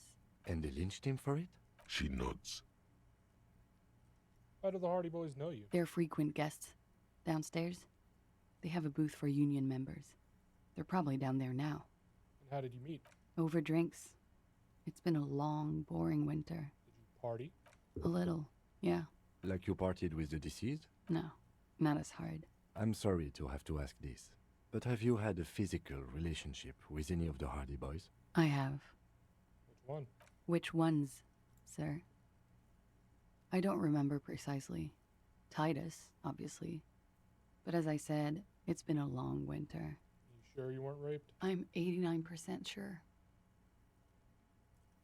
Got it. 89% is enough. Cool. She sincerely thinks it's very cool of you. Thank you for telling us all this, miss. She breathes a silvery sigh of relief and weariness. The air on the roof feels humid. Should we head by downstairs, officer? We may have things to discuss there. I have something else before we go. A little thing. She nods. Silvery cigarette fumes disappear into her mouth. I have a personal question. Yes. You're just one room away. Very personal. Were you in Sunday night? I need to know what I did before I lost my memory. You do not need to know that. What you need is to ask normal police questions, like... Get a grip, he thinks. At least do your personal stuff when I'm not here. Why not? I'll be here until 11 p.m., drinking coffee, most likely.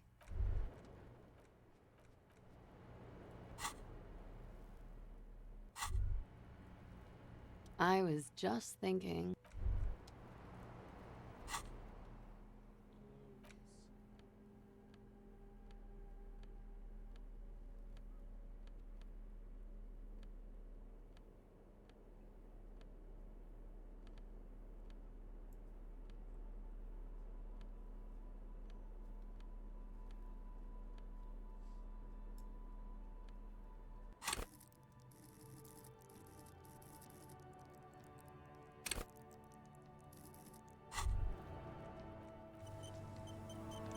I was just thinking, what a nice evening. She looks back. Time.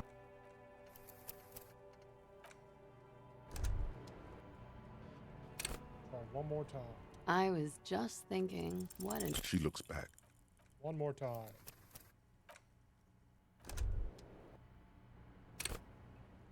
I was just thinking, what a... She looks back.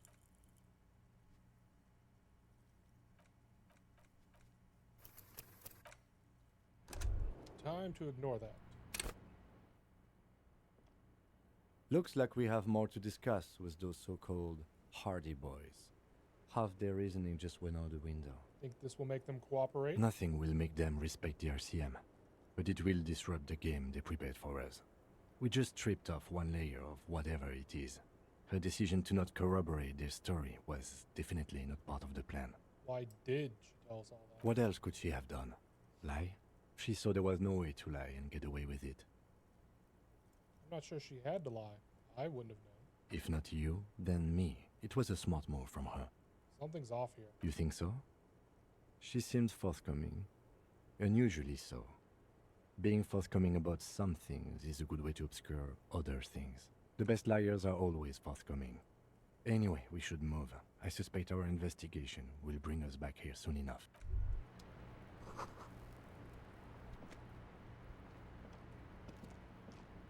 The same small, heavy door. No lock in sight.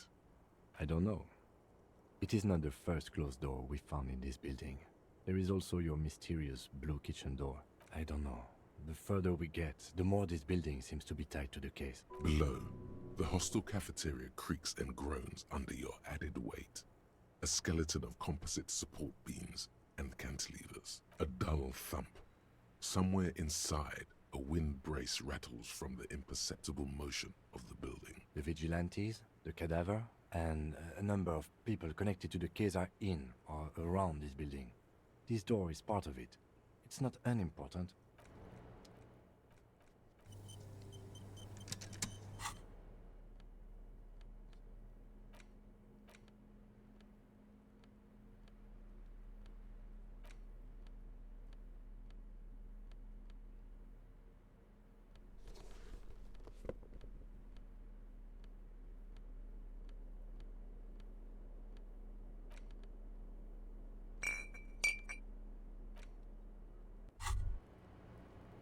Well, hello.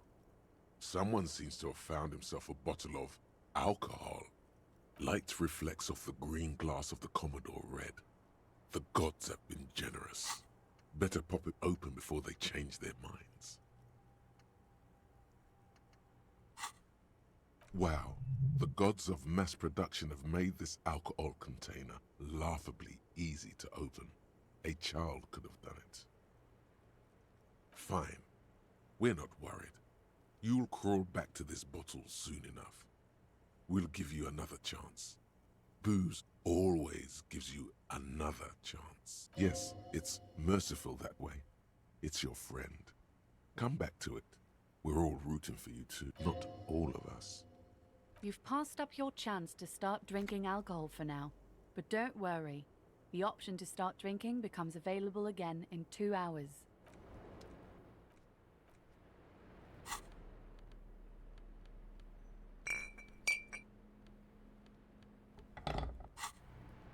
The same small, heavy door. No lock in sight. Ow. You kick it, gung-ho style. Entering the premises style. But the door fails to respect the force. All you hear is the bar rattling inside, laughing at you. All right. Let's trash the place. Let's not.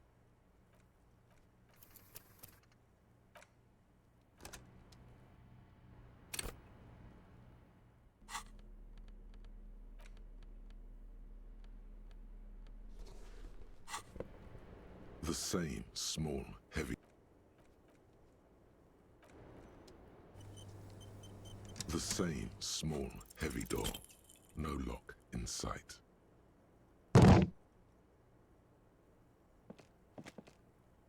You kick it. All right. Let's not.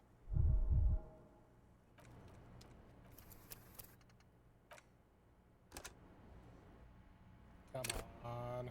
The same small, heavy door. No lock in sight.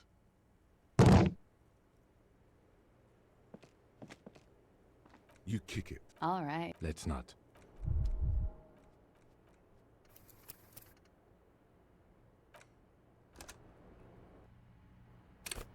The same small, heavy door. No lock in sight.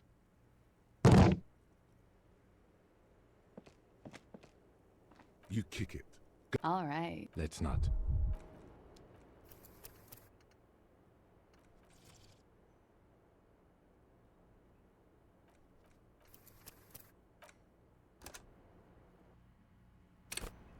The same small, heavy door. No lock in sight.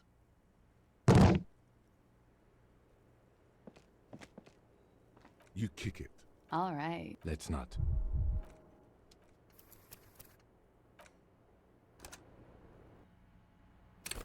The same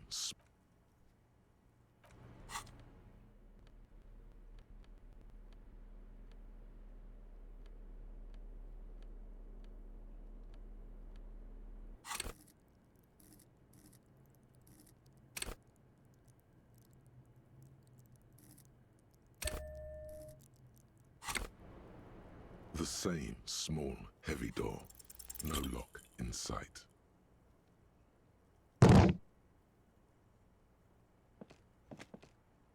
You...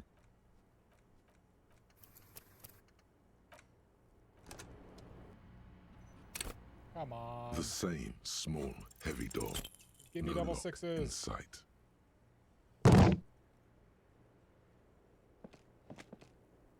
You kick it, gung-ho style. Entering the premises style. But the door fails to respect the... I need a 5 and a 6 or higher.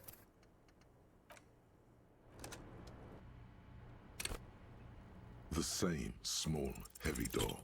No lock in sight.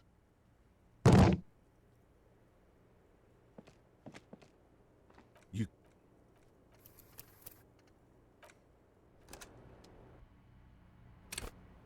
The same small, heavy door. No lock in sight.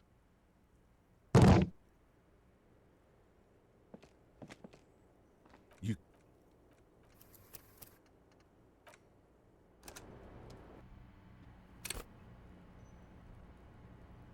The same small, heavy door.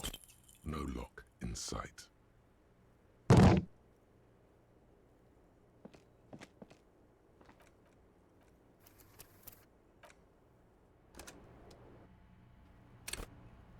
The same small, heavy door. No lock in sight.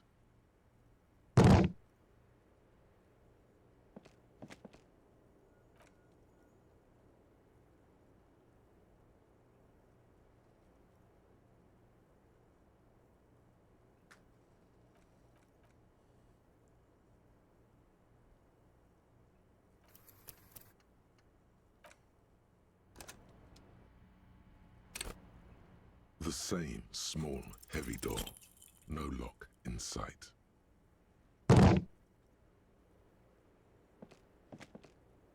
You kick it, gung-ho style. All right.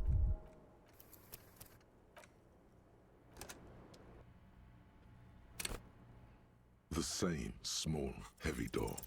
No lock in sight. Come on. All right.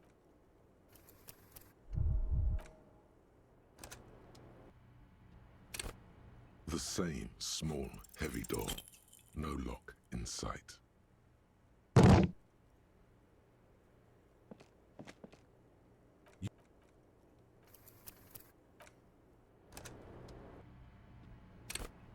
The same is barred from the inside. You hear the bar rattle in the brackets.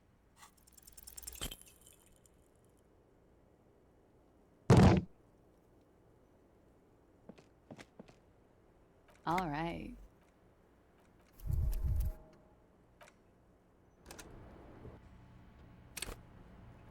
I gotta take a quick break. I'll be right back.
I am back. The same small, heavy door. No lock in sight.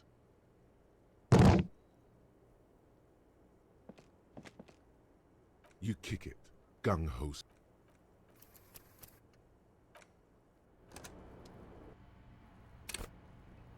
The same small, heavy door. No lock in sight.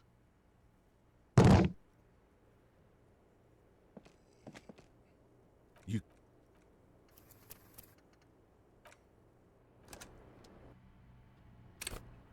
The same small, heavy door. No lock Finally! in sight.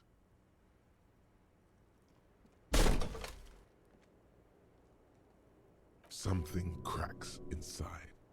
It is an unbelievably satisfying sound, Nice. filling you with a belief in your own body. Sounds like the property damage wasn't in vain, at least. Would it hurt to look in? Let's see.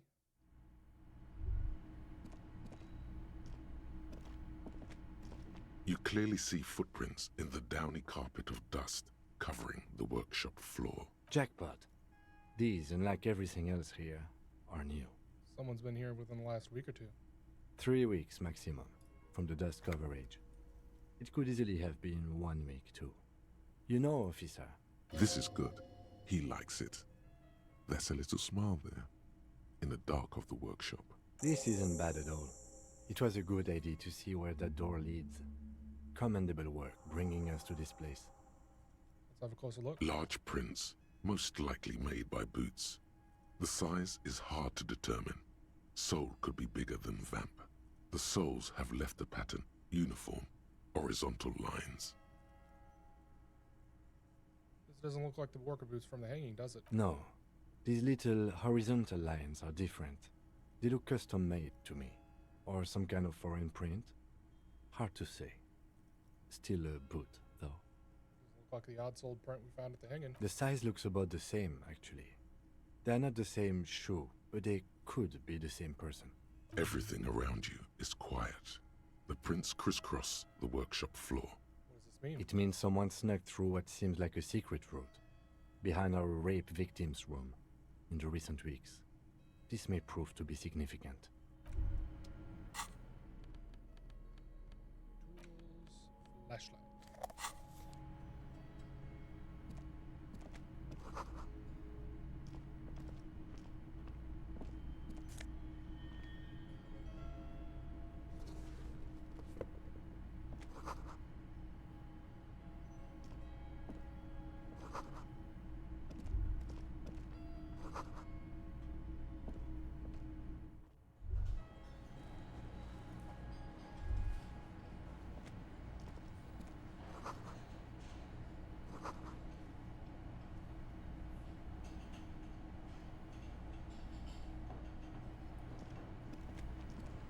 You see a heavy steel door with a prominent dimple lock. It's painted blue. This door's connected to the one upstairs, but how do we get through? There must be a key somewhere. Probably somewhere in the whirling. It's not too important. We can get in and out using the roof door.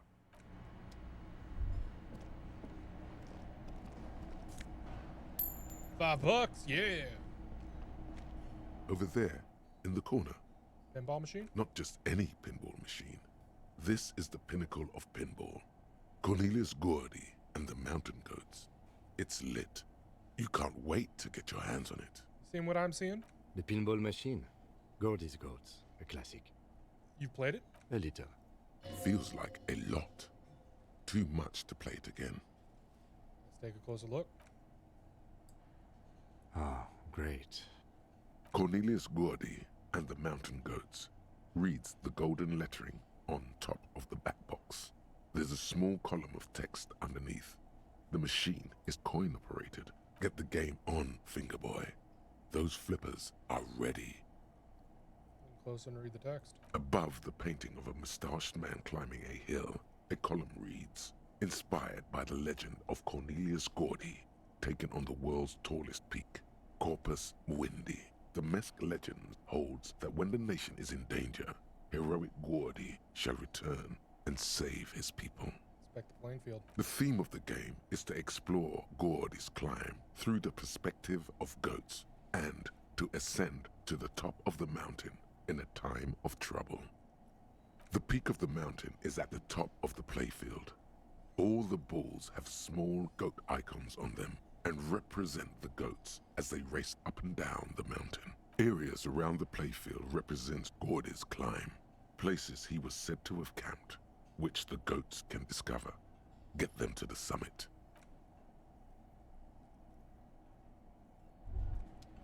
Say. Over there, not just any pinball machine. This is the pinnacle of... Ah, great. Cornelius Good, get the game on, Fingerboy. Those flippers are... It takes a while to get into a rhythm, but pretty soon you're able to keep 3 goat-faced balls in play. with relative ease. Go, go, finger boy. I feel sorry for the goats. If they only knew the kind of guy old Cornelius really was. What kind of guy was he then? The kind of a guy who uses the word savages a lot when recounting his travels. A masked nationalist. A racist mountaineer? An avid huntsman too. He was often photographed in his dining hall, surrounded by wall-mounted hunting trophies from every continent. That's not cool. He also hit his wife and kids. Other people's kids too. Sometimes pets. Hateful little man. But you seem to be having fun. Pretty good at this. Your game is definitely improving. The jolly goats are flying all over the board. And although a few plummet to their deaths, you're never left with less than 3. Suddenly, a special passage leading to the summit slides open at the top of the board. This is where the balls need to go. Maneuvering a goat ball into a position for a perfect hit isn't easy. More fall to their deaths. But finally, the opportunity presents itself. One of them gets through. The words "Pale Rupture" light up on the speaker panel, and the machine starts filling with a thick, milky fog. Something's happening. Congratulations. This is where the game ends. It's a cheap way of getting more money out of the players. A stupid, nihilistic finale. There's so much fog, you can barely see anything. Some is actually leaking out of the machine, and one by one, your goats start slipping, disappearing into the milky nothingness. Lucky goats. The fog looks soft and inviting. This can be navigated. The balls leave almost imperceptible disruptions in the fog. Use them to calculate where they hit next. You're down to your last goat, going mostly by sound. Eyes are useless at this point, but that goat is something special. 5 times you snatch him back from the jaws of death. How, if you can't even see it? The last goat plummets into the fog with almost suicidal glee. It killed itself to spite you. There goes nothing, finger boy. This small elevator is dimly lit by a bulb that's been glowing for 8. Smells of nougat and sweat. Your head brushes up against the ceiling. There is... So this is where they brought 40 pinball machines to fix them up. A long time ago. Everything is covered with dust now. The lieutenant looks around the dusty, crowded room, inspecting the tools on the shelf. Looks like it. I'm guessing Martinez North 22 used to be a pinball arcade before it became a hostel? There are machines left over, downstairs in the hall, next to the main door. One of them even works. I've seen one of the Hardies bang away at it. But then, it went bankrupt. Your skin crawls from making the connection. If that's true, then our cafeteria manager is not going to like it. We should tell him what we found up here, omitting that suspicion. He does not appear to be the kind of man who likes his establishment to be part of a neighborhood ghost story about bankruptcy. It's not a ghost story. It's a curse, and God ought to be made knowledgeable so he could perform counterspells.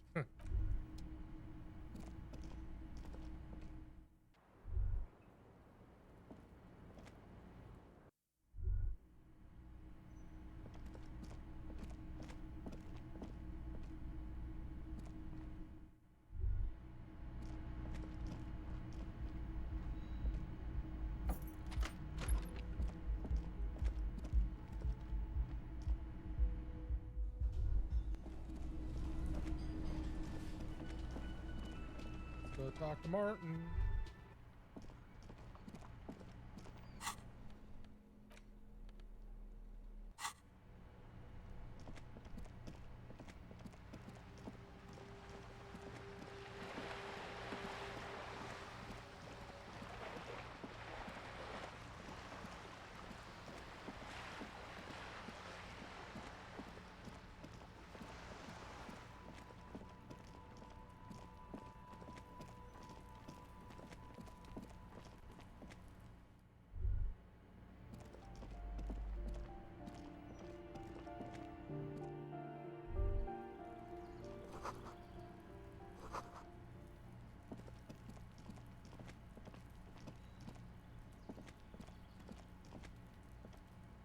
This door is made of no one answers. We should return tomorrow. Okay.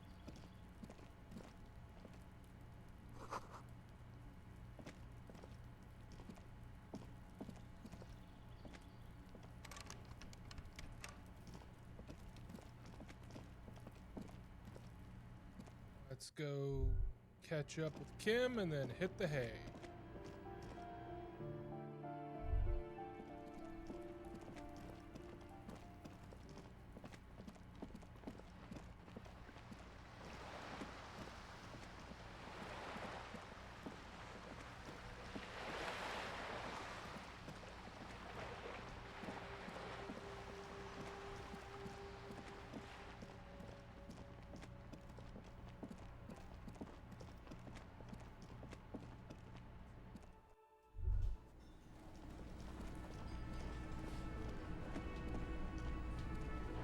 Can I help you? Got the 20 real?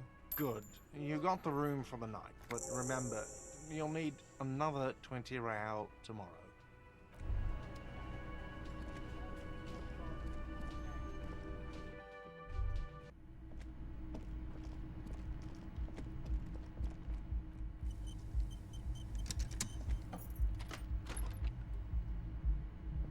Yes?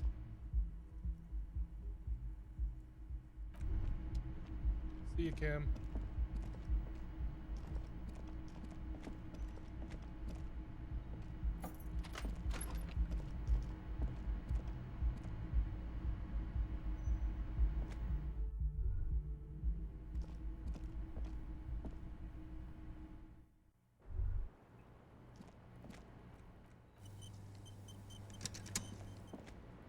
I was just thinking, what a nice day for questions pertaining to a murder investigation.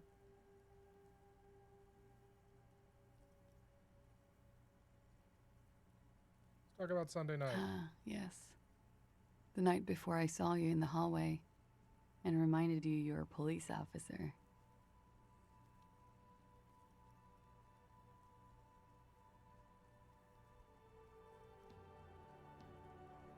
It's one of the first things I remember doing in Elysium. Wow. Elysium.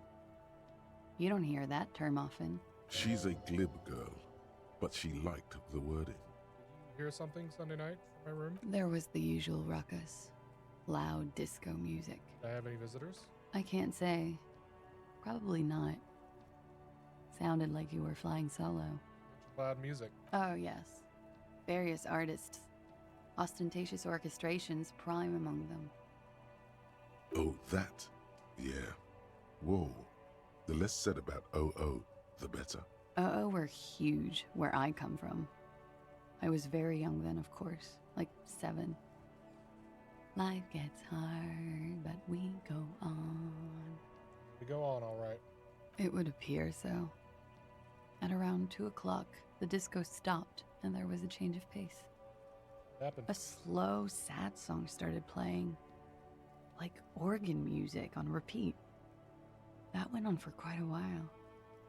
Some of that time you were yelling along to it. What was I singing? That it doesn't matter anymore and that we're alone now. It was difficult to tell. The song itself was very quiet and soft, but you sounded like a wounded boar, sir.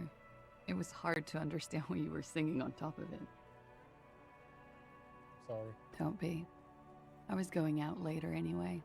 It didn't bother me. Then what happened? Then you started screaming and trashed the place. So me. What did I do? A window was smashed. The tape player, probably. The song stopped. And furniture, too. A real destructathon. There was screaming. Then I think you passed out. Is there anything else? There was.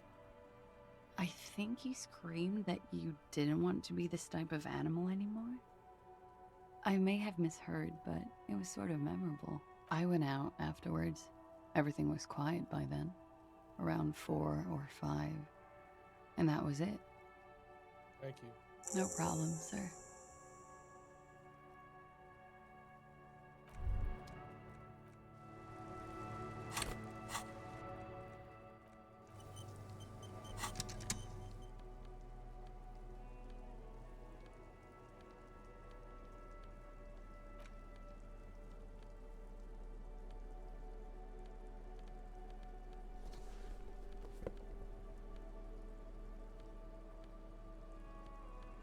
anything for volition.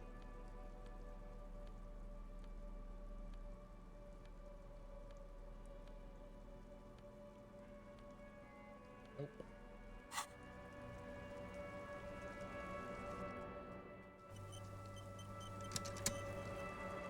Officer, what brings you up here in the right? Soft, Hell light yeah. brown eyes look back at you, directly into the space behind your eye sockets. You see the smoke rise from between her painted red lips. She's beautiful. I have bad news for you. What? You know these guys? Who? Me? Yes, you. He's talking about you, you boring stiff. You too. Me? What did I do? These guys are compromised. She's got them singing along to her tune. The little bleeps and bloops you trust for info. You can't trust them anymore. What? Believe it. How did this happen? How it always does. Through subtlety. There's nothing you can do about it. You are how you are, and she is how she is. Things will go as they do. Can't you turn them normal again? No. What use is this then? It's better to know you're being played than to be played without knowing it, is it not? Which ones exactly are effective? There's no way of knowing. At the moment, I'm afraid it's best to assume. All of them. Bullshit, man. I ain't compromised. Especially that guy. That guy's the most compromised one in here. No fucking way, man. I just want a drag of that sweet menthol Ziggy. Really? Quick. Tell me what's under her jumpsuit. Glory. Truth. Softness. Protect her. She wants you. I take it back. He's got it pretty bad. But this next guy's on another level entirely. She likes you. The crown head is a boring condom. He's jealous. This is human nature. Does this mean she's been lying to me? I think it's safe to assume, yes. Mr. Thespian here hasn't been speaking up. If he were, I suspect there would be paeans to her truthfulness. Like this, she is a lady, most fair and just.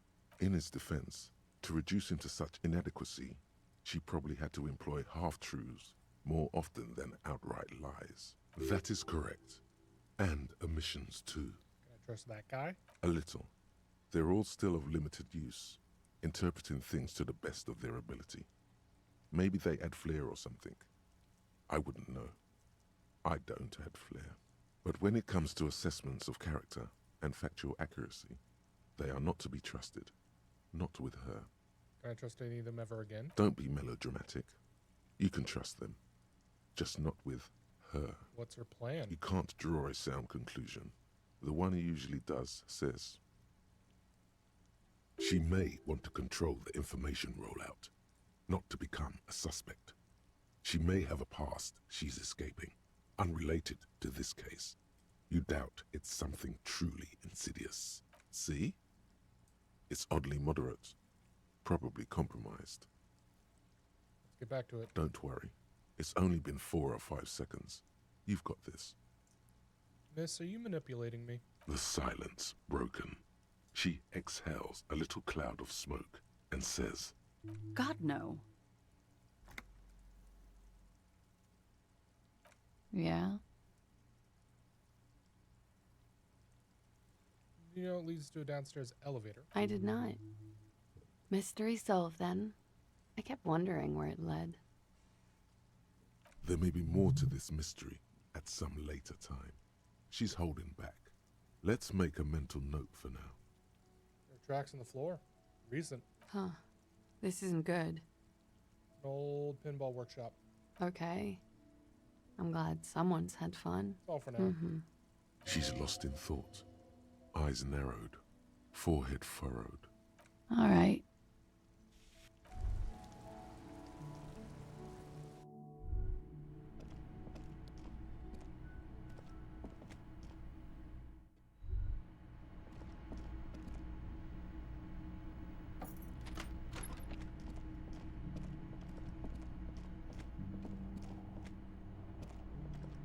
Talk to Gart. Tell him about the pinball and the doomed business quarter. Can I help you? Another thing. Great. I love those. Claudia in room 3. She nicked the phone line. Why? No, fuck it. I don't want to know. I don't want to know why these degenerates do what they do. I thought we had one good guest in the building. He really doesn't like it being classier. You have Lena.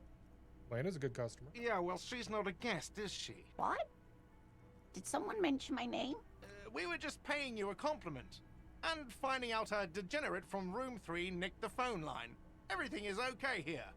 Good thing that guest pays for her stuff on time. I'll forward her the bill and be done with it. Was there anything else? What if I told you I got into the back room behind the blue steel door? Oh, okay. Well, I did hear you make noise back there, so good for you. It takes a lot of willpower not to ask. Obviously, he's been wanting to know what's behind the door. Aren't you going to ask me what's back there? Okay, what is back there? Pinball machines. Ha! I knew it. I've always wondered where those machines by the door came from. And they told me there was some kind of pinball thing here too. I knew it. Were there any back there? In working order, I mean. Because I might be up for a game. No, I was just wondering if you found pinball machines there.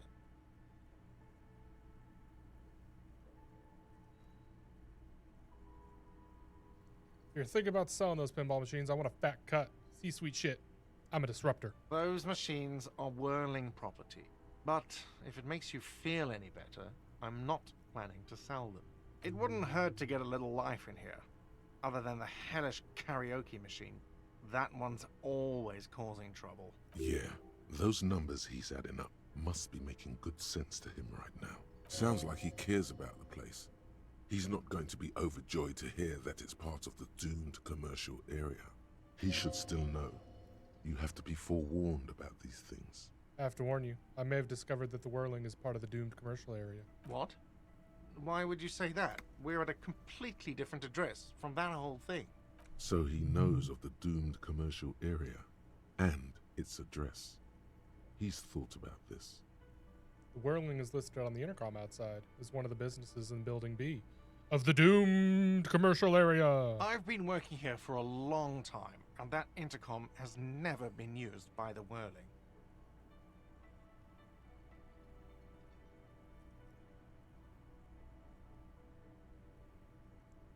The whirling was once the East Delta Pinball Arcade, which failed, though perhaps the whirling will escape the curse. Does this look like part of a doomed commercial area? This pre-revolutionary tilework, these high ceilings, the nice rooms, well, most of the rooms. For 14 years, man. That's how long I've worked here. I've kept this place up through hail and through sleet. Fuck me, if some doom ghost... He's done a fine job too. Though he's spoken of the place dismissively before, the hostel is actually very important to him. You really care about the whirling, huh? Yeah, it's slowly growing on me again. It's beautiful in its own way, especially for this neighborhood. I've been trying to keep it that way, even if it is part of the damn doomed commercial area. Shouldn't be worried so label. Shouldn't be so worried about that label, you know. I don't place much stock in the curse and so on, but the label frightens the clientele. Who wants to stay at a doomed hostel? Everything's doomed enough without that. Who owns this place? Some real estate management company. They never come around here, just collect money from afar. Honestly, I think some money laundering might be involved. You named the whirling in rags. Well, it sure as hell wasn't the real estate company. You did? You look surprised. What? It's a great name, I know. Cafeteria managers come up with great names too. It's from a song. A song? Hail, Holy Queen, by the Ateniers. Hail, Holy Queen of the Sea. You're whirling in rags, you're vast and you're sad.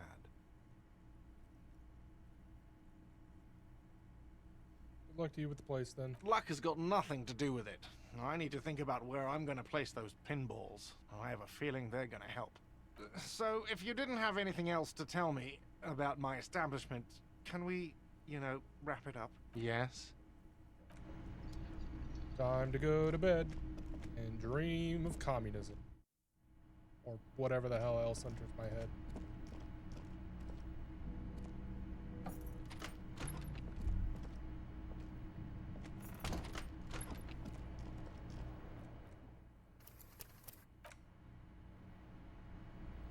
bed is still cold from the broken window, and not too inviting, but it's yours. You've earned it. The bed is still cold from the wind blowing in from the broken window. The mattress creaks as you close your eyes and try your hardest to fall asleep. Here we are again, my broken bud. The waves are coming, carrying you away. But you can't go. No, you have to stay. Always half aware of yourself. You're not cooperating, brother man. Why? It's your disgusting body. Even through your sleep, you feel a vague discomfort suffusing it. Your belly and your sides are unpleasantly tender. You wish you could curl up into a fetal ball of safety. But you cannot, because of the pain. That pain in your right side is your enlarged liver, by the way. As for your kidneys, you've really been compounding the damage lately. Every cell in your body is moaning in agony, asking, what did we ever do to you?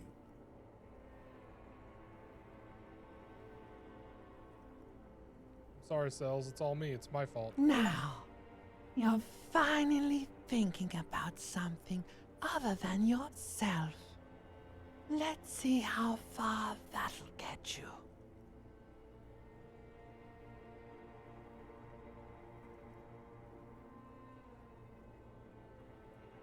These are my just desserts. I will endure this pain with dignity. There's no dignity here.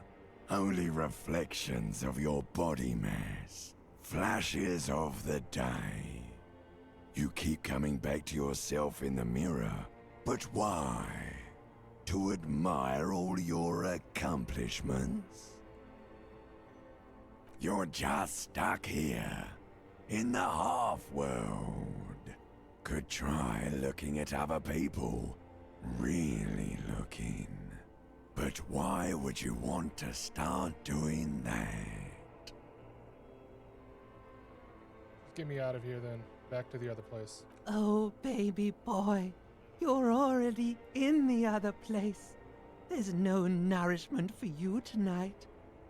Maybe tomorrow. Maybe if you know, like, took a lot of drugs before you go to sleep, that'd do the trick. Maybe if you cracked the damn thing, then you'd feel satisfied and tired, holding the picture puzzle in your hands, complete. Maybe if you weren't so hard on yourself. What do you think you're doing right now? Coming to some greater awareness? Look at all these lights, blinking in and out of existence. Thoughts! You're just pretending that you're asleep, even to yourself, while the world goes on without you. Let it.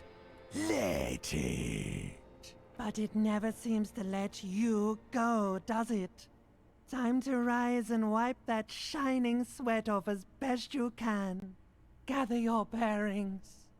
Rock and roll.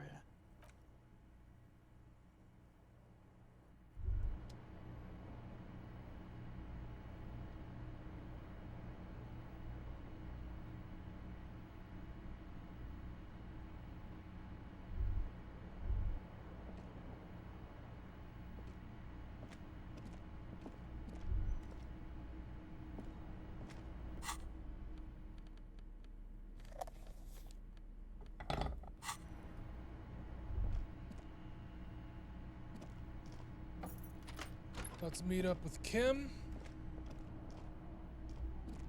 and probably call it there.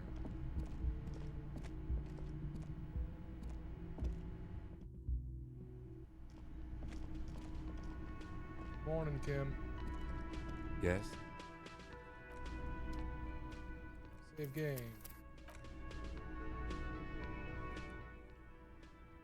So, did a lot. Talked to Joyce, found a drug runner, maybe. Talked to the Hardies, found out that someone was assaulted, but they weren't. And I played a mean pinball. So, you know, success all around. Let's try and send someone somewhere.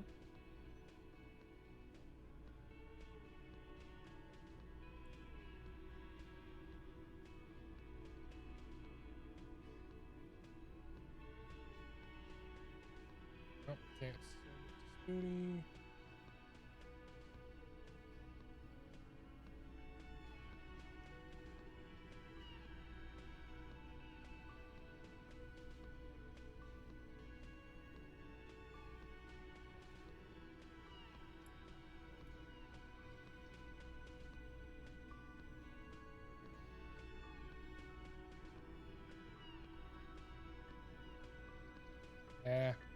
Afraid.